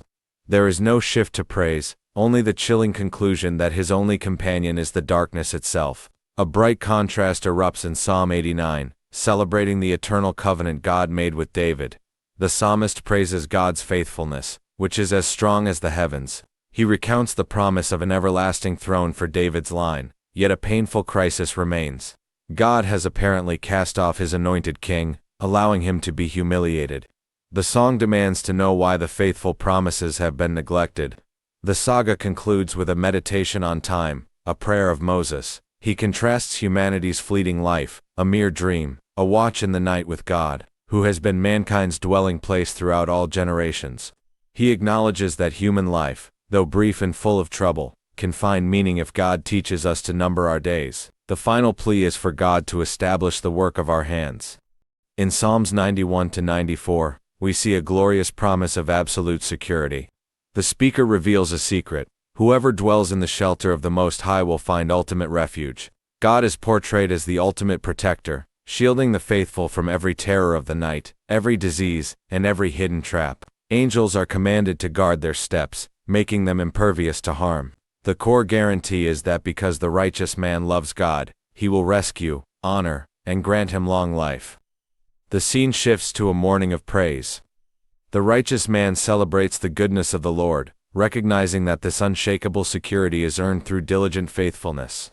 He sings of the great works of God, contrasting the quick, foolish demise of the wicked with the enduring strength of the just. The righteous will flourish like palm trees and cedars, remaining fruitful even in old age. A triumphant proclamation rings out, establishing God's eternal sovereignty. The Lord reigns. Clothed in majesty and power, he has established the world so firmly that it cannot be moved. Even when the mighty, roaring waves of chaos lift their voice, the Lord on high is mightier than the sound of the great waters, proving his testimonies are sure. The final segment issues a challenge to the world's complacent evil. Seeing wicked rulers and unjust judges who oppress the helpless, the psalmist demands that God, the avenger and judge, finally rise up. He rebukes the foolish who believe God neither sees nor knows their actions, declaring that the Lord will never forsake his people and will finally bring the wicked down to the pit. Psalms 95 to 98 begins with a passionate, dual-part invitation. First, the people are urged to come before their Creator with joyful noise, praising him as the great God and King who holds the deep places of the earth in his hand. Second, the mood darkens as they are sternly warned, "Harden not your hearts," recalling the terrible consequences faced by their ancestors who tested God in the wilderness. The focus immediately expands to a global scope. The command rings out, "Sing to the Lord a new song. Sing to the Lord all the earth." This new song is the declaration of God's universal reign, urging the nations to acknowledge His glory and majesty. The call is for all creation, the heavens, the earth, the sea, the fields, and the trees to rejoice because the Lord is coming to judge the earth with righteousness. The climax arrives with the dramatic manifestation of God's rule. Clouds and thick darkness surround Him, and fire goes before Him, consuming His foes. The earth trembles, the mountains melt like wax, and the heavens proclaim His righteousness. This awesome display forces all idol worshippers to be ashamed, while Zion and the cities of Judah rejoice in His just judgments. The final segment is a triumphant hymn. The world is commanded to sing because God has done marvelous things. His own right hand has achieved victory. He has remembered His steadfast love and faithfulness to Israel, and all the ends of the earth have finally seen the salvation of their God. Psalms 99-102 opens with a powerful declaration. The Lord reigns, and the earth trembles. He is a holy king, mighty and just, who loves equity. The psalmist commands the people to exalt and worship Him at His footstool, remembering how past figures like Moses and Samuel called upon Him, and He answered, forgiving their deeds while still punishing their wrongs. This holiness demands a joyful response. The command is simple and jubilant. Make a joyful noise to the Lord, all the earth. The people are urged to enter His gates with thanksgiving and His courts with praise, acknowledging that the Lord is good, His steadfast love endures forever, and His faithfulness continues through all generations. The scene then shifts dramatically to a personal vow. The speaker, a king, or leader, commits himself to a life of blamelessness and justice, declaring war on wickedness and deceit. He vows to cut off all evildoers and maintain a pure court, reflecting God's own holiness in His governance. Finally, the narrative plunges into a scene of isolation and despair. A faithful servant, worn down by affliction, feels like a solitary owl in the desert. He compares his life to smoke, his bones burning like a hearth. His only hope is to pray, trusting that God, though seemingly distant, will yet have compassion on Zion. He finds comfort in the eternal nature of God, who will one day arise, rebuild Zion, and gather the nations, ensuring that a future generation will declare His praise. In Psalms 103-106, the story opens with a personal, thunderous command. Bless the Lord, O my soul, and forget none of His benefits. The speaker catalogues God's mighty acts of grace, forgiving sins, healing diseases, redeeming life from the pit, and crowning the faithful with loving kindness. He highlights God's compassion as vast as the distance from east to west is the removal of our transgression, and His eternal mercy, enduring like the heavens. God is then celebrated as the majestic King who dresses in light, lays the beams of His chambers on the waters, and sends forth the wind and fire as His ministers. This mighty Creator provides for every living thing, from the great seas to the soaring cedars, arranging the cycles of day and night in perfect order. A glorious hymn then recounts God's historical faithfulness, detailing the covenant made with Abraham, the wonders in Egypt, and the disciplined journey through the wilderness. This history, however, is met with a devastating contrast. The people admit their deep failure. We have sinned. We have dealt wickedly. They confess they forgot God's wonders at the Red Sea and in the wilderness, testing Him relentlessly. Even after God mercifully delivered them, they quickly turned to idolatry and provoked Him. The psalm concludes with a desperate prayer for God to gather them back, that they might give thanks forever. Psalms 107-110 opens with a grand recurring chorus. Give thanks to the Lord, for He is good, His love endures forever. The psalmist illustrates this steadfast love by narrating for dramatic rescue scenes: the lost traveler, the imprisoned captive, the sick fool, and the sailor caught in a raging storm. Each tale ends the same way. The distressed cry out, and God delivers them, proving His goodness. A personal vow of praise breaks through, pledging to sing and make music to God among the nations, for His love is higher than the heavens. This commitment is framed by a military plea for victory, reminding God of His ancient promise to give them territory. The scene darkens sharply with a bitter curse. The speaker, overwhelmed by the false accusations and relentless malice of wicked enemies, pours out a devastating prayer for their destruction, even wishing for their lineage to be cut off. He prays for God to rescue His own poor and needy soul, who is utterly desperate and weak. The final segment reaches a triumphant climax with a divine eternal decree. God the Father speaks to the anointed king.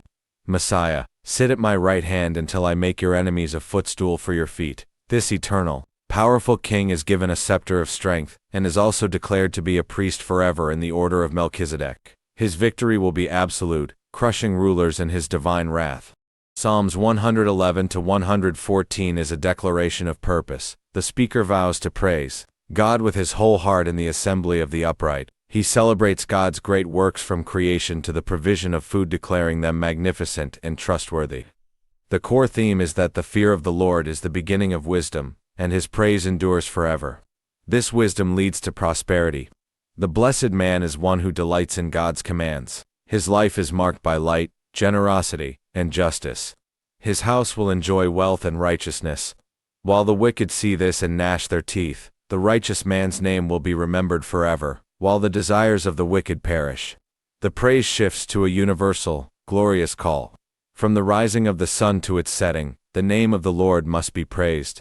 This mighty God, enthroned on high, condescends to look on the heavens and the earth. He is the ultimate transformer, lifting the poor from the dust and giving the barren woman a seat of honor and a home, demonstrating his power over all human circumstances. The saga culminates in a flashback to a miraculous event. The entire narrative focuses on the Exodus, specifically the moment when God went forth with Israel. At his presence, the sea fled and the Jordan River turned back. The mountains skipped like rams, and the little hills like lambs, overwhelmed by the power of the Lord. The psalmist commands the earth to tremble before the God who turned the solid rock into a gushing pool of water. In Psalms 115 to 118, the narrative begins with a powerful rejection of idolatry. The faithful refuse to allow God's glory to be questioned, contrasting the living God who does whatever he pleases with the lifeless, mute idols made of silver and gold. The call rings out to Israel, the priests, and all who fear the Lord. Trust in the Lord. He is their help and their shield. A personal voice of gratitude breaks through. The speaker recounts a time when the cords of death entangled him, and he found only sorrow and anguish. In that ultimate distress, he called upon the Lord, who graciously delivered his soul from death, his eyes from tears, and his feet from stumbling. He asks, "What shall I render to the Lord for all his benefits to me?" and vows to offer a sacrifice of thanksgiving. A brief, global chorus then erupts, urging all nations and peoples to praise the Lord, for his steadfast love toward them is great, and his faithfulness endures forever. The climax arrives with a repeated refrain of triumph. The people chant, "His steadfast love endures forever." The speaker testifies that when he was hard-pressed and about to fall, the Lord helped him. The stone that the builders rejected has become the chief cornerstone, a marvelous work of the Lord. The story concludes at the temple gate, where the righteous are invited to enter and give thanks to the Lord. The story in Psalms 119 to 122 begins in the vast landscape of a singular devotion. A faithful servant, surrounded by sneering princes and the taunts of the proud, declares that his life's path is guided entirely by God's word, which he treasures more than countless gold pieces. He finds his greatest joy in meditating on the statutes, using them as a lamp for his feet and a light for his path. His prayer, repeated in varied forms, is a plea for understanding and for God to keep him alive according to his promise. The scene shifts dramatically to a moment of travel anxiety. Surrounded by deceitful, peace-hating talk in a distant land, the servant suddenly lifts his eyes to the mountains. He asks, "Where does my help come from?" The immediate answer rings back, "My help comes from the Lord, the maker of heaven and earth." The Lord, who neither slumbers nor sleeps, is declared the ever-vigilant keeper of Israel, who guards the traveler from all harm. The journey culminates in a burst of joy. The traveler's feet finally stand within the gates of Jerusalem, the city built compact together. His heart swells with delight at the call to go up to the house of the Lord. He prays for the peace of the cherished city, knowing that for the sake of his friends and family, he must seek its prosperity. Psalms 123 to 126 opens with a posture of absolute dependence. The speaker, feeling the sting of contempt and mocking from the proud, lifts his eyes like a servant, gazing intently at his master's hand, waiting for a signal of mercy straight up to the Lord, enthroned in the heavens. Their desperate plea is for God's compassion to break through the persistent scorn they endure. The scene shifts dramatically to a moment of averted disaster. The people testify that if the Lord had not been on their side, the raging waters of their enemies would have overwhelmed them, swallowing them alive. They celebrate their miraculous escape. Our soul is escaped as a bird out of the snare of the fowlers. The snare is broken, and we have escaped. Their help remains only in the name of the Lord. This deliverance leads to a declaration of unshakable security. Those who trust the Lord are likened to Mount Zion, which cannot be moved but abides forever. Just as the mountains surround Jerusalem, the Lord surrounds his people. The final scene erupts in overwhelming, almost unbelievable joy. When the Lord restored their fortunes, the people were like those who dream. Their mouths were filled with laughter and their tongues with singing, causing the nations to proclaim, "The Lord has done great things for them." They pray for a full completion of their restoration, knowing that those who sow in tears will one day reap with shouts of joy. Psalms 127 to 130 begins with a profound declaration of futility. The speaker emphasizes that all human effort is vain without divine blessing, unless the Lord builds the house. Those who build it labor in vain. Similarly, staying up late and rising early to anxiously eat the bread of toil is pointless. True blessing is seen in the gift of children, likened to arrows in the hand of a warrior, guarding the gate. This divine blessing extends to the righteous man. He is one who fears the Lord and walks in his ways. His life is painted as a peaceful scene. He eats the fruit of his labor. His wife is a fruitful vine in the heart of his house, and his children surround his table like olive shoots. He is promised prosperity and peace throughout his long life. The narrative abruptly shifts to a memory of historic oppression. The speaker recounts Israel's long, painful history of suffering, saying, "Greatly have they afflicted me from my youth. Yet they have not prevailed against me." The enemies are described as reapers who leave deep marks. But they are suddenly cut down and wither away before they can fully mature. The climax arrives in a deep spiritual crisis. From the depths of despair, the man cries out to the Lord. He knows that if God marked every sin, no one could stand. But with God is forgiveness, that he may be feared. Like a watchman waiting desperately for the morning light, his soul waits for the Lord, trusting in his steadfast love and abundant redemption. Psalms 131 to 134 begins with a beautifully simple portrait of humility. The speaker admits his heart is not proud, nor do his eyes look down upon others. He doesn't concern himself with matters too great or too marvelous for him. Instead, he has calmed and quieted his soul, likening himself to a weaned child resting peacefully on its mother's lap. This peaceful soul finds its sole hope in the Lord, now and forever. The scene shifts to a powerful memory. The people recall David's ancient, solemn oath to find a dwelling place for the mighty God, vowing not to rest until he found a permanent sanctuary. In response, God made his own eternal oath. He chose Zion as his resting place, and promised that the lamp of David, a continuous line of kings, would burn there forever. This is the divine commitment to the physical place and the royal dynasty. A brief poetic scene captures the essence of community. The psalmist exclaims with delight how good and pleasant it is for brothers to dwell together in unity. This harmony is likened to the precious anointing oil running down Aaron's beard and the life-giving dew descending upon Mount Zion, a place where the Lord commanded the blessing of eternal life. The saga concludes with a simple, solemn benediction. The temple is dark and quiet. Only the night watch of servants remains. They are commanded to stand in the house of the Lord and lift up their hands in holiness to bless him. In response, the sanctuary worker offers a return blessing. May the Lord, who made heaven and earth, bless you from Zion. In Psalms 135 to 138, the servants of the Lord are called to bless his name, acknowledging him as the great God who does whatever pleases him. They celebrate his power in nature, and his superiority over the useless idols of the nation's idols with mouths that cannot speak, and eyes that cannot see. The conclusion is a command for all of Israel to bless the Lord from his sanctuary in Jerusalem. The praise swells into a majestic, repetitive chant. Every verse recounts a historical wonder, from creation to the Exodus to the conquering of kings, and is immediately followed by the declaration, "For his steadfast love endures forever." This litany underscores that God's great acts are rooted in his unceasing, permanent mercy. The scene shifts dramatically to a heartbreaking moment of exile. By the rivers of Babylon, the people sit down and weep, unable to sing the Lord's song in a foreign land. They vow never to forget Jerusalem, dedicating their silence and sorrow to their sacred city. The pain concludes with a terrible, fierce curse upon their merciless captors. Finally, a single voice rises in committed thanksgiving. The speaker promises to praise God before the gods or mighty ones, for hearing his prayer. He acknowledges that all the kings of the earth will praise the Lord when they hear his promises. Though God is high, he regards the humble. And though the speaker walks in the midst of trouble, he knows that the Lord will finish what concerns him. In Psalms 139 to 142, the psalmist gasps at the knowledge that God has searched him and known him every thought, every word before it is spoken, and every future step. He realizes there is no place to flee from God's Spirit, even if he ascends to heaven or makes his bed in the deepest grave. He praises God for his intricate, marvelous creation in his mother's womb, and asks the all-knowing God to cleanse him of any wicked way. The focus abruptly shifts to external threats.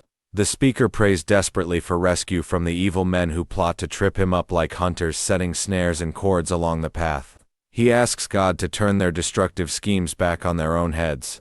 Yet, he also prays for personal purity, asking God to guard his mouth and his heart, ensuring he does not participate in the feasts or malice of the wicked. The climax occurs in a desperate, isolated place. The speaker is trapped in a dark cave, with no one to care for his soul. He has no refuge, and his spirit is overwhelmed. In this utter loneliness, he cries out to the Lord, pleading, "You are my refuge, my portion in the land of the living." He begs God to release him from his confinement so he may praise his name among the waiting righteous.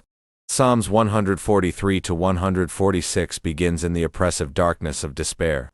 The speaker, crushed by the enemy, feels like the dead of long ago. His spirit is overwhelmed, and his heart is desolate. His only prayer is that God answer quickly, because his life is fading away. He resolves to remember the ancient days and meditate on God's works, desperately asking God to teach him his will and lead him on level ground, for he is utterly without refuge. A prayer for strength and victory follows. The psalmist calls God his rock, who trains his hands for battle and his fingers for war. He humbly asks, "What is man, that you regard him?" yet prays for deliverance from his powerful enemies. The plea is mixed with a vision of national prosperity, that the people's sons and daughters will flourish, and their fields and flocks will be abundant. The focus shifts to pure, eternal praise. The speaker vows to extol God forever, declaring his great power, glorious majesty, and gracious compassion. The Lord is good to all, and faithful in all his words. This God upholds all who fall and satisfies the desire of every living thing. The saga concludes with a solemn warning. The speaker commands his soul to praise the Lord and warns against placing trust in human princes or mortals, in whom there is no salvation. True happiness belongs to the one whose help is the God of Jacob, the eternal Creator who executes justice for the oppressed, feeds the hungry, and loves the righteous forever. The concluding act of the Psalms from chapters 147 to 150 opens with a joyous, sweeping panorama of praise. The Lord is celebrated for being simultaneously personal and cosmic. He heals the brokenhearted and binds up their wounds. Yet he is also the one who numbers the stars and calls them by name. His word controls the weather, sending snow like wool and shattering ice like stones, proving his power over the smallest human life and the largest natural forces. The praise immediately broadens to summon all creation. The call rings out to the highest heavens, sun, moon, stars, and angels, to praise the Lord. It then descends to earth, commanding fire, hail, mountains, fruit trees, beasts, and even creeping things to join the chorus. Kings, princes, old men, and children are all commanded to praise the name of the Lord, for his glory alone is exalted. A special summons is issued to the faithful community. The people are told to sing a new song in the assembly. This praise is not merely passive. The saints are urged to rejoice in their King, ready with a two-edged sword in their hands to execute God's vengeance against the rebellious nations, binding their kings with chains, a righteous, holy justice. The entire psalter culminates in one ultimate, glorious command. The final psalm is a crescendo of hallelujah, commanding everything that breathes to praise the Lord. The praise must be sounded in the sanctuary, for his mighty deeds, and according to his excellent greatness. The command specifies every conceivable instrument: the trumpet, the lute, the harp, the tambourine, the strings, the pipe, and finally, the loud clashing cymbals, bringing the entire book to a triumphant, deafening, and eternal conclusion.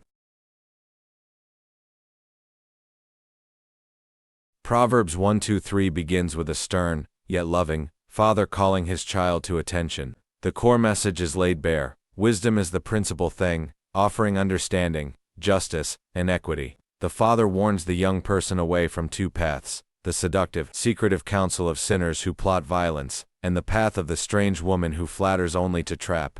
Suddenly, wisdom herself steps out into the noisy marketplace. She cries out, mocking those who reject her counsel, warning that a day of disaster and terror will come when they seek her too late.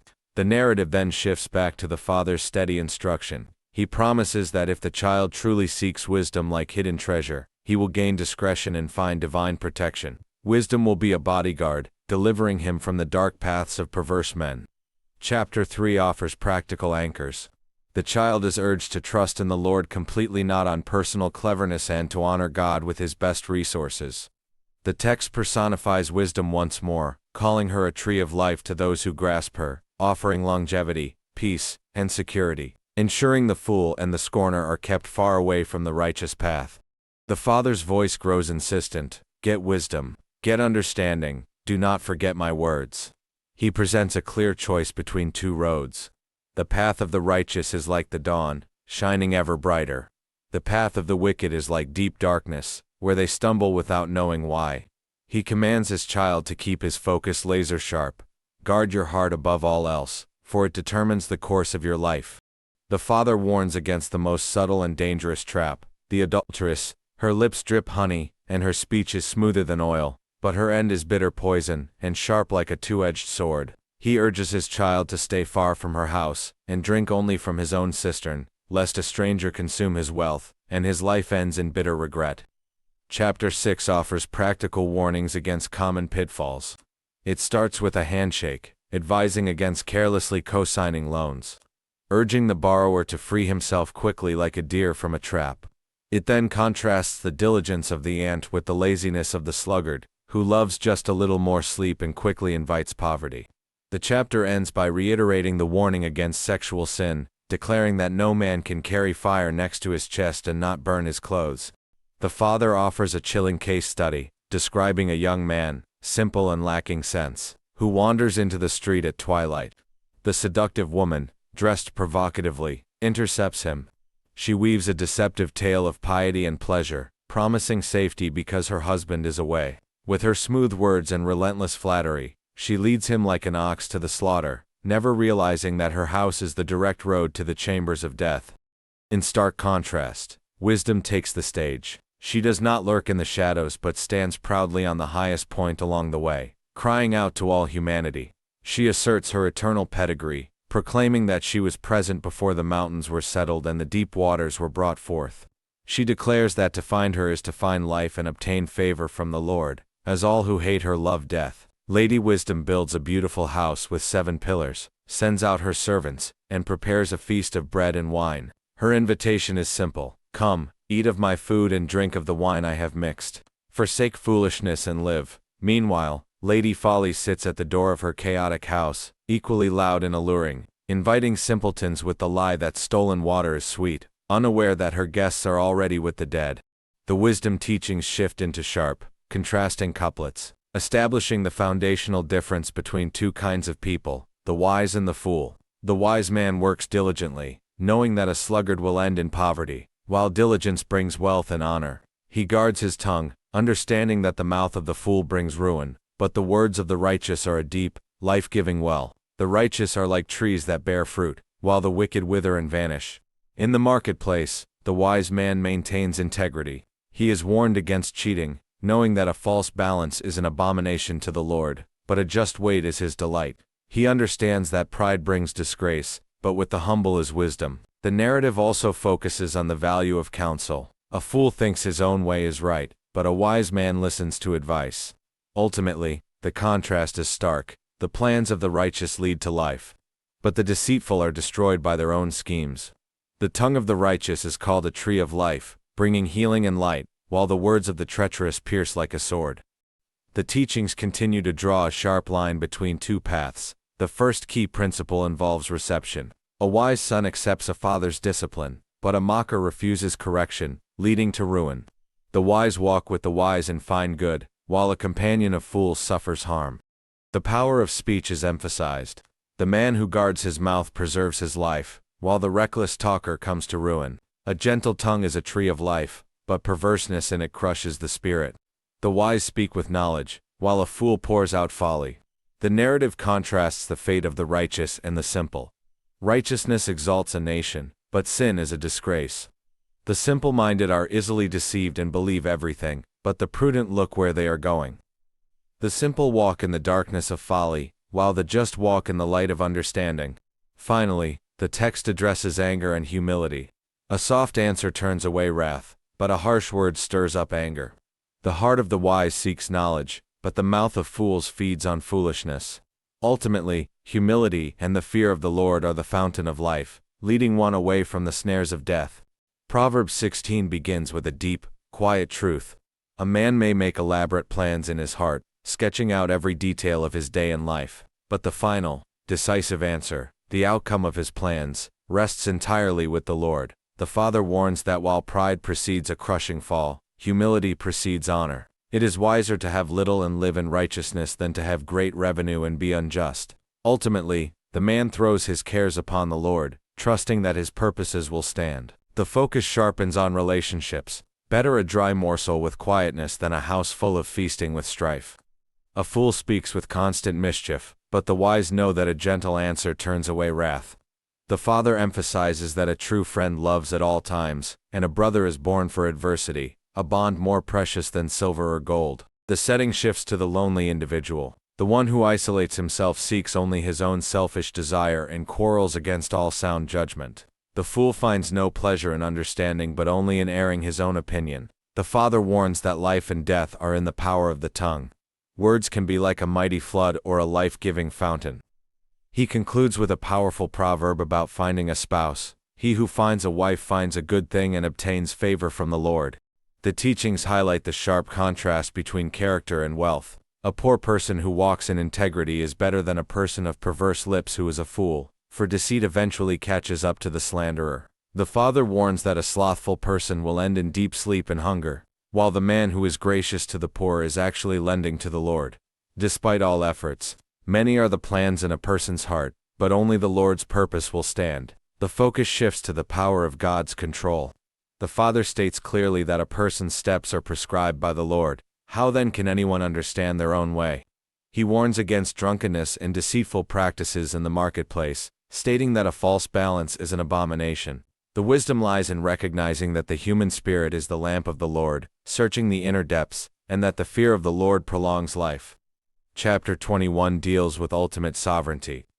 The king's heart, often seen as the apex of human power, is declared to be nothing more than a stream of water in the hand of the Lord, who directs it wherever he pleases. God finds justice and righteousness more acceptable than elaborate sacrifice. The proud look and haughty heart are labeled as sin, and the man who diligently pursues righteousness and kindness will find life, prosperity, and honor. Proverbs 22 begins by establishing a hierarchy of values. The Father insists that a good name and respect are far more valuable than silver and gold. He warns against exploiting the poor, noting that the Lord will champion their cause. He then gives practical, domestic advice, urging the child to discipline his son early, and to never move the ancient boundary stones set by the fathers. The focus shifts to self-control and honesty. The child is warned about the deceitful allure of lavish dining. If he eats with a ruler, he must understand the man's intentions are not pure. A harsh warning is issued against the blinding effects of wine, which eventually bites like a snake, leaving the drinker with distorted vision and nonsensical babbling. He is repeatedly commanded to incline his ear to instruction and to buy truth and wisdom at any cost. The story has emphasis on wise, patient living. The Father warns the child not to envy the wicked or their success, for their lamp will soon go out. He then personifies the concept of wisdom as a builder of a home. By wisdom a house is built, and by understanding it is established. By knowledge the rooms are filled with precious and pleasant riches. He urges the child to speak up for the oppressed and to complete his outdoor tasks, plowing and preparing the field, before beginning to build his actual house. Proverbs 25 begins with the principle of humility and restraint. The Father warns that it is the glory of God to conceal things, but the glory of kings to search them out. He stresses that silence can be golden. A word fitly spoken is like an apple of gold in a setting of silver. But a man who boasts falsely of a gift is like clouds and wind without rain. He advises against rushing into court and warns that giving a hungry man a beautiful song is as useless as pouring vinegar on soda. The focus sharpens on folly and its persistent nature. A fool repeating his mistake is likened to a dog returning to its vomit. A repulsive image highlighting the mindlessness of habitual error. The most dangerous person, however, is not the obvious fool, but the one who is wise in his own eyes, for there is more hope for a true simpleton. Chapter 27 deals with prudence and the value of honesty. The father urges the child not to boast about tomorrow, for he does not know what a single day may bring. He contrasts flattery, the kiss of an enemy, with the truth. Faithful are the wounds of a friend. Finally, he paints a picture of ultimate wisdom. The destruction of a man who has no self-control is like a city without walls, utterly vulnerable. In contrast, the wise shepherd diligently knows the condition of his flocks and ensures stability. Chapter 28 begins with a profound study in security. The wicked are portrayed as perpetual cowards, fleeing when no one pursues, while the righteous stand firm, bold as a lion. The father insists that a man who conceals his sins will not prosper, but the one who confesses and forsakes them will obtain mercy. He warns that a ruler who lacks understanding is a cruel oppressor, but one who hates dishonest gain will prolong his days. The narrative highlights the danger of stubbornness. A man who hardens his neck after frequent correction will suddenly be destroyed without remedy. When the righteous are in authority, the people rejoice, but when the wicked rule, the people groan. Where there is no prophetic vision, the people cast off restraint. The focus briefly shifts to the unique prayers of Agur. He confesses his own lack of knowledge, and makes two specific requests. First, that God keep him far from falsehood, and second, that God grant him neither poverty nor riches. He prays for the golden mean, asking for just enough food, lest he be full, and deny God, or be poor and steal, thus profaning God's name. The story concludes with the wisdom of King Lemuel's mother, in chapter 31. She cautions against wasting strength on women and wine, and commands him to speak out for the voiceless and defend the rights of the poor and needy. The book closes with the iconic portrait of the excellent wife, whose worth is far above jewels. She works tirelessly, fears the Lord, opens her hand to the poor, and clothes her family with dignity. Her works praise her, and charm is deceitful, and beauty is vain, but a woman who fears the Lord is to be praised. Ecclesiastes begins with the voice of the teacher, the preacher, uttering a single, haunting phrase, "Vanity of vanities. All is vanity." He looks at the world and sees only relentless, meaningless cycles. The sun rises and sets, the wind turns, the rivers flow to the sea, but the sea is never full. He concludes that all human effort is a weariness, an endless chasing after the wind. He tested wisdom, pleasure, building great works, and acquiring wealth, but found that all these works done under the sun led only to heartache and despair. Even the wise man and the fool end up in the same grave. The narrative then pivots to a powerful, poetic rhythm. The teacher declares that there is a fixed season for everything under heaven, a time to be born and a time to die, a time to plant and a time to uproot. He argues that humanity has a sense of eternity placed in its heart, yet cannot fully grasp the comprehensive work of God.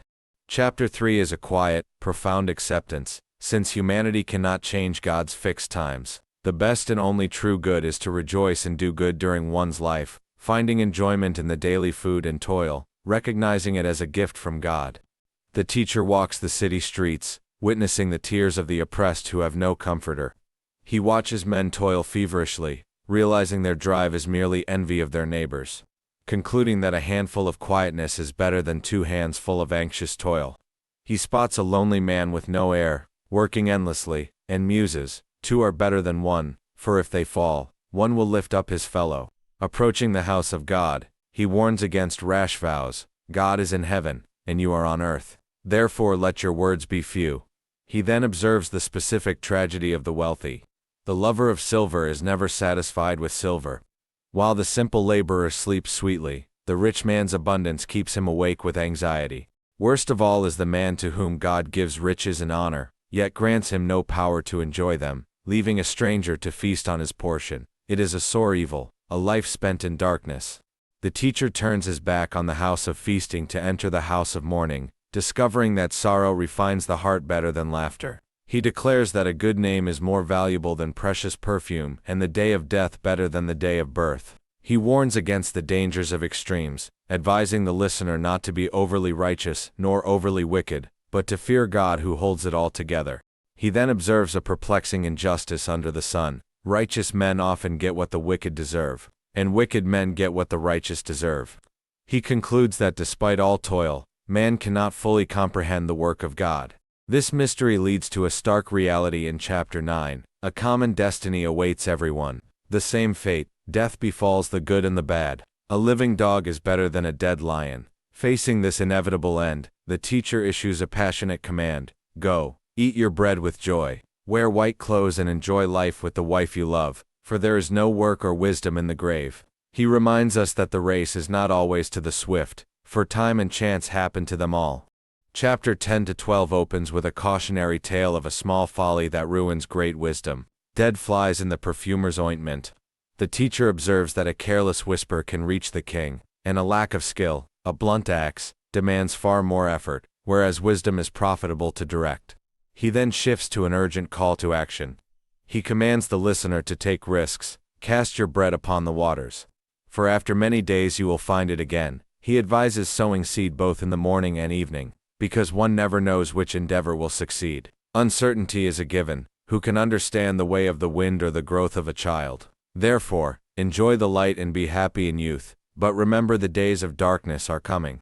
The grand finale is the ultimate command. Remember your Creator in the days of your youth. This must be done before the physical decline of old age, metaphorically described as the sun darkening, the grinders ceasing, and the silver cord being snapped, and the golden bowl being broken. The dust returns to the earth, and the spirit returns to God. The final conclusion, the whole duty of man, is summarized: fear God and keep His commandments. The narrative opens with the passionate voice of the Shulamite woman, yearning for the love of her shepherd. Let him kiss me with the kisses of his mouth, she pleads, declaring his love to be better than wine. She feels unworthy. I am dark, but lovely, but longs for intimacy, asking where her beloved grazes his flock at noon. The shepherd king appears, affirming her beauty by comparing her to a mare among Pharaoh's chariots, and promises her beautiful ornaments of gold and silver. The lovers speak in rich, natural metaphors. She identifies herself as a simple lily among thorns, and he as an apple tree among the trees of the wood. He calls her to come away, for winter is past and the time of singing has come. A shadow of conflict emerges as he warns her to catch us the foxes, the little foxes that spoil the vines, symbolizing small issues that threaten their bond. The intensity peaks in a dreamlike sequence. Lying in bed, she searches for the one her soul loves but cannot find him. Driven by anxiety, she rises and searches the streets and squares of the city. She finally finds him, clutches him tightly, and refuses to let him go until she brings him to the safety of her mother's house. Chapter 3 concludes with a stately, majestic procession, as King Solomon comes up from the wilderness, surrounded by guards. The shepherd king praises his beloved with rich, sensory detail. Her eyes are doves, her hair a flock of goats, and her neck like the Tower of David. He calls her his sealed fountain, a garden enclosed, a private sanctuary meant only for him. He longs to enter, and she invites him. Awake, O north wind, and come, O south, blow upon my garden, that its spices may flow out. In a dramatic shift, she recounts a dream. Her beloved knocks at night, but she delays answering with trivial excuses. By the time she rises, he has left. Grief-stricken, she searches for him through the dark city, where the watchmen find her, strike her, and wound her. She then appeals to the daughters of Jerusalem, describing her beloved in glowing, unforgettable detail. His head is purest gold, his mouth is most sweet. Yes, he is altogether lovely. The scene shifts again as the shepherd returns. He praises her beauty as overwhelmingly lovely, comparing her to the majestic cities of Tirzah and Jerusalem. When she appears, the daughters of Jerusalem praise her, declaring her beauty as the moon, clear as the sun, awesome as an army with banners. The pair confirms their belonging, with the shepherd asserting, "My dove, my perfect one, is the only one," and the Shulamite declaring, "I am my beloved's, and my beloved is mine." The final act begins with the shepherd's ecstatic celebration of the Shulamite's beauty, comparing her grace and form to the abundance of a harvest. concluding with the desire to go with her to the vineyards to see if the vines have budded and the pomegranates are in bloom. She responds by expressing a longing for unrestrained intimacy, wishing he were like her brother so they could embrace publicly without shame. She then brings the narrative to a powerful, protective conclusion. She expresses an intense desire for permanence, making the request that serves as the book's climax. Set me as a seal upon your heart, as a seal upon your arm. This sealing signifies exclusive possession and unbreakable permanence. She explains the reason, for love is strong as death, jealousy is cruel as the grave. Its flames are flames of fire, a most vehement flame. A chorus of voices interjects, concerned about their little sister who has no breasts, resolving to protect her purity, build a wall, or welcome her stability, build a silver palace. The Shulamite woman asserts her maturity, declaring her own self-possession. I am a wall, and my breasts like towers. The story ends with her final address to her beloved, urging him to flee away, my beloved, yet simultaneously inviting him to hasten to her, bringing the tension of presence and longing to a perfect, unresolved close. The vision begins in a heavenly courtroom where God summons the heavens and earth to witness a rebellion. Judah has become a sinful nation, performing hollow rituals while neglecting the oppressed. God offers a startling ultimatum.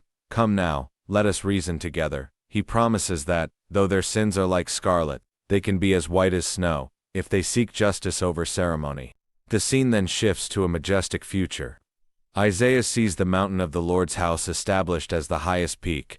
Nations stream toward it, abandoning their weapons to beat swords into plowshares and spears into pruning hooks. It is a vision of global peace under God's law. However, the present reality is grim. Pride has infected the land. Isaiah warns of the day of the Lord, where everything high and lofty cedars, mountains, and towers will be brought low. The judgment even strips the daughters of Zion of their hollow finery, replacing their luxury with sackcloth, as Jerusalem stumbles because her heart has turned from her Creator. God planted a choice vineyard on a fertile hill, expecting justice. But it yielded only the wild grapes of oppression. Because the people exchanged good for evil and light for darkness, the protective hedge was torn down. Yet, a promise remains. A branch of the Lord will emerge as a canopy of glory, providing shade from the heat and a refuge from the storm. The narrative reaches its breathtaking climax in the year King Uzziah died. Isaiah enters the temple and sees the Lord, high and lifted up, his train filling the sanctuary. 6-winged seraphim hover above, their voices shaking the doorposts as they cry, Holy, holy, holy is the Lord of hosts. Struck by his own unclean lips in the presence of such perfection, Isaiah falls into despair. But grace intervenes. A seraph flies to him with a burning coal from the altar, touching his mouth to purge his sin. When the Lord asks, Whom shall I send? The once terrified prophet now stands bold. He answers with the ultimate cry of surrender, Here am I, send me. Chapter 7 opens with King Ahaz, trembling as enemy armies gather like a storm. In the midst of this paralysis, God offers a lifeline, the sign of Emmanuel, God with us. It is a promise that no matter how high the waters rise, God is present. Yet Ahaz wavers, looking to earthly alliances and forbidden spirits, rather than divine assurance. The land is plunged into a thick darkness where people stumble, hungry and distressed, turning to the dead instead of the living God. But the story shifts from shadow to dawn. A great light breaks over the horizon of Galilee, where the gloom was heaviest. The yoke of the oppressor is shattered, and the blood-stained boots of warriors are cast into the fire. The transformation comes not through a military coup, but through a birth. For unto us a child is born, unto us a son is given. He is the wonderful Counselor, Mighty God, Everlasting Father, Prince of Peace. His government is built on justice, and unlike the fleeting reigns of men, his peace will have no end. The narrative pivots from judgment to a breathtaking hope. God rebukes the arrogance of Assyria, the axe that boasted against the one who swung it. He promises to thin their thick forest until a child could count the remaining trees. Yet, from the charred remains of Israel's own history, the stump of Jesse comes a miracle. A single, green shoot emerges. This is the Messiah, anointed with the sevenfold spirit of wisdom, counsel, and power. His reign brings a peaceable kingdom so profound that the natural order is inverted. The wolf dwells with the lamb. The leopard lies with the goat, and a little child leads them. No one will hurt or destroy on God's holy mountain, for the earth will be as full of the knowledge of the Lord as the sea is full of water. The section closes with a soaring anthem. The people who once trembled now sing with confidence. They no longer hide in fear, but draw water with joy from the wells of salvation, proclaiming to all the nations that the Holy One is great in their midst. The prophecy shifts its gaze from Israel to the global stage, revealing that God is not just a local deity, but the judge of empires. The story begins with a heavy burden against Babylon, the golden city of pride. Isaiah paints a chilling portrait of a ruler known as the Morning Star, whose hubris convinced him he could exalt his throne above the stars of God. Yet, in a sudden reversal, he is cast down to the depths of the pit. Even the underworld, Sheol, is depicted as stirring with excitement to meet the tyrant who once made the earth tremble, now reduced to the same weakness as those he oppressed. The focus then pivots to Moab. In a single night, its defenses crumble. The narrative becomes a song of mourning. From the high places of their temples to the streets below, the people wail as their security vanishes like smoke. It is a visceral reminder that geography, walls, and ancient lineages are no shield against the movement of divine justice. Amidst the ruins of these giants, the message is clear. Human arrogance is a flickering candle before the eternal sun of God's sovereignty. The prophecy turns to the glory of Damascus and northern Israel, which Isaiah describes as a harvest, thinned out until only a few olives remain on the highest branch. Their security, built on alliances rather than faith, is shown to be as fragile as a summer vapor. The narrative then travels to Egypt, the ancient superpower. Isaiah paints a vivid picture of the Nile, the empire's lifeblood drying up, causing the fishermen to mourn, and the wise counselors to become fools. Egypt's heart melts within it, as internal strife and failing resources strip away its legendary pride. Yet, a stunning plot twist emerges in chapter 19. God does not strike Egypt to destroy it, but to heal it. The prophet sees a future altar to the Lord in the heart of Egypt. Even more radical is the vision of a great highway connecting Egypt and Assyria, the two warring giants of the day. In this new world, Israel serves as a bridge, and God declares a shocking blessing. Blessed be Egypt my people, Assyria my handiwork, and Israel my inheritance. Isaiah becomes a living billboard, walking barefoot and stripped for 3 years to warn Judah that their great allies, Egypt and Cush, would be led away as humiliated captives. It was a visceral, shocking plea. Do not lean on broken reeds. The scene shifts to a weary watchman crying out through the darkness, Babylon is fallen.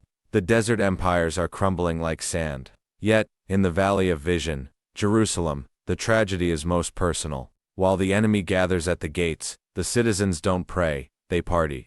They frantically repair their walls and store their water, but they never look to the maker of the city.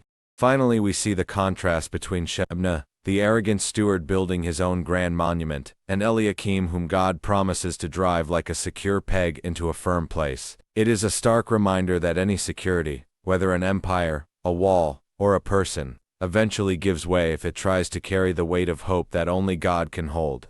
The prophecy turns to Tyre, the glittering merchant queen of the sea. Her ships are silenced and her pride is brought low, proving that even the wealthiest markets cannot buy security against divine timing.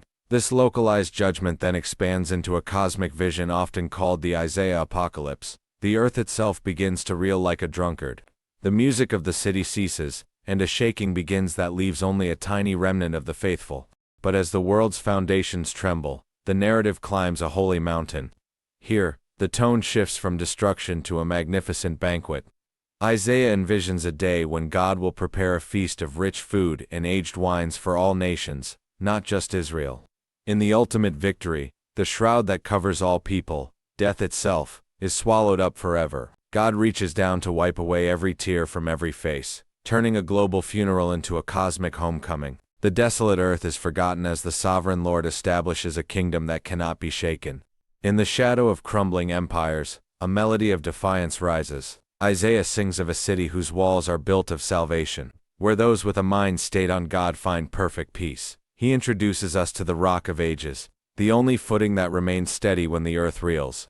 The narrative then turns to a cosmic garden. God, the tireless gardener, protects his vineyard from the thorns and briars of chaos, promising that his people will one day fill the whole world with fruit. He even defeats Leviathan, the great serpent, proving his sovereignty over the wildest forces of darkness. But the scene darkens in Ephraim.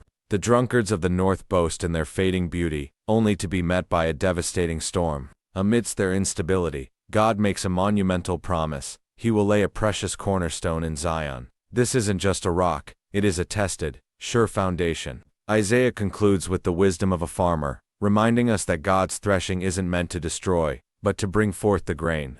The story centers on aerial Jerusalem, the city of God, which has fallen into a strange spiritual sleep.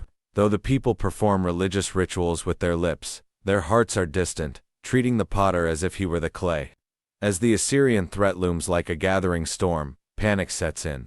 Instead of seeking divine counsel, the leaders send secret ambassadors to Egypt, bartering for fast horses and iron chariots to save them. Isaiah exposes this covenant with shadow, warning that Egypt's help is a broken reed that will only pierce the hand that leans on it. He paints a picture of a God who waits, not to strike, but to be gracious.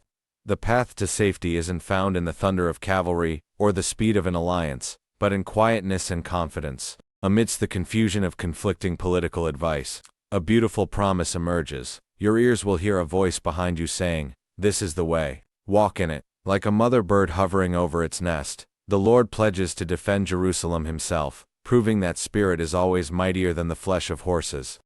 Isaiah envisions a world transformed by a king reigning in righteousness. In this new society, leaders are like shelters from the wind, and the spiritual deafness of the people is finally healed. The most striking transformation occurs when the Spirit is poured from on high. Suddenly, the barren wilderness becomes a fruitful field, and the fruitful field looks like a vast forest. This isn't just a change in landscape, it is the birth of a quiet habitation where justice and peace dwell securely. However, the narrative shifts from the peaceful staked tent of Jerusalem to a scene of global accountability. In chapter 34, the prophet describes the sword of the Lord descending upon Edom and the nations that have fueled chaos and pride. Their magnificent cities become desolate haunts for desert owls and jackals. It is a stark contrast. While the world's systems crumble into thorns and briars, those who look to the sovereign Lord find him to be their judge, lawgiver, and king, the only one who offers a kingdom that cannot be shaken. Isaiah 35 opens with a symphony of hope. The parched desert bursts into bloom, and a miraculous highway of holiness appears for the redeemed. But the music is abruptly cut by the clanging of armor, as the narrative shifts from vision to history.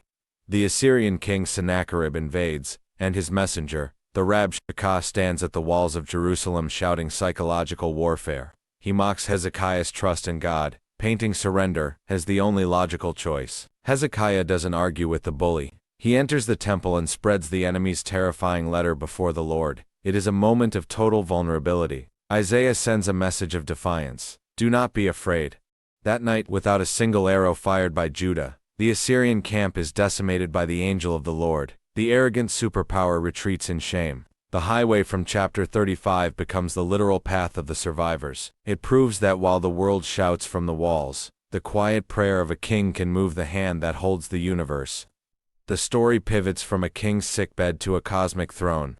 King Hezekiah faces certain death, but through a tearful prayer, he receives a 15-year reprieve, a miracle marked by the sun's shadow retreating on the sundial. Yet, recovery brings a new trap: pride.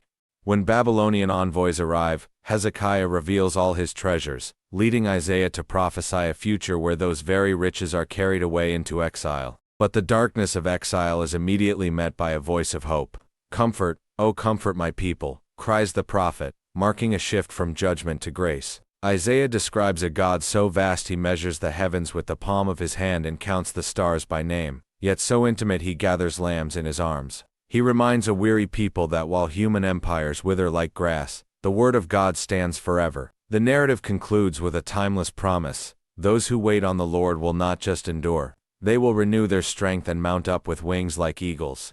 The scene shifts to a cosmic courtroom. God summons the nations to present their case, challenging their silent, man-made idols to explain the future or save the present. Amidst the clatter of useless gods, a gentle voice addresses a fearful, exiled people: "Do not fear, for I am with you." This is a promise of sustained power, God holding their right hand as they pass through the literal and metaphorical fires and deep waters of history. The prophet then introduces the servant, a figure of startling gentleness who refuses to crush a bruised reed or snuff out a smoldering wick. Unlike the conquering empires of the day, This servant brings justice through peace. As the narrative reaches chapter 43, the tone becomes fiercely affectionate. God declares himself the only Savior, promising to do a new thing, creating a highway in the wilderness and rivers in the parched desert. He reminds a broken people that their identity is defined not by their failures or their captivity, but by the one who calls them by name. In the bustling markets of Babylon, the contrast is stark. Isaiah mocks the absurdity of a craftsman who cuts down a cedar tree. He uses half the wood for warmth and cooking, and carves the other half into a god to worship. These idols, Bel and Nebo, are so heavy they must be lugged around by exhausted beasts of burden. They are gods that ironically need to be saved and carried by their makers. In dramatic contrast, the Lord speaks to a people weary from exile. He doesn't ask to be carried, he promises to be the carrier. Even to your old age and gray hairs, he declares, I am he who will sustain you. He then does something unprecedented. He calls Cyrus, a Persian king who does not even know him, to be his anointed instrument of liberation. It is a stunning display of sovereignty. While the nations trust in heavy things they must lift, God's people are invited to rest in the arms of the one who lifts the universe. He is the potter, the architect of history, and the tireless guardian of the soul, from birth to the very end.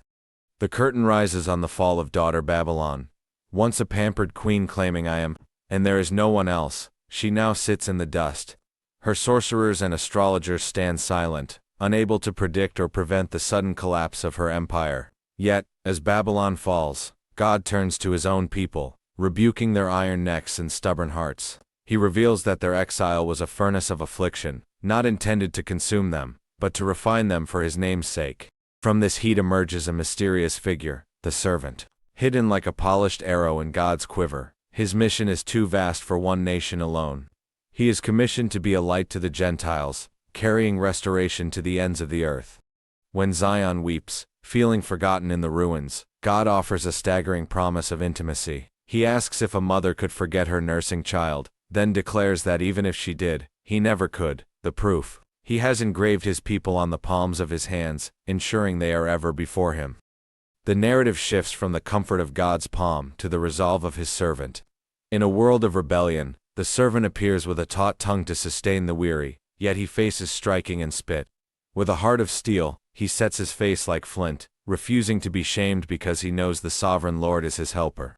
A voice then cries out to the exiles, "Look to the rock from which you were hewn." It is a call to remember their origins in Abraham while they wait in the shadows. Suddenly, the tone erupts into a triple command: Awake, awake. Zion, once draped in the dust of mourning and drunk on the cup of trembling, is told to put on her beautiful garments and rise from the dirt.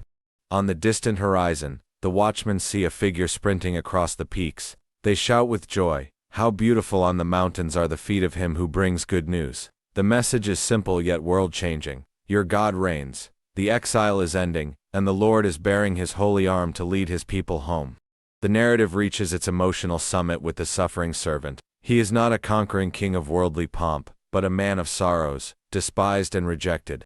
He carries the weight of our griefs, pierced for our transgressions like a lamb led to the slaughter. Yet, through his silent sacrifice, a healing flow begins that changes everything. Suddenly the mourning turns to a melody for the barren woman. Zion is told to enlarge her tent because her family is about to explode with growth. God swears a covenant of peace as unshakable as the mountains, promising that his kindness will never depart. The story concludes with a cosmic invitation: Ho, everyone who thirsts, come to the waters. It is a call to feast on wine and milk without money or price. We are urged to seek the Lord while he may be found, trusting that his word, like rain falling on parched earth, will never return empty but will always cause life to bloom where there was once only dust. The gates of the temple swing wide, but the faces entering are unexpected. In a radical shift, the Lord declares that foreigners and outcasts, once told they had no place, now find their names engraved in an everlasting house. The criteria has changed. It is no longer about lineage, but about a heart that holds fast to the covenant. A tension arises.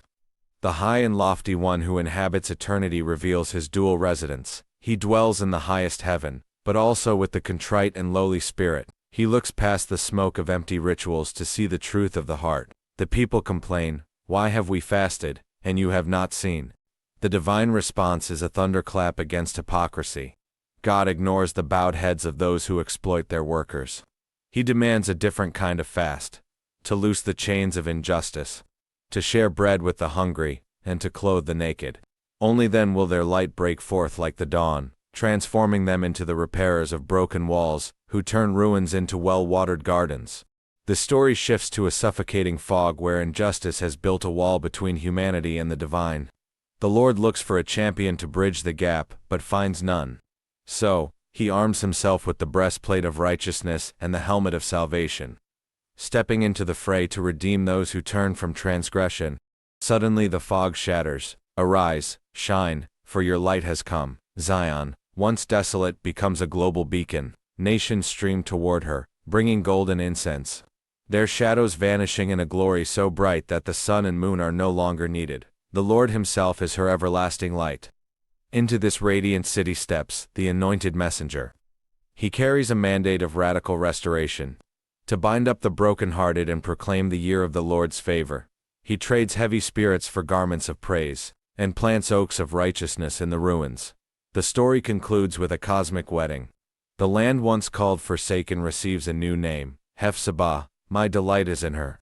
Watchmen take their posts on the walls, refusing to be silent until the city's righteousness blazes like a torch in the night.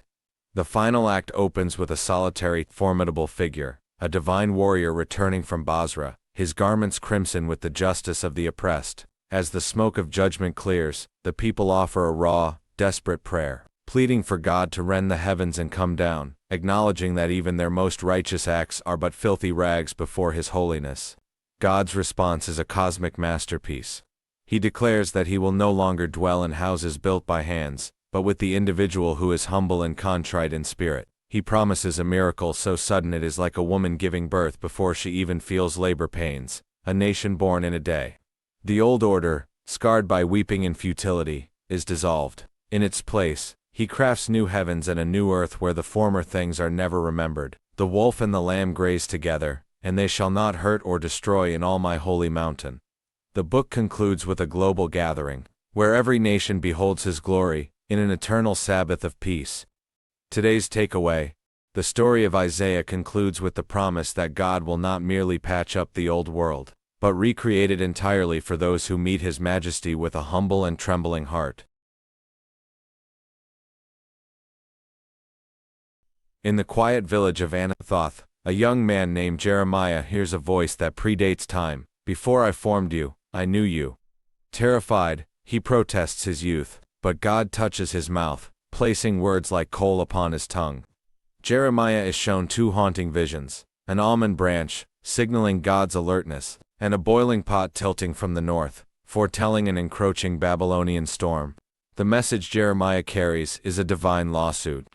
God remembers the devotion of Israel's youth, like a bride's first love. But now the people have committed to great evils. They have forsaken the fountain of living water and carved out broken cisterns that hold nothing but dust. Like an unfaithful spouse, Judah has wandered to every high hill, yet God's anger is eclipsed by his yearning. Return, faithless people, he pleads. He promises that if they turn back, he will provide shepherds after his own heart to lead them with knowledge. The story of these opening chapters is a cosmic invitation to trade empty substitutes for an ancient, enduring love. The sky darkens over Judah as a metaphorical lion, a fierce army from the north, crouches in the thicket, ready to spring. Jeremiah pleads with the people to break up their fallow ground, warning that a heart hardened like unplowed soil cannot receive the seeds of mercy. The storm is no longer a distant rumble. It is a direct collision course with justice. God offers a staggering challenge: search the streets of Jerusalem and find just one person who deals honestly and seeks the truth, and he will forgive the entire city. But the search yields only silence. From the laborers in the market to the leaders in the palace, the people have stiffened their necks, their ears are closed. The word of God has become an object of scorn rather than a source of life. At the edge of this catastrophe, the people stand at a spiritual crossroads. The prophet cries out for them to look for the ancient paths, where the good way lies. Yet, in a heartbreaking moment of defiance, they reply, "We will not walk in it." Like silver so full of dross that it cannot be refined, the city waits for the fire. Jeremiah stands at the high gate of the temple, his voice cutting through the hollow chants of the crowd. The temple of the Lord. They shout, treating the holy building like a magic charm to shield their injustice. But the prophet shatters their illusion, calling the sanctuary a den of robbers. He reminds them of Shiloh, a city once blessed, now a ruin, warning that stone walls cannot protect a heart that refuses to change. The tragedy deepens as Jeremiah observes the natural world. Even the stork and the thrush know the timing of their migration, instinctively returning to their source, yet the people have lost the rhythm of returning to their Creator. There is no balm in Gilead to soothe this wound. Jeremiah becomes the weeping prophet, wishing his head were a fountain of water so he could mourn day and night for his fallen nation. He leaves them with a final, piercing truth. Do not boast in your wisdom, your might, or your riches. The only true glory is found in knowing the Lord, who delights in steadfast love and justice. Chapter 7 opens with a sharp contrast. A craftsman hammers silver onto a wooden block, creating a god that must be carried because it cannot walk. Jeremiah scoffs at these scarecrows in a melon patch, pointing instead to the living God whose breath makes the earth tremble. But the beauty of creation is marred by a broken covenant. Like an ancient treaty signed in blood and then trampled, Judah has abandoned the good way. The tension becomes personal when Jeremiah discovers a plot by his own neighbors in Anathoth to silence him forever. Exhausted and feeling the sting of betrayal, Jeremiah brings his lawsuit to heaven. Why do the wicked prosper? God's response is a bracing wake-up call, rather than a soft comfort. He tells the prophet that if he is worn out by running against men on foot, he is not yet ready to race against horses. The message is clear. The path of truth requires a stamina that only comes from trusting the Creator over the creature. Even as God judges his heritage, his heart remains open to those who truly return.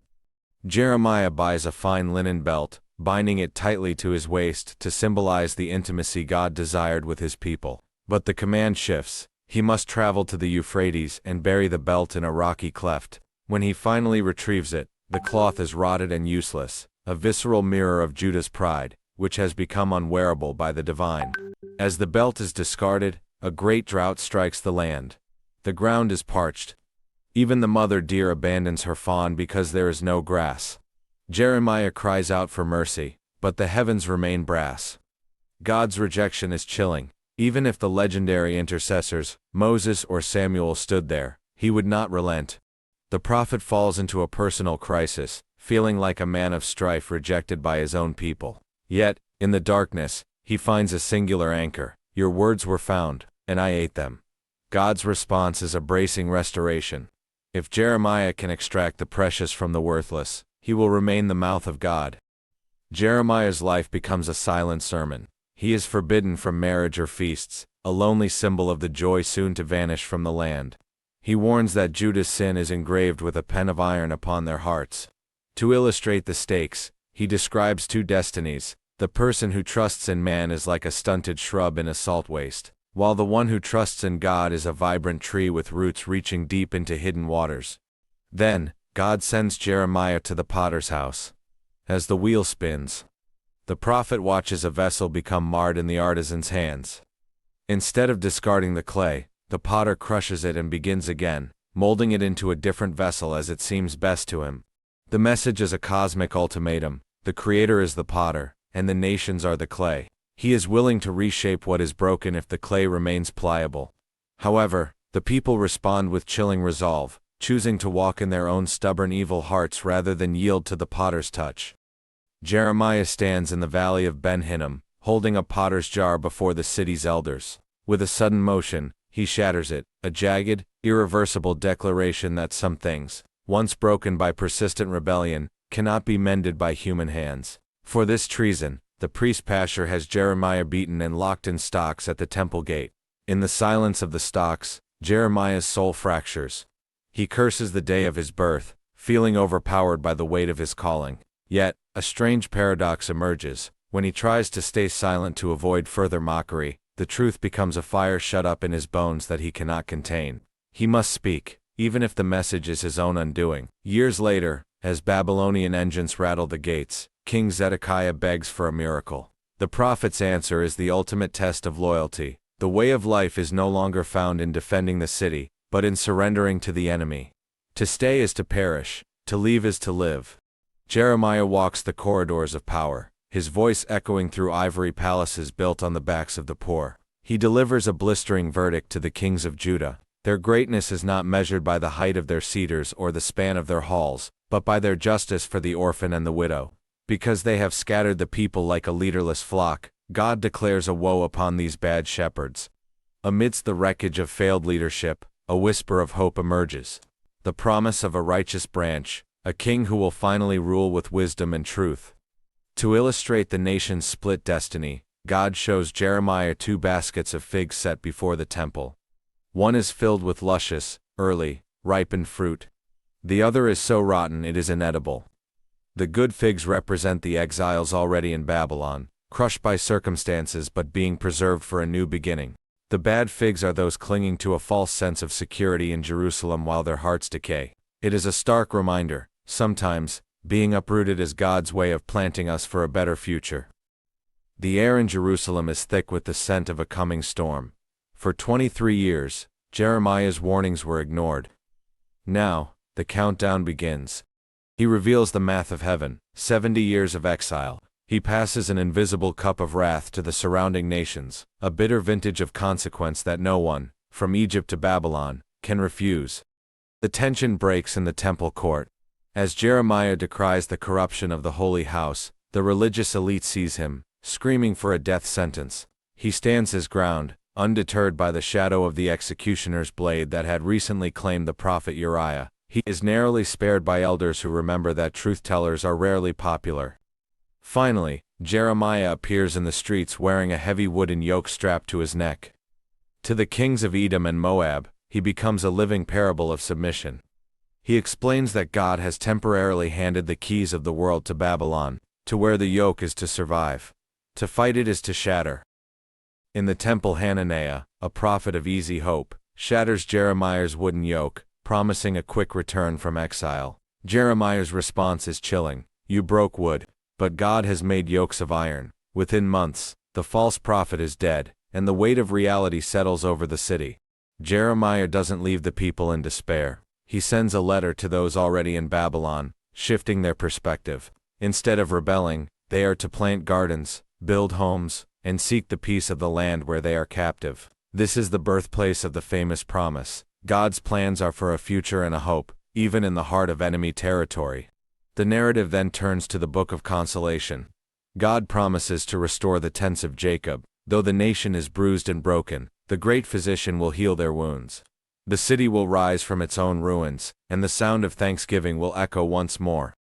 The skyline of Jerusalem is choked with Babylonian smoke, yet Jeremiah is busy with a real estate transaction. While imprisoned in the court of the guard, he buys a plot of land in Anathoth, a field currently occupied by the enemy army. It is a radical act of faith.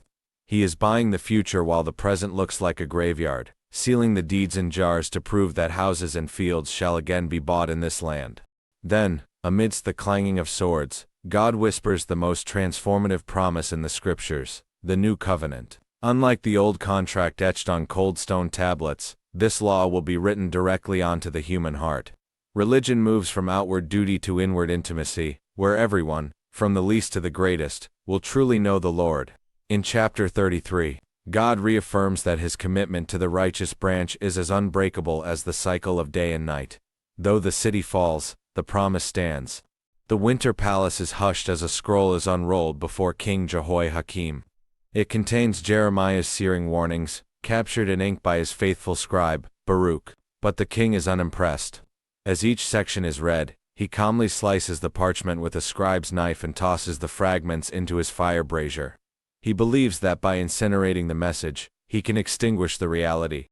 This arrogance stands in sharp contrast to the Rechabites, a nomadic family Jeremiah recently used as a living lesson. They remained fanatically loyal to their ancestors' modest commands for centuries, highlighting Israel's blatant disregard for God's eternal laws. The king's betrayal is deeper still. He had briefly freed the city's slaves during the siege, only to violently reclaim them when the danger seemed to pass.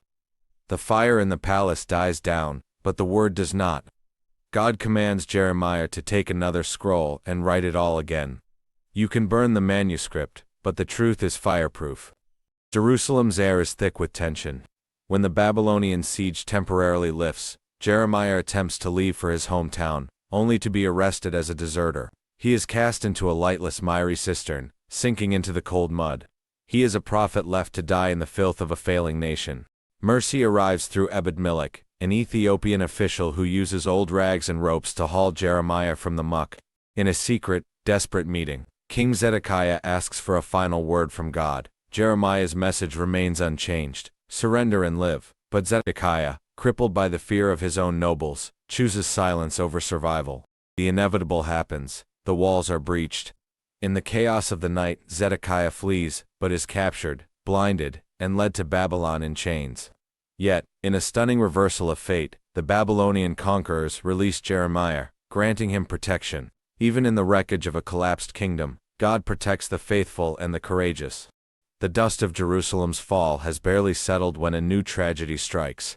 Jeremiah, freed by the Babylonians, chooses to remain with the poor in the ruins of Judah, rather than live in luxury in Babylon. Under the gentle governorship of Gedaliah at Mizpah, a flicker of hope emerges, until the knife of Ishmael, a jealous royalist, cuts it short. In a bloody coup, Gedaliah is murdered, and the leaderless survivors are gripped by terror, fearing Babylonian retaliation for the governor's death. Desperate, the remnant turns to Jeremiah, "Pray for us." They plead, vowing to follow God's voice whether it is good or bad. After 10 days of waiting, the word breaks through: "Stay in the land and I will build you up." God warns them that if they flee to Egypt for safety, the very sword they fear will find them there. They stand at a harrowing crossroads between the risky obedience of the ruins and the illusory security of a pagan empire. The dust of the road settles in Tahpanhes, but the hearts of the remnant remain restless.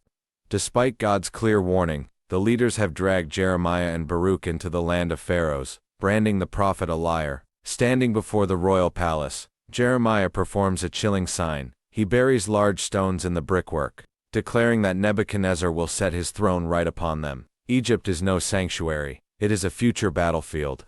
Worse than the physical exile is the spiritual rot. The people openly defy God, crediting a queen of heaven for their past prosperity. They choose ancient idols over the living God. Amidst this upheaval, Baruch the scribe is exhausted. He seeks great things for himself, but God's word is sobering. The whole world is being uprooted. In a time of total collapse, simply surviving is the greatest mercy. Baruch is promised his life as a prize of war, a reminder that when empires fall, God's personal care for the individual remains the final anchor. The sword of the Lord is unsheathed, and the giants of the ancient world are trembling. First, Egypt, proud as the rising Nile, marches to Carchemish, only to be shattered by Babylon. Pharaoh's elite chariots become kindling, proving that even a superpower cannot outrun a divine appointment. The shadow then stretches toward the coast. The Philistines hear the thundering hooves from the north, as the sword finds no rest until Gaza and Ashkelon are silenced.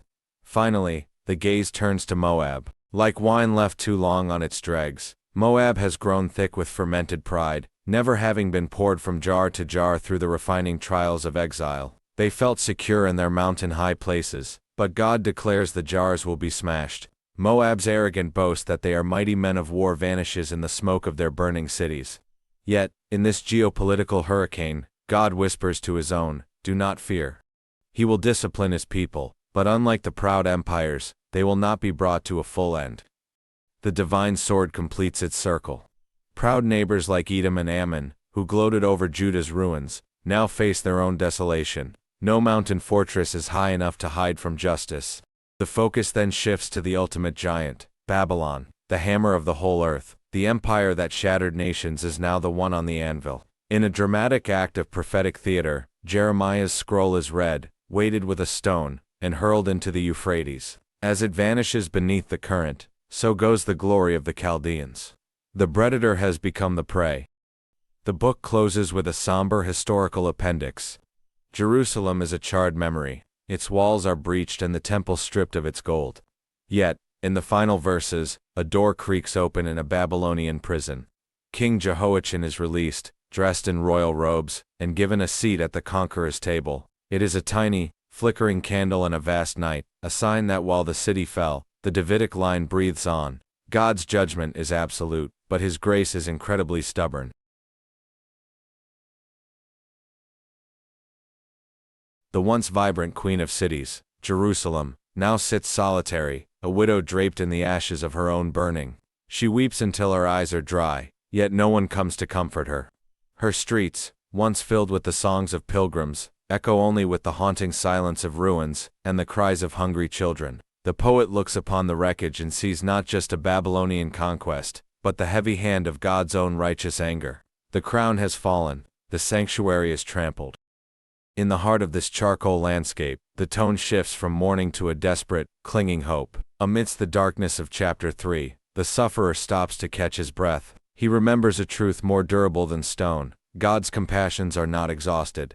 Like the dawn breaking over a shattered horizon, His mercies are new every single morning. Even in the deepest pit, where the waters flow over his head, the poet finds the strength to wait. Great is your faithfulness. The gold has lost its luster.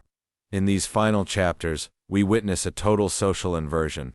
Those once dressed in scarlet now cling to ash heaps. Princes who were once radiant as snow have skin shriveled like old leather. The famine is so biting that the anointed of the Lord, the King himself, is hunted down like a beast in a pit. But the poetry ends not with a period but with a question mark.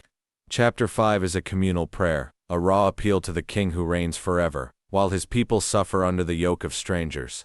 They pay for their own water and work until their strength fails, yet they look upward. They don't demand an explanation. They beg for a homecoming.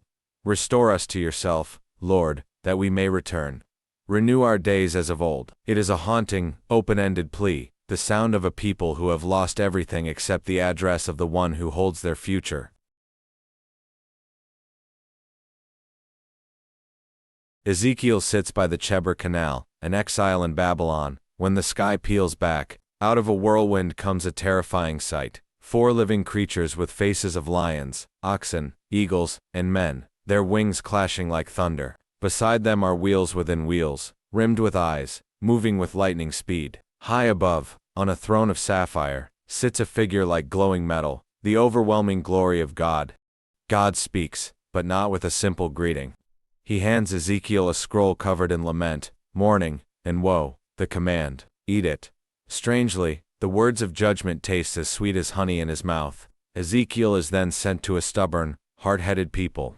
He is appointed as a watchman. If he fails to warn them of coming danger, their blood is on his hands. If he speaks and they ignore him, he is innocent.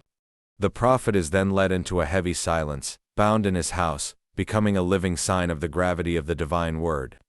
Ezekiel is no longer just a voice. He is a living, breathing parable. God commands him to take a clay tablet and sketch a miniature Jerusalem, then build tiny siege ramps around it. For 430 days, the prophet lies bound on his side, a human statue representing the years of rebellion by Israel and Judah. His diet is a grim forecast, bread baked over dung, a sign of the starvation and unclean life awaiting the exiles. Then comes the razor. Ezekiel shaves his head and beard, weighing the hair in scales. 1/3 is burned, 1/3 is struck with a sword, and 1/3 is scattered to the wind. It is a chilling infographic of death and displacement. Yet, in a quiet act of hope, he tucks a few strands into the hem of his robe, the remnant. Finally, he cries out against the mountains of Israel, declaring that the high places of idolatry will be leveled. The city's heartbeat is failing because it stopped beating for its creator. The countdown has reached 0. In Ezekiel 7, the prophet rings the alarm. The end has come. Silver and gold are tossed into the streets like refuse, powerless to buy a way out of the coming storm. Suddenly, Ezekiel is seized by a lock of his hair, a divine transport, and dropped into the inner courts of the Jerusalem temple. What he sees is a chamber of horrors. Behind secret walls, elders offer incense to crawling things, women wail for the god Tammuz, and men turn their backs on the altar to worship the sun. The spiritual rot is absolute. Consequently, the glory of God begins to move, hovering painfully at the threshold, preparing to leave his house. But before the executioners strike, a man in linen moves through the city with a writing kit. He marks the foreheads of those who sigh and groan over the city's sins. Amidst the collapse, God identifies the remnant whose hearts are still tethered to him. The sky above Jerusalem crackles with the sound of wings and whirling wheels.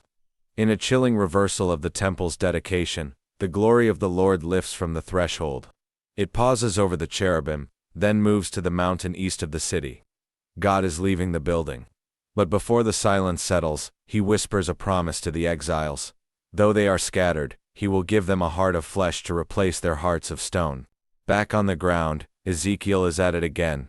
Under the cover of dusk, he packs a meager bag and digs a hole through a wall, crawling out with his face covered. He is a living trailer for a movie no one wants to see, the final deportation of the king and his people. To those mocking that the days are long and visions fail, the message is blunt. The time for procrastination has expired. The baggage is packed, the wall is breached, and the glory has moved. Imagine a city trembling under siege while its spiritual experts busy themselves painting a crumbling wall. In Ezekiel 13, false prophets are the decorators, slapping whitewash over deep structural cracks and shouting peace. Where there is only peril, God isn't fooled. He promises a torrential rain and hailstones to expose the mud beneath the paint. But the rot is deeper than masonry. In chapter 14, elders sit before Ezekiel, their faces pious, but their hearts crowded with stumbling blocks of iniquity. God warns that even the collective righteousness of legendary giants like Noah, Daniel, or Job couldn't shield a nation that has replaced its creator with idols. Finally, the metaphor turns to nature in chapter 15. Jerusalem is compared to a vine branch. A vine is prized for its fruit, but its wood is notoriously useless. It's too soft to be a tent peg and only fit for the fire. Charred at both ends and scorched in the middle, the vine of Jerusalem has lost its utility. Without the fruit of faithfulness, the branch is merely fuel. In Ezekiel 16, the prophet delivers a gut-wrenching allegory. Jerusalem was once an abandoned infant left to die in a field, rescued and adorned by a king, only to trade her crown for the beds of strangers. It's a story of scandalous grace met with shocking betrayal. The scene then shifts to the high-stakes world of the two eagles. A great eagle, Babylon, plants a vine, but the vine foolishly twists toward another eagle, Egypt. God's message is clear. You cannot bypass a divine covenant with clever political schemes. The climax comes in chapter 18, where God dismantles the ultimate blame game. The people had a cynical proverb: the parents eat sour grapes, but the children's teeth are set on edge. They blamed their ancestors for their current misery. God shuts the door on excuses, declaring that every soul stands alone before him. The cycle of generational baggage can be broken. The son is not a prisoner to the father's failures. His invitation is a radical reset: repent and live. The air grows heavy with a funeral dirge. Ezekiel weeps over a lioness whose cubs, Israel's princes, were captured and led away in cages. He sees a once lush vine, formerly towering with fruit, now uprooted in fury and transplanted into a parched desert. When the elders arrive, seeking a quick word from God, the response is a stinging history lesson. Centuries of divine rescue met with persistent rebellion. God refuses to be consulted by those who still harbor the stench of idols. Then comes the flash of steel. God sings a terrifying song of the sword, a blade sharpened, polished, and handed to the executioner. We see the king of Babylon standing at a literal fork in the road, shaking arrows and consulting a liver to decide his path. Though the king uses pagan magic, the divine hand guides the blade toward Jerusalem. The crown is stripped, the ruins are many, and the message is haunting. God's patience is vast, but it is not infinite. Jerusalem has become a bloody city, and in chapter 22, God reveals the state of its soul. It is no longer silver, but foul dross. He throws the city into a divine furnace, searching for just one person to stand in the gap and pray for the land, but the breach remains empty. The narrative darkens in chapter 23, with the allegory of Ohala and Oholibah, two sisters representing Samaria and Jerusalem. They traded their divine covenant for political flings with Assyria and Babylon. In a tragic twist of irony, the very lovers they courted eventually turn into their conquerors. Finally, chapter 24 marks the point of no return. Ezekiel boils a pot of meat until the very bones are charred, symbolizing the city under siege. Then comes the ultimate cost. Ezekiel's wife, the desire of his eyes, dies. Forbidden to mourn, Ezekiel becomes a walking silhouette of the nation's impending grief. Their sanctuary, their pride, is gone, and the prophet falls into a heavy, waiting silence. As Jerusalem smolders, her neighbors, Ammon, Moab, Edom, and Philistia, erupt in a cruel standing ovation. They mock the sanctuary's ruin. But Ezekiel warns that their clap and stomp of celebration will soon turn to a cry for mercy as the same desert winds sweep over them. The gaze then shifts to the glittering merchant hub of Tyre. In chapter 26, the city gloats over Jerusalem's broken gates, hoping to profit from the trade collapse. God's response is a promise to scrape Tyre bare, like a sun-bleached rock where fishermen dry their nets. Chapter 27 serves as a haunting funeral song, picturing Tyre as a majestic merchant ship. Its masts were Lebanon cedar and its sails Egyptian linen, laden with ivory, gold, and fine fabrics. It was a floating superpower of global commerce. But the east wind of divine justice strikes. The magnificent vessel, heavy with pride, shatters in the heart of the seas. The world's economy trembles as the invincible ship sinks, proving that no amount of wealth can buy security when the soul is bankrupt. The Prince of Tyre stood atop his island fortress, draped in jewels, whispering, "I am a god."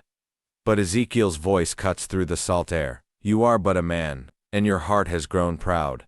Chapter 28 pulls back the curtain on a king who felt like a guardian cherub in Eden, adorned with every precious stone, only to be cast down for the corruption of his trade and the violence of his ego. From the sea to the river, the lens shifts to Egypt. Pharaoh lies in the Nile like a monstrous crocodile, boasting, "The river is mine. I made it for myself." God responds with a hook to the jaw. Egypt, the staff of reed that snapped and pierced Israel's hand when they leaned on it, is sentenced to desolation. Chapters 29 and 30 see the day of the Lord descend upon the ancient superpower. The arms of Pharaoh are shattered, while the arms of Babylon's king are strengthened to wield the divine sword. Whether an island merchant or a river king, the message is singular: God alone is the source of power. Imagine a cedar so tall, its canopy brushed the clouds. This was the great tree of chapter 31, an allegory for Egypt's staggering pride. Its roots drank from the deep, and its branches shaded every nation. But because it grew arrogant, the axe of judgment fell. The crash shook the earth as it was dragged down to Sheol, a reminder that no top-tier status is permanent. The lamentation continues. Egypt is no longer a majestic tree but a monster of the seas caught in a divine net. The graveyard of empires expands. Assyria, Elam and Edom all lie in the dust. Their terror in the land of the living now, a silent memory. Then, the tone shifts from the pit to the wall. Ezekiel is reminded of his role as a watchman. His duty isn't to save people, but to blow the trumpet of warning. If he stays silent, he is liable. If he warns and they ignore him, they are responsible for their own end. Finally, the crushing news arrives. The city has fallen. The time for warnings is over. The time for individual heart searching has begun. The landscape of Israel is littered with abandoned sheep, scattered because their shepherds preferred feasting to protecting. In chapter 34, God fires the hirelings. "I myself will search for my sheep," he declares, promising lush pastures and a prince of peace. The scene shifts in chapter 35 to the jagged peaks of Mount Seir. Edom, who gloated over Israel's fall, is silenced. Pride has a short shelf life. But the true climax happens in chapter 36. God isn't just fixing the borders, he's fixing the people. He looks at a nation of stony hearts, cold, unresponsive, and dead, and performs a divine transplant. He promises to sprinkle clean water, and replace that granite interior with a heart of flesh, pulsing with his spirit. This isn't a reward for their good behavior. It's a rescue for his reputation. The mountains of Israel, once desolate, begin to bloom again, proving that restoration starts from the inside out. Ezekiel stands in a graveyard of a nation. It's not just death, it's dryness. Hope is bleached white by years of exile. Can these bones live? God asks. Then, a rattle. Sinews stretch, skin covers, but the bodies remain still until Ezekiel calls to the four winds. The breath of God surges, performing divine CPR, and a vast army stands where there was only dust. Unity follows as Ezekiel binds two sticks, northern and southern kingdoms, into one unbroken scepter, but the peace is soon challenged.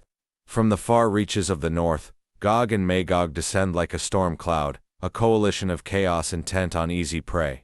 This is the final showdown of the old world.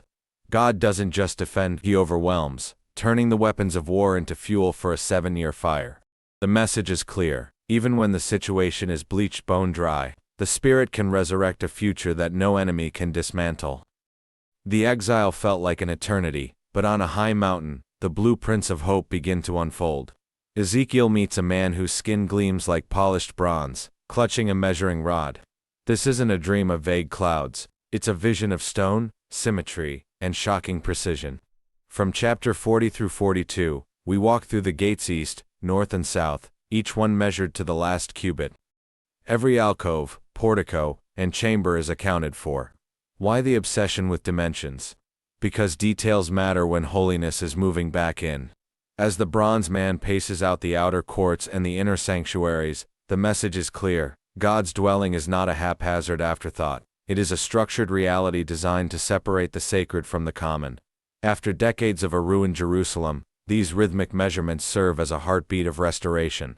This isn't just a building. It's a boundary where the divine meets the dust, prepared with infinite care for a people who thought they were forgotten. The air vibrates with the sound of rushing waters. Ezekiel watches from the threshold as the lightning brightness of God's glory, which he last saw departing Jerusalem years ago, now surges back through the eastern gate. The temple isn't just an empty monument anymore, it's a home. This is the place of my throne, the voice thunders. But with the presence comes a new standard. The eastern gate is bolted shut, a permanent reserved sign, because the king has entered. Chapter 44 draws a line in the sand for leadership. Only the faithful Zadokite priests, who didn't drift when the nation did, may approach the inner sanctuary. Finally, chapter 45 shifts from the altar to the marketplace. God demands honest scales and fair weights. The land is carved out with precision, ensuring the prince has his share so he no longer needs to oppress the people. Holiness here isn't a vague feeling. It's a structural reality that bleeds into the economy, the boundaries, and the very soil of the land. The tour concludes with a miracle.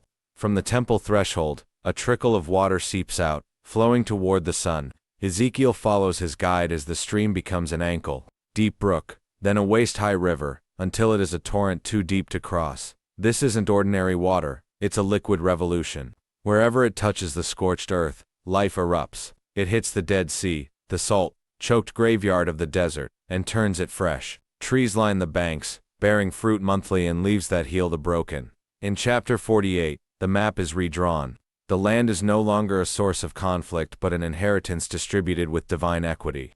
Every tribe has a place, and the sanctuary sits at the heart of it all. But the grandest reveal isn't the architecture or the acreage, it's the city's new name. It is no longer just Jerusalem, but Jehovah Shammah. The book that began with a terrifying whirlwind of judgment ends with a quiet, permanent promise: the Lord is there. Babylon, the city of gold and ego. Here, 4 teenagers are stripped of their names, but not their resolve. In chapter 1, Daniel and his friends draw a line at the dinner table. Trading the king's rich delicacies for simple vegetables, they emerge 10 times sharper and stronger than the court's best. This small victory of integrity sets the stage for a geopolitical revelation. Nebuchadnezzar is haunted by a dream of a towering colossus with feet of clay. Daniel interprets the vision: a succession of earthly empires destined to be crushed by a stone, the kingdom of God. But the king's ego is short-lived. He demands worship of a literal golden statue. Shadrach, Meshach, and Abednego choose a fiery furnace over a fake god. Instead of a funeral, the fire becomes a sanctuary. The flames only burn their ropes, and a 4th man walks among them. They exit without even the scent of smoke, proving that faith isn't about avoiding the fire, but being transformed within it. Pride is a heavy crown. Nebuchadnezzar dreams of a cosmic tree being chopped to a stump. Refusing to humble himself, the great builder of Babylon loses his mind, spending 7 years grazing like an ox until he finally looks up and acknowledges the true King of Heaven. Restoration only follows his surrender. Generations later, King Belshazzar throws a sacrilegious party, drinking from temple vessels. The festivities freeze as a detached hand writes a cryptic code on the wall. Mene, Mene, Tekel, Parsin. Daniel translates the chilling audit. Babylon has been weighed, measured, and found lacking. That very night, the empire falls. In chapter 6, a new regime brings a new test. Daniel's unshakable habit of prayer leads him into a pit of hungry lions. But the predators become kittens in the presence of an angel. Whether dealing with a king's madness, a haunting wall, or a predator's teeth, the message is singular. Earthly thrones are temporary, but God's dominion is forever. The dream interpreter becomes the dreamer, and the visions are nightmares. Daniel watches for horrific beasts rise from a churning sea, a winged lion, a rib-eating bear, a four-headed leopard, and a metal-toothed monster representing the brutal cycle of human empires. Just as chaos peaks, the scene shifts to a silent, fiery courtroom. The Ancient of Days takes his seat, and one like a son of man arrives on the clouds to receive a kingdom that will never be destroyed. Chapter 8 narrows the lens to a charging ram and a flying goat, predicting the clash of Medo-Persia and Greece with surgical precision. Realizing the 70-year exile is nearly over, Daniel doesn't celebrate. He repents in sackcloth for his nation. As he prays, the angel Gabriel arrives, not just with an answer, but with a cosmic calendar, the 70 weeks. It is a divine countdown revealing that history isn't a series of accidents, but a path leading toward the ultimate anointed one. The veil between worlds thins. After 3 weeks of mourning, Daniel stands by the Tigris and sees a man whose face is lightning and whose eyes are flaming torches. This messenger reveals a startling truth. Daniel's prayer was heard on day 1, but a cosmic war, a 21-day stalemate against the spiritual prince of Persia, delayed the answer until Michael the archangel intervened. The messenger then unrolls a gritty blueprint of the future. Chapter 11 details the relentless clash between the kings of the north and south, a repetitive cycle of human greed, political betrayals, and a final, arrogant tyrant who defies even God. But the story refuses to end in ruin, pointing toward the ultimate restoration, a time of great trouble followed by a glorious resurrection, where the wise shine like the stars. Daniel is told to seal the scroll and rest, promise that he will stand in his allotted inheritance at the end of days. The story of Daniel takes a turn toward high-stakes courtroom drama and ancient myth-busting. A young Daniel intervenes in the trial of Susanna, a woman framed for a crime she didn't commit. By cross-examining her accusers separately, Daniel catches them in a lie about the very tree they supposedly stood under, proving that wisdom can dismantle even the most powerful conspiracies. Daniel becomes a holy skeptic. He challenges the living god Bel, whose priests claim eats wagon loads of food nightly. Daniel scatters ashes on the temple floor, revealing the next morning the footprints of the priests sneaking in through secret trapdoors. He then defeats a living dragon by feeding it cakes of pitch and fat until it bursts, proving that anything that can be killed is no god at all. Though thrown into a second lion's den for his boldness, Daniel is miraculously fed by the prophet Habakkuk, who is transported by an angel to deliver a meal. These accounts show Daniel as a fearless defender of common sense and divine truth. Today's takeaway: godly wisdom does more than reveal the future. It provides the discernment to expose the frauds of the present, and the courage to stand for the truth when everyone else bows to a lie.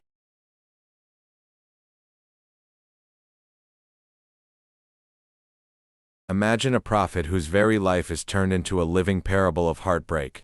God gives Hosea a shocking assignment: marry Gomer, a woman known for her promiscuity. This isn't a romance novel, it's a mirror. Their children's names Jezreel judgment, Lo-Ruhamah, not loved, and Lo-Ammi not my people, echo the fractured relationship between a holy God and a straying nation. The metaphor deepens. Israel, like Gomer, has chased after false lovers' idols, believing they provided her daily bread. God blocks her path with thorns, not to destroy her, but to allure her back into the wilderness where he can speak tenderly to her heart and turn her valley of trouble into a door of hope. Hosea finds his wife in the depths of a slave market. Instead of walking away, he pays the price: 15 pieces of silver and some barley to bring her home. It is a scandalous, costly grace. God is showing that while sin has a heavy price, his love is willing to pay it to bring the wanderer back to the table. The scene shifts from Hosea's broken home to a cosmic courtroom. God steps to the bench, not as a husband, but as a prosecutor filing a lawsuit against the land. The charge is devastating. There is no faithfulness, no love, and zero acknowledgement of God. Because the leaders traded truth for empty rituals, the people are destroyed for lack of knowledge. The atmosphere turns chilling as God describes his judgment not just as a sudden strike, but as a moth quietly eating a garment and a lion ready to pounce on prideful Ephraim. The people attempt a shallow comeback. They offer a catchy song of repentance. Come, let us return to the Lord. He will heal us as surely as the sunrise. It sounds pious, but God sees through the performance. He calls their loyalty a morning mist visible for a moment, then evaporated by the heat of reality. The verdict is a thunderclap that echoes through the rest of the Bible. God doesn't want the blood of 1,000 sacrifices or rehearsed prayers. He desires mercy and a heart that truly knows Him. Imagine a baker forgetting to flip a pancake. It's burnt on one side and raw on the other. This is how God describes His people, half-baked and inconsistent. They are like silly doves, fluttering desperately between the superpowers of Egypt and Assyria, looking for political salvation while their hearts smolder like a neglected oven with secret passions. The warning trumpet blasts. Israel has sowed the wind of idolatry, and now they are about to reap the whirlwind of destruction. They crafted a silver calf in Samaria, forgetting the one who crafted them. They build palaces but ignore their purpose, thinking their wealth is a shield against a spiritual vacuum. The party is over. Hosea warns that the days of harvest festivals are ending. Because they rejected the spirit man the prophet, their glory is flying away like a bird. The land that once flowed with milk and honey will soon be a memory as they are swept into exile. They thought they could dance with idols and keep God's blessing, but the harvest of a hollow heart is always emptiness. Israel is described as a luxuriant vine, but its fruit is bitter. The more prosperity the nation tasted, the more idols they built. Their hearts were divided, and Hosea warns that the thorns of judgment will soon overgrow their abandoned altars. They traded the sovereignty of God for earthly kings who would eventually vanish like foam on the water. The tone shifts beautifully. We see God not as a prosecutor, but as a parent. He recalls teaching Israel to walk, holding them by the arms, and leading them with cords of human kindness, even as the nation drifts toward ruin. God's heart recoils within him. His compassion grows warm and tender. He refuses to execute his full wrath because he is God and not man. Chapter 12 grounds this emotion in history. Hosea points back to their ancestor Jacob, who wrestled with God and found grace. It's a plea for a wandering people to stop wrestling through deceitful trade and political schemes and return to the God who has guided them since the Exodus. The shadow falls deep. Ephraim, once a power to be reckoned with, has died through its devotion to Baal. God, once their savior from Egypt, now warns that he will encounter them like a predator, lion, and a leopard because they forgot the source of their breath. He promises to ransom them from the grave, yet the immediate storm of judgment is unavoidable. The east wind of Assyria is coming to dry up their fountains. But Hosea refuses to end with a funeral. Chapter 14 is a tender invitation to take words with you in return. It's a script for repentance, trading religious rituals for the fruit of their lips. God's response is a beautiful restoration. He promises to be like a healing dew. Israel will no longer be a parched desert but will blossom like a lily and take root like the cedars of Lebanon. Their fragrance will be like ancient wine, and they will finally realize that idols are empty. The story ends not in a courtroom, but in a flourishing garden.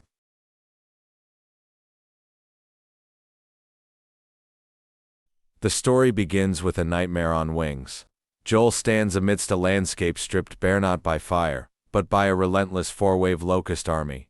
Every green thing is gone. The wine has dried up, the grain is dust, and even the bark is peeled from the trees. This isn't just a natural disaster. Joel warns it's a day of the Lord alarm bell, calling the drunkards, the priests, and the elders to wake up and lament. The shofar blasts on Zion.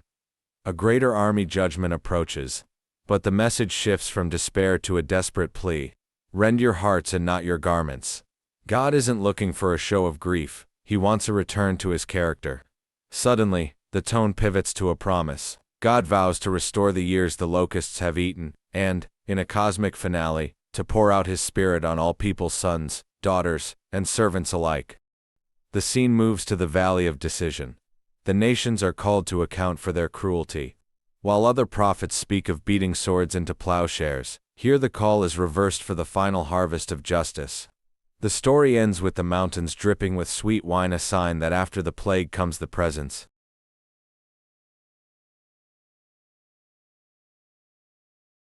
The story begins not in a palace, but in the rugged hills of Tekoa with a shepherd named Amos. Suddenly, the silence is shattered. The Lord roars from Zion. Like a lion circling its prey, Amos delivers a series of stinging oracles against Israel's neighbors. He points to Damascus, Gaza, and Tyre, condemning their war crimes and cold-hearted cruelty. The crowd likely cheered as their enemies were blasted until the lion's gaze turned inward.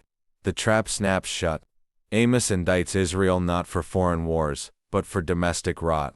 They sold the righteous for silver, and the needy for a pair of sandals. Prosperity had birthed a monstrous indifference. By chapter 3, God reminds them that because they were chosen for intimacy, they are held to a higher standard of integrity. Can two walk together unless they agree? The lion has roared. The privilege of being God's people is not a shield against justice, but a mandate to mirror his heart. The shepherd has spoken, and the pampered elite must now face the sound of the approaching storm. Amos turns his gaze to the high society of Samaria, and he doesn't mince words. He addresses the wealthy elite, the cows of Bashan who lounge on ivory beds, demanding drinks while the poor are crushed beneath their luxury. He recounts a series of divine alarms, famine, drought, and plagues to wake them up. Each time, the refrain echoes like a haunting bell. Yet you have not returned to me. Now, the ultimatum is clear: prepare to meet your God, O Israel. The prophet wails a funeral song for a nation still breathing. He exposes the great pretend, people flocking to religious festivals while hating the truth-tellers in court. God's response is stinging. He despises their feasts and hates their noisy hymns. He doesn't want a performance. He wants a revolution of character where justice rolls down like a mighty river. The woe is pronounced on those at ease in their gated communities, feasting on choice lambs while the nation's morality rots. They think their fortresses are impenetrable, but the lion warns that the very pride they lean on will be their ruin. The shepherd's journey concludes with 5 haunting visions. First, Amos sees locusts and fire poised to devour, but his pleas stay God's hand until the plumb line. God holds it against Israel's wall. They are warped beyond repair. When the priest Amaziah tells Amos to shut up and go home, the shepherd firmly reminds him that he didn't choose this life the lion called, and he had to follow. Next, a basket of summer fruit appears, a grim pun, signifying that Israel is ripe for the end. A famine of the word looms where God goes silent. Finally, Amos sees the Lord striking the pillars of the temple. There is no escape from justice. Yet, as the dust settles, the tone shifts beautifully. God promises to rebuild David's fallen tent. The story ends with a supernatural harvest. The plowman overtakes the reaper, and the mountains drip with sweet wine. The lion who roared is also the gardener who restores, proving that judgment is the clearing of the ground for a grace that never fails.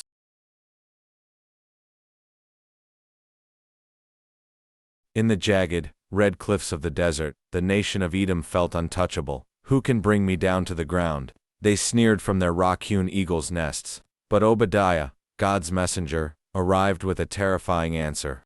This wasn't just about geopolitics, it was a family feud, gone toxic. Edom, the descendants of Esau, had watched with a smirk as their brother, Israel, Jacob, was hauled away by invaders. Worse, they stood at the crossroads to cut down the fugitives and loot the wreckage. Obadiah's message is a masterclass in the boomerang effect of divine justice. Because Edom gloated over Jerusalem's ruin, they would face their own. The very allies they trusted would deceive them, and their impregnable fortresses would become their tombs. But the story doesn't end in the rubble. Obadiah pivots to a future where Mount Zion shall be a deliverance. While Edom's pride led to a dead end, the kingdom of God would rise from the ashes, proving that the humble inherit the land while the proud are swept away by the desert winds.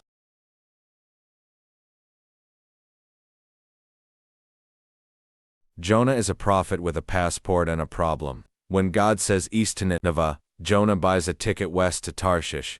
He's the original quiet quitter, trying to vanish into the hold of a ship while a divine hurricane hunts him down. The pagan sailors are frantic, praying to every god they know, while Jonah is snoring in the dark until the lot falls on him. Recognizing his rebellion is the cause of the chaos, he tells the crew to toss him overboard. The sea goes silent the moment he hits the water, but Jonah's story doesn't end in a watery grave. Instead, he's rescued by a great fish. In the claustrophobic darkness, Jonah's rebellion turns to a desperate, poetic liturgy. From the belly of Sheol, he realizes that salvation isn't earned, it's a gift. He learns you can't outrun a God who owns the ocean floor. 3 days later, the fish has a bout of indigestion, and Jonah is spat back onto the beach, smelling of seaweed but finally ready to listen. Jonah finally arrives in Nineveh, the belly of the beast. His sermon is the shortest and perhaps most half-hearted in history, 40 days, and you're toast. He offers no path to redemption. Yet the city explodes into a revival so thorough that even the cattle are forced to fast in sackcloth. When God sees their turn and cancels the disaster, the revivalist doesn't celebrate. He has a total meltdown. Jonah sits on a hill, fuming. He finally admits why he ran. He knew God was too gracious and merciful, and he'd rather die than see his enemies forgiven. God responds with a masterclass in perspective. He grows a leafy plant to shade the pouting prophet, then sends a worm to kill it. When Jonah mourns the plant, God delivers the knockout punch. You care about a vine you didn't grow, but shouldn't I care about a city of 120,000 lost people and their animals? The book ends on that haunting question, leaving Jonah induced to wrestle with a mercy that is far wider than our own. Micah stands in the dusty fields of Moresheth, a country prophet with a front row seat to a slow-motion wreck. He doesn't see progress. He sees the rich devouring the poor like a gourmet meal. While the elites in Jerusalem and Samaria lounge on stolen beds, Micah hears the mountains melting under the weight of God's descent. He begins a dirge of puns, weeping for cities whose names ironically forecast their doom. He exposes the land-grabbers' powerful men who lie awake plotting how to steal their neighbor's inheritance. When they hire yes-men prophets to tell Micah to shut up, he roars louder. In chapter 3, he turns his fury on the courtroom and the pulpit. He accuses leaders of flaying the skin off the people and prophets of only giving blessings to those who pay, because the temple has become a business. Micah delivers the ultimate shock. Zion will be plowed like an ordinary field. Yet, even in the ruins, he glimpses a breaker who will lead the remnant to freedom.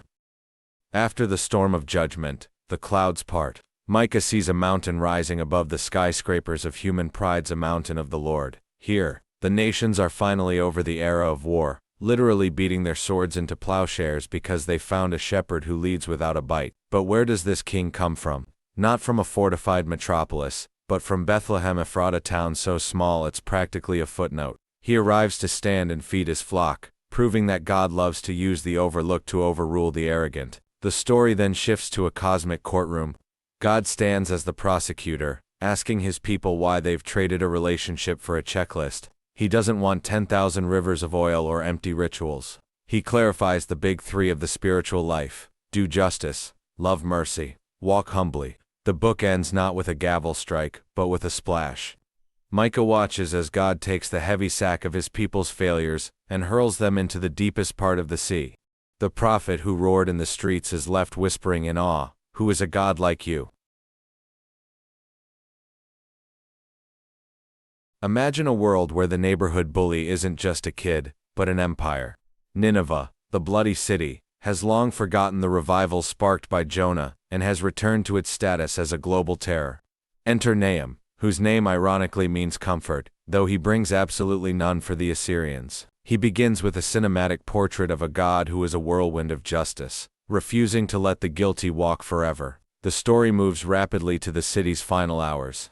Nahum paints the scene with breathless intensity, the crack of whips, the rattle of wheels, and chariots flashing like torches through the streets. He predicts that the very river Nineveh relied on for protection, the Tigris, would rise up and dissolve its palace walls. As the waters breach the gates, the lion's den is plundered of its gold and silver. The once unstoppable empire is laid bare, and Nahum ends the book with a haunting question to the fallen king: who has not felt your endless cruelty? The book closes with the sound of the world clapping as the bully finally falls. Nahum provides the gritty, justice-filled conclusion to the Assyrian story that began with Jonah's reluctant sermon.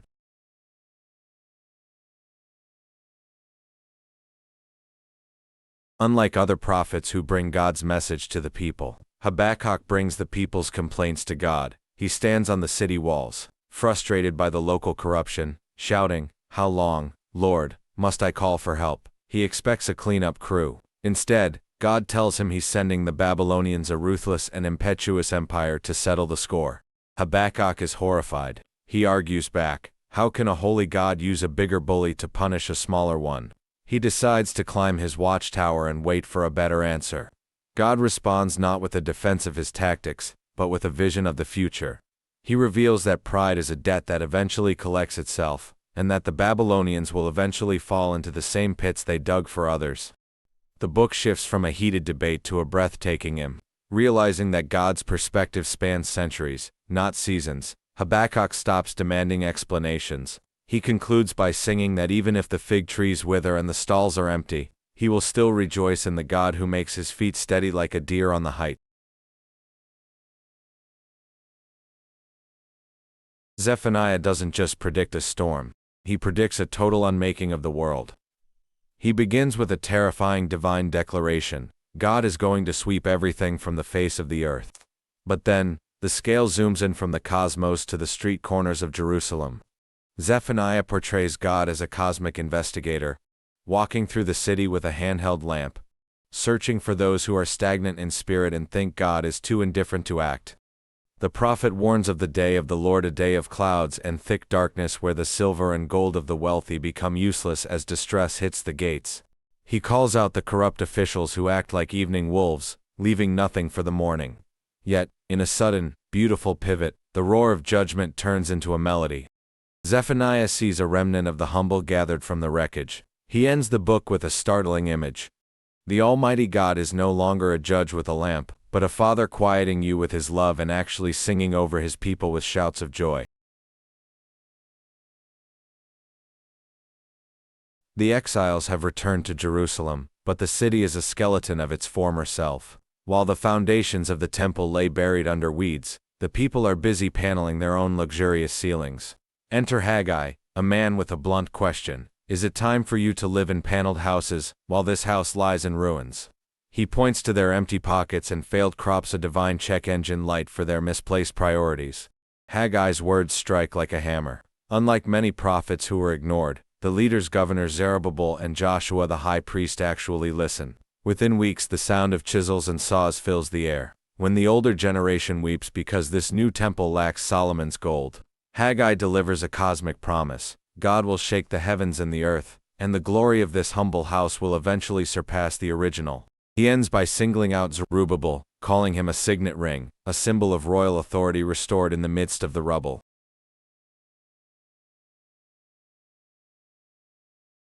While Haggai was the practical foreman on the temple site, Zechariah was the mystic in the shadows. The book begins with a series of vivid, surreal night visions meant to recharge the discouraged builders. In the first, Zechariah sees riders on red, speckled, and white horses patrolling the earth, celestial scouts reporting that while the world is at rest, God's heart is burning for Jerusalem. Then, the vision shifts to a celestial courtroom. Zechariah sees Joshua the high priest standing before the angel of the Lord. Dressed in filthy rags that represent the nation's collective sin, Satan stands at his right hand, ready to prosecute. But God silences the accuser, declaring Joshua a brand plucked from the fire. In a stunning act of grace, the filthy rags are stripped away and replaced with rich, festal robes and a clean turban. This isn't just a wardrobe change. It's a restoration of holiness. God promises that if the leaders walk in his ways, he will bring forth the branch, the ultimate king-priest, who will remove the sin of the land in a single day. The prophet wakes to see a solid gold lampstand, but it isn't fueled by human hands. 2 living olive trees stand beside it, pipes constantly dripping fresh oil into the bowl.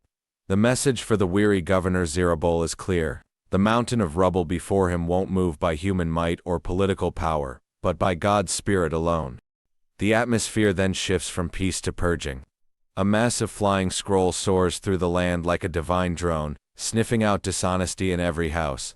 Then, a woman representing wickedness is sealed inside a lead-lidded basket and carried away to Babylon by winged figures. A symbolic deep cleaning of the nation's soul. 4 chariots burst from between 2 bronze mountains, patrolling the earth to bring God's rest. The sequence ends with a startling coronation. The high priest Joshua is crowned as a king, foreshadowing a future branch who will unite the throne and the altar in one person. The hammers have been ringing for years, and the temple is nearing completion. A delegation arrives with a religious dilemma: should we keep mourning and fasting for the old temple's destruction? Zechariah's response is a divine reality check. He reveals that God never asked for their somber rituals. He asked for justice, mercy, and compassion. Their ancestors turned their hearts into flint, but God is now melting the ice of the past.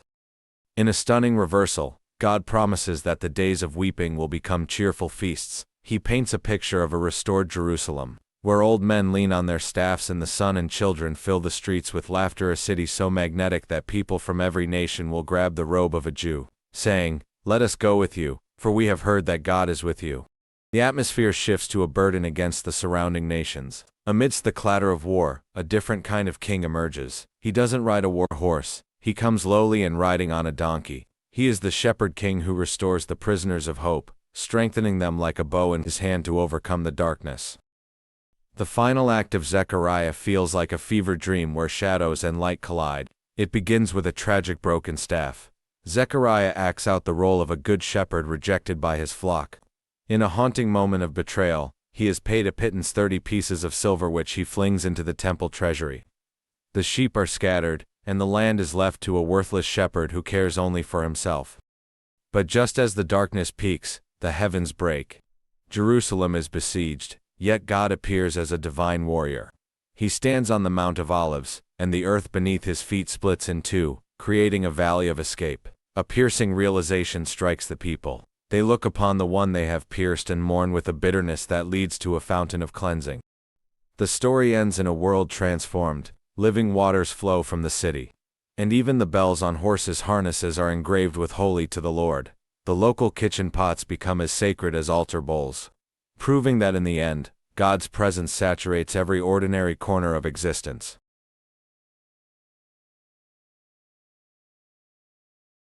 The dust has long since settled on the Second Temple, but the fire in the people's hearts has gone out. It is roughly 450 BC, and the new temple smell has been replaced by the stench of cynicism. The Book of Malachi isn't a typical sermon. It's a gritty, 6-part courtroom debate between a weary God and a defensive nation.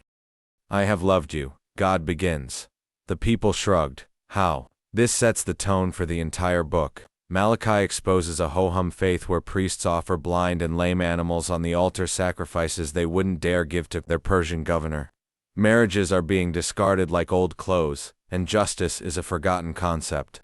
God's response is a challenge: "Test me." He dares them to bring the full tithe, promising to swing wide the floodgates of heaven. The book ends on a cliffhanger.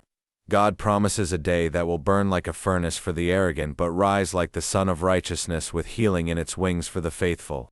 He vows to send Elijah the prophet to turn the hearts of fathers to their children before the great and terrible day arrives. With that, the curtain drops, and the heavens go silent for 400 years. Subscribe.